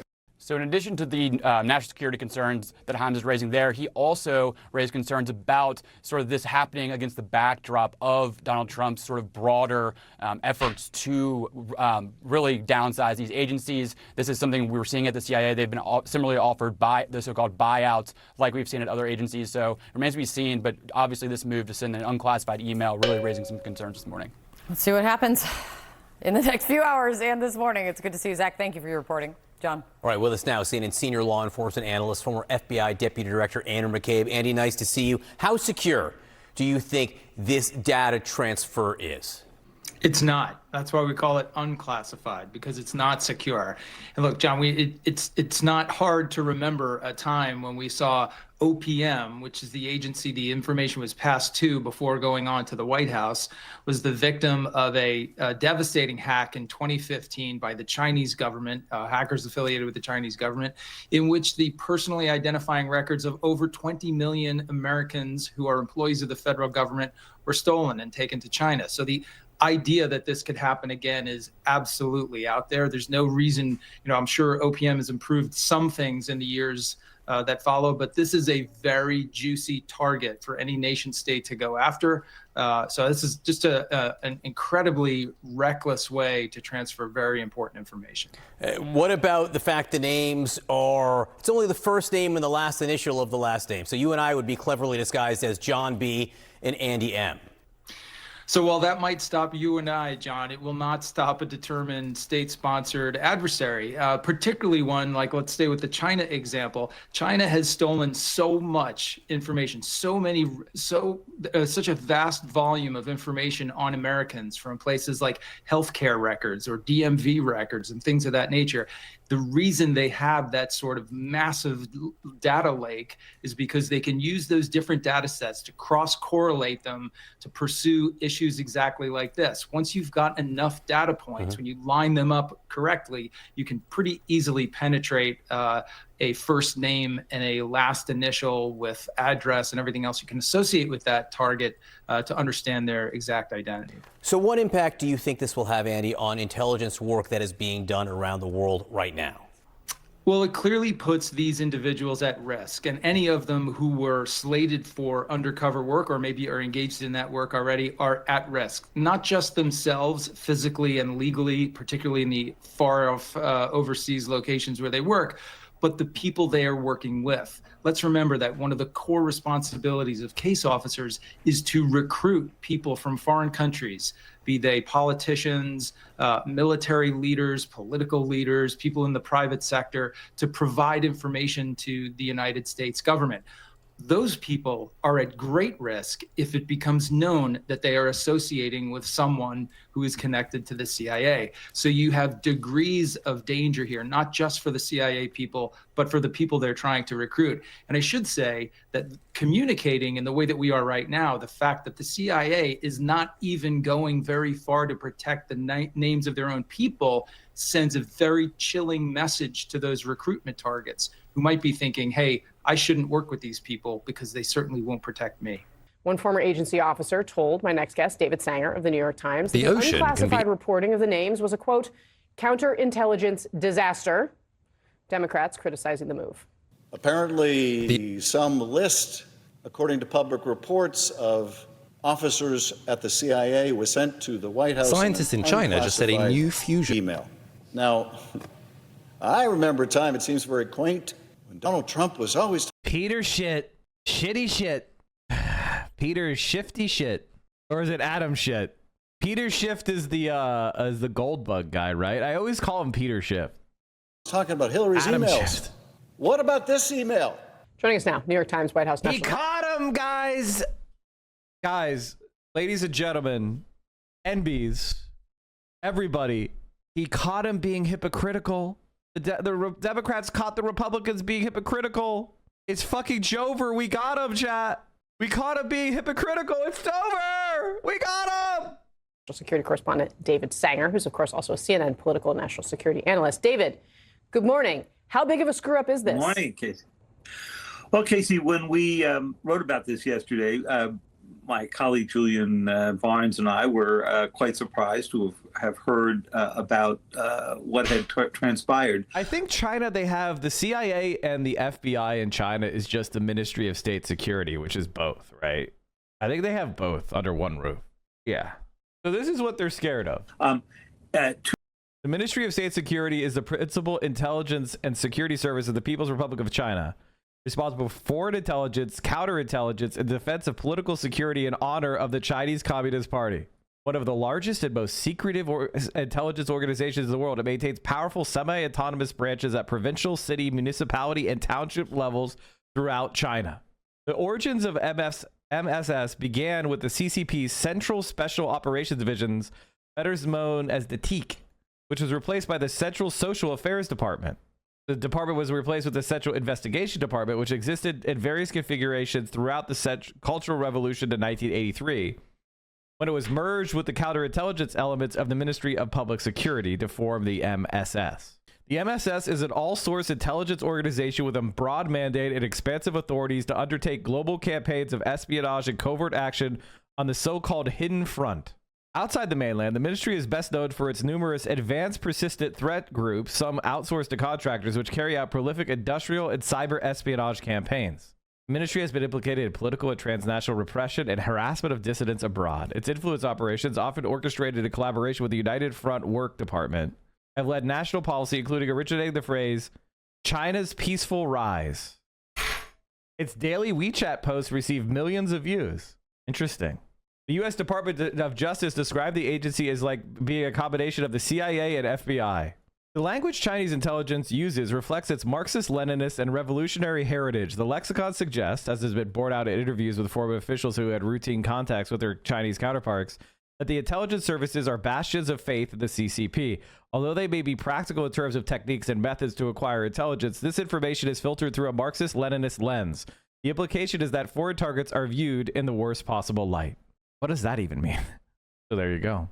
To their defense, and it's a pretty thin one, I think it's pretty widely acknowledged that the best spies in the world are Chinese. Unclassified email had the first names and the first initial of the last name of the agents and operatives and analysts. Did anyone know that video that I showed earlier? Yeah, hold on. Let me just open it again. It's the Internationale in four languages: Chinese, English, Russian, and French. Here's the link. Involved. There's another international that I like to watch. That was made by a college, which I think is very cute. Uh-oh.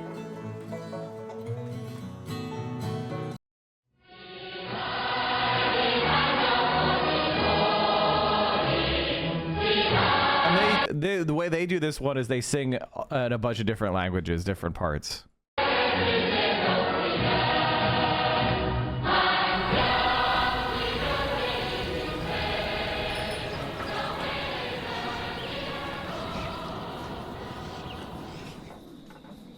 The movie Mission Impossible was about stealing the knock list. Now Trump has them sent in an unsecured email. Kind of. Not quite, but...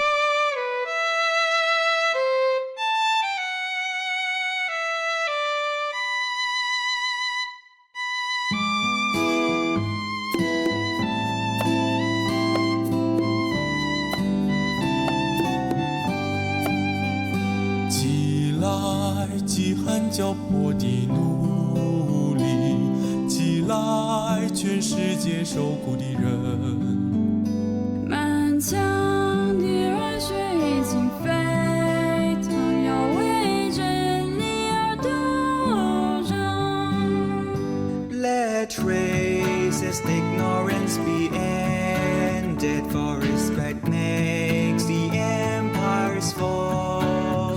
Freedom is merely privilege extended, unless enjoyed by one and all.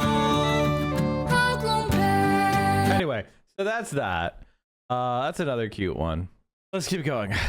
So the White House made the case, and others, that this did not actually, reveal their full identities. It sure gave some clues that would be pretty useful combined with other information from social media and et cetera. And we know that the Chinese and the Russians are particularly adept at combining all source intelligence to put these together. I guess the question that I would ask, Casey, would be, supposing we had published in the New York Times or you had published on CNN.com a list of names and first initials of the last name of people hired by intelligence agencies in the past 2 years, what do we think the White House would have been saying? David, and of course, we wouldn't have done that, right? Right. We would never have done that. But can I just ask, sort of on a basic level, can we assume that this is being read by foreign adversaries, that this has been hacked? I don't know for sure, but we do know in this particular case. But what do we know? We know that during the Obama administration, that the Russians were in the unclassified White House, State Department, and Pentagon systems. We know that the Chinese, through a group called Salt Typhoon that you and I have talked about before, got deeply into the telephone networks of 9 major telecom providers and got at the information about how the Justice Department basically taps into the phones of suspected spies, drug dealers, so forth, when they have warrants. So their skills here are pretty good, and particularly for getting into unclassified systems. And very briefly, David, the lengths to which the CIA would normally go not to reveal the actual first name and last initial of, let's stick with the Directorate of Operations, the more kind of sensitive players here. Normally, how far would they go to make sure? I mean, normally these people operate in the world often under names that are not their actual first names, right? That's right. And frequently they operate as well under a sort of official cover that, you know, they've got a job and a title at the State Department, at the Agency for International Development, perhaps, at the Agriculture Department. You know, they could be placed in other roles. So it's very possible that the data could be, you know, cross-registered here. And remember, what did the Chinese steal back during the Obama years?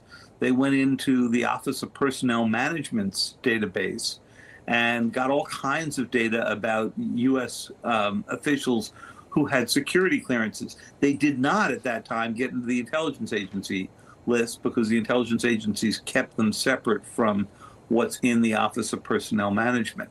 But this is obviously the kind of information foreign groups all look for.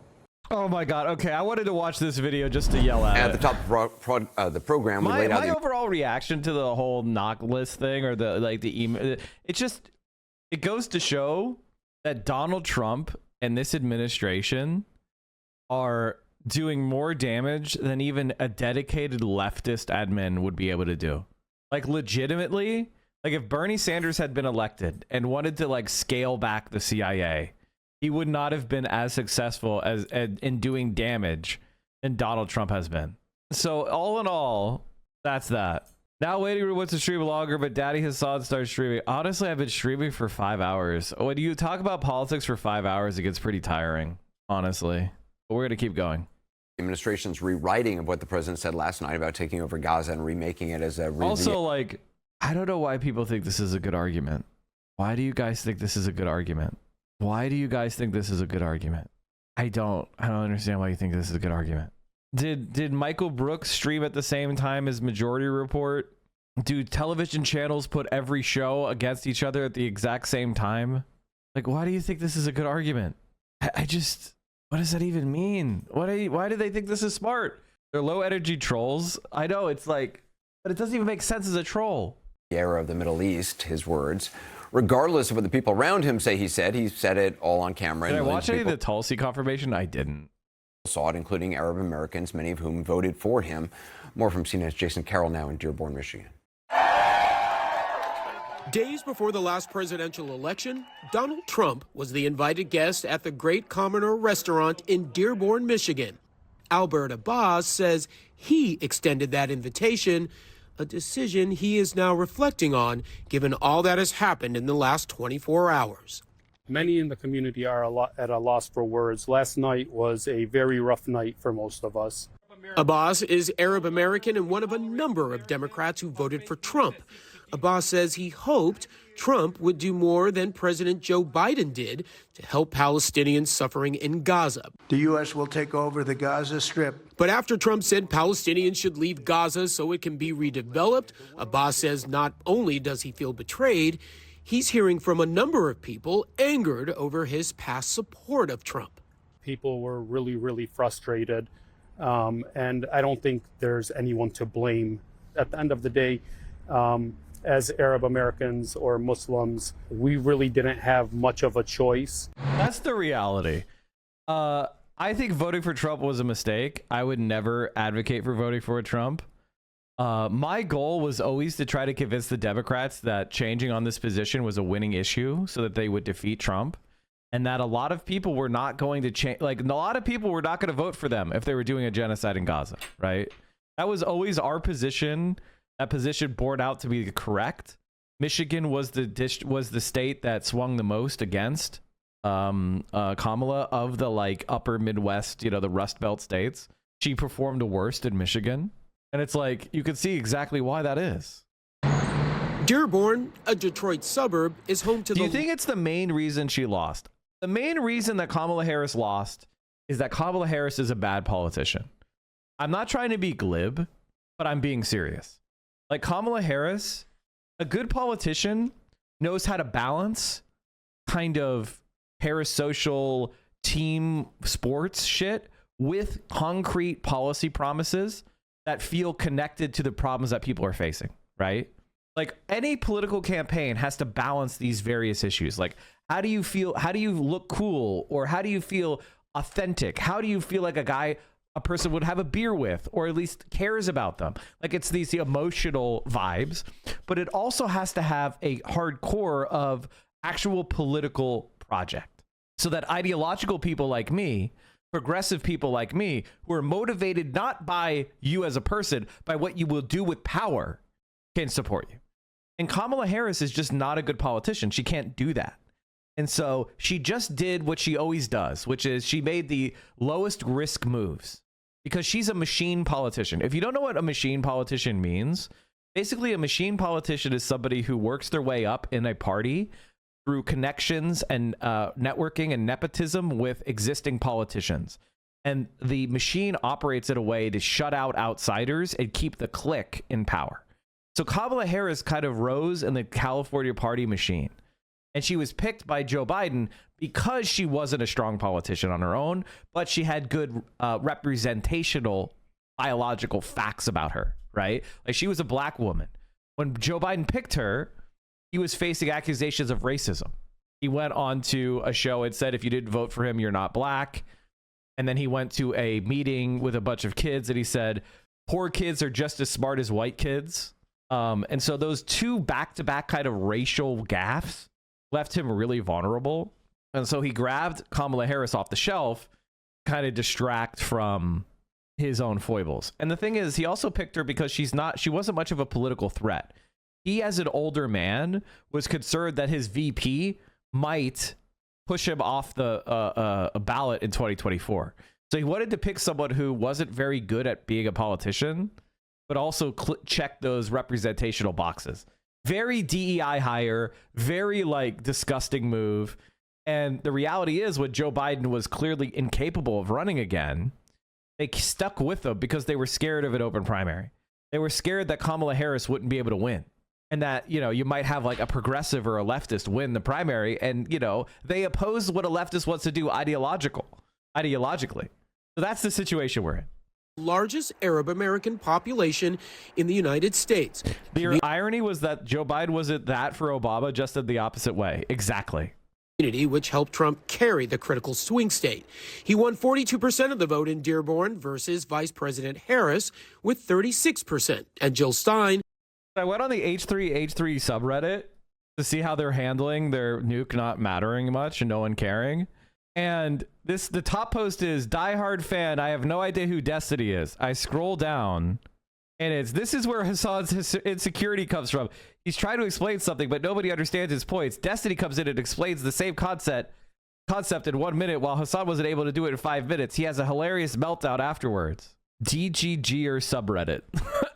A 2019 or 2018 clip of like a Twitch panel heavy brigading mass downvotes from Hassan fans / snarkers. And people looked at this guy's replies and it's all Destiny shit. I was a Destiny fan. Yeah, no shit. We know, we know, man. We know. With 18. In 2020, Biden handily carried the city with 69%. Faye Nimmer voted for Trump in 2024 out of frustration over the previous administration's support of Israel. Now she is troubled by the president's proposal to move Palestinians out of Gaza. I mean, it's very concerning and it's infuriating. Personal feelings, you're infuriated, but standing by your decision for now to have voted for Trump. Correct. And what would move that needle for you to say, you know what? I made a mistake. Palestine is the red line for this community. Nimmer says she suspects Trump is bluffing and is using his proposal as some sort of negotiating tactic. That's the same sentiment shared by Amar Zar. First, this is clearly not going to happen, right? And real estate broker Ali Al-Farajala. A lot of people are calling me and texting me saying, hey, how did your vote work out? How's that third party vote? Both were so-called protest voters. Neither supported Trump or Harris. Are there any sort of second thoughts now about having supported a third-party candidate? Absolutely not. And I'll still do it again and again and again. I didn't vote for Trump. So a protest vote, I don't know. I would say it was a targeted vote of conscience to say that the children... By the way, and this is a very important point that I just tweeted out earlier. Egyptian diplomats came out and they corrected the record. They were very clear on this point. They said, the diplomats said Egypt rejected similar proposals from the Biden administration and European countries earlier in the war, which were sparked by Hamas's October 7, 2023 attack into southern Israel. The earlier proposals were broached privately. The only difference between Biden and Trump on Gaza is that Trump is saying stuff out loud and publicly. Biden was working behind the scenes privately. I think it's better for it to be said publicly. I want everybody to know that the United States and Israel is in support of ethnic cleansing.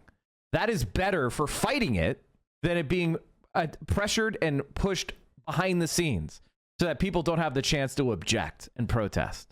Donald Trump and Joe Biden are identical on Israel, except Donald Trump is probably more honest about his genocidal intent, where Joe Biden and Kamala Harris are liars. Of Gaza have to mean something. Their death has to mean something. And while Arab Americans here were divided in the past, going forward, one point is uniting them: opposition to Trump's proposal to move Palestinians out of Gaza. The community will be unified. I will tell you this. The Palestinian people would rather die and live in a demolition site than to be ethnically cleansed and being sent out of Gaza to Egypt or Jordan.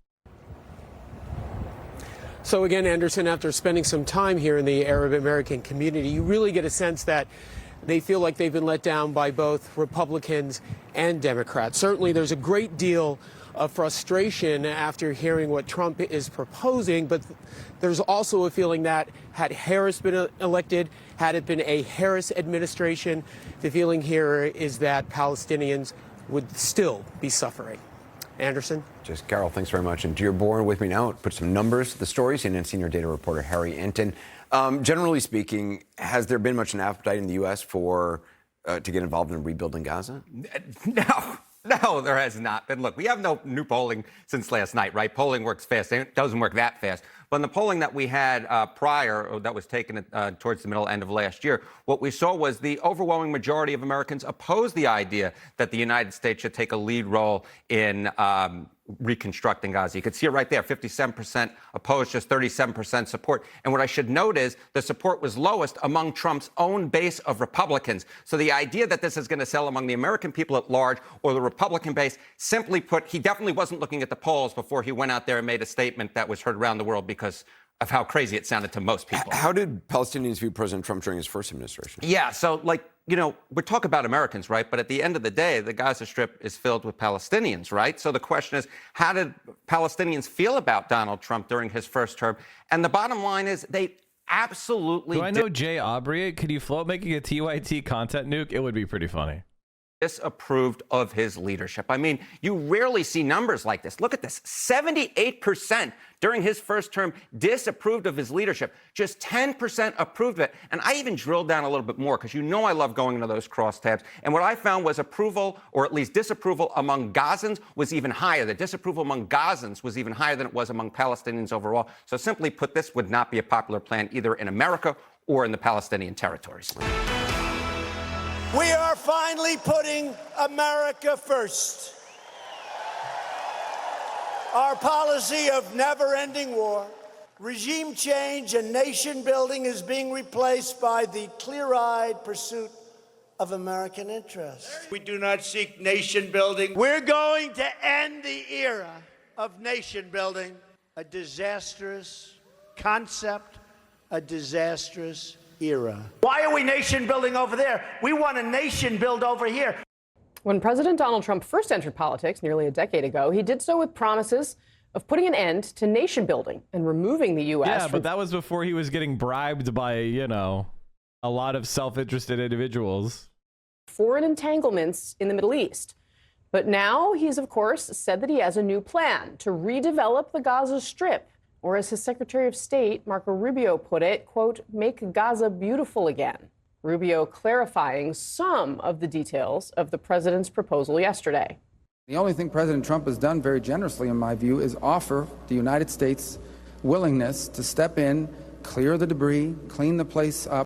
As Israel's defense minister readies its military for the, quote, voluntary departure, end quote, of Palestinians from Gaza, one thing that's clear, President Trump and his plan have the full support of his Israeli counterpart, Prime Minister Benjamin Netanyahu.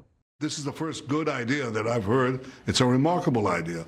And I think it should be really pursued, examined, pursued, and done, because I think it will create a different future for everyone. He's the greatest friend that Israel has ever had in the White House.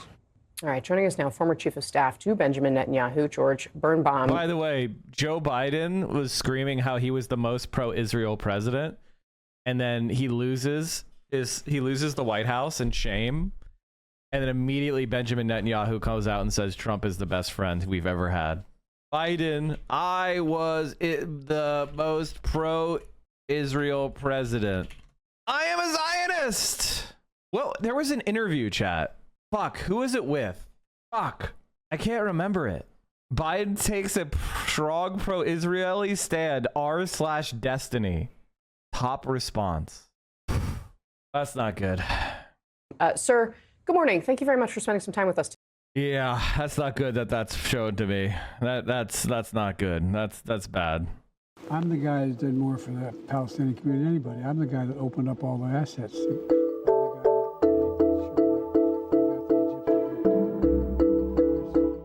I'm the guy that made the...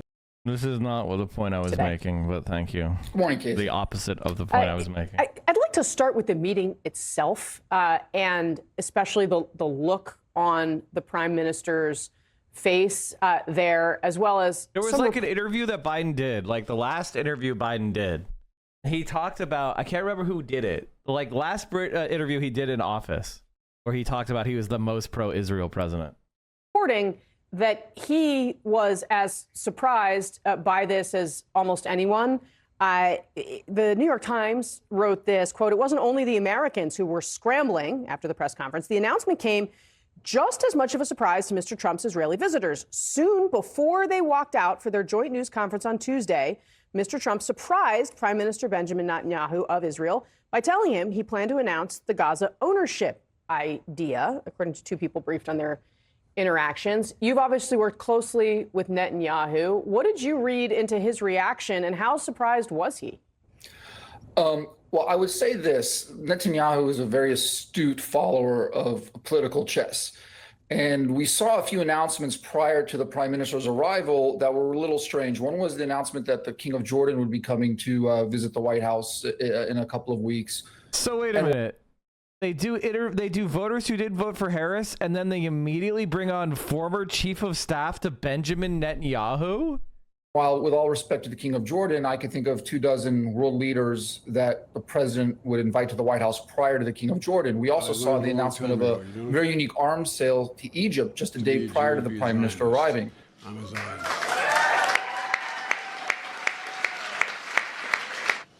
I've gotten over 100 hostages out. I will not stop till I get every single one of them home.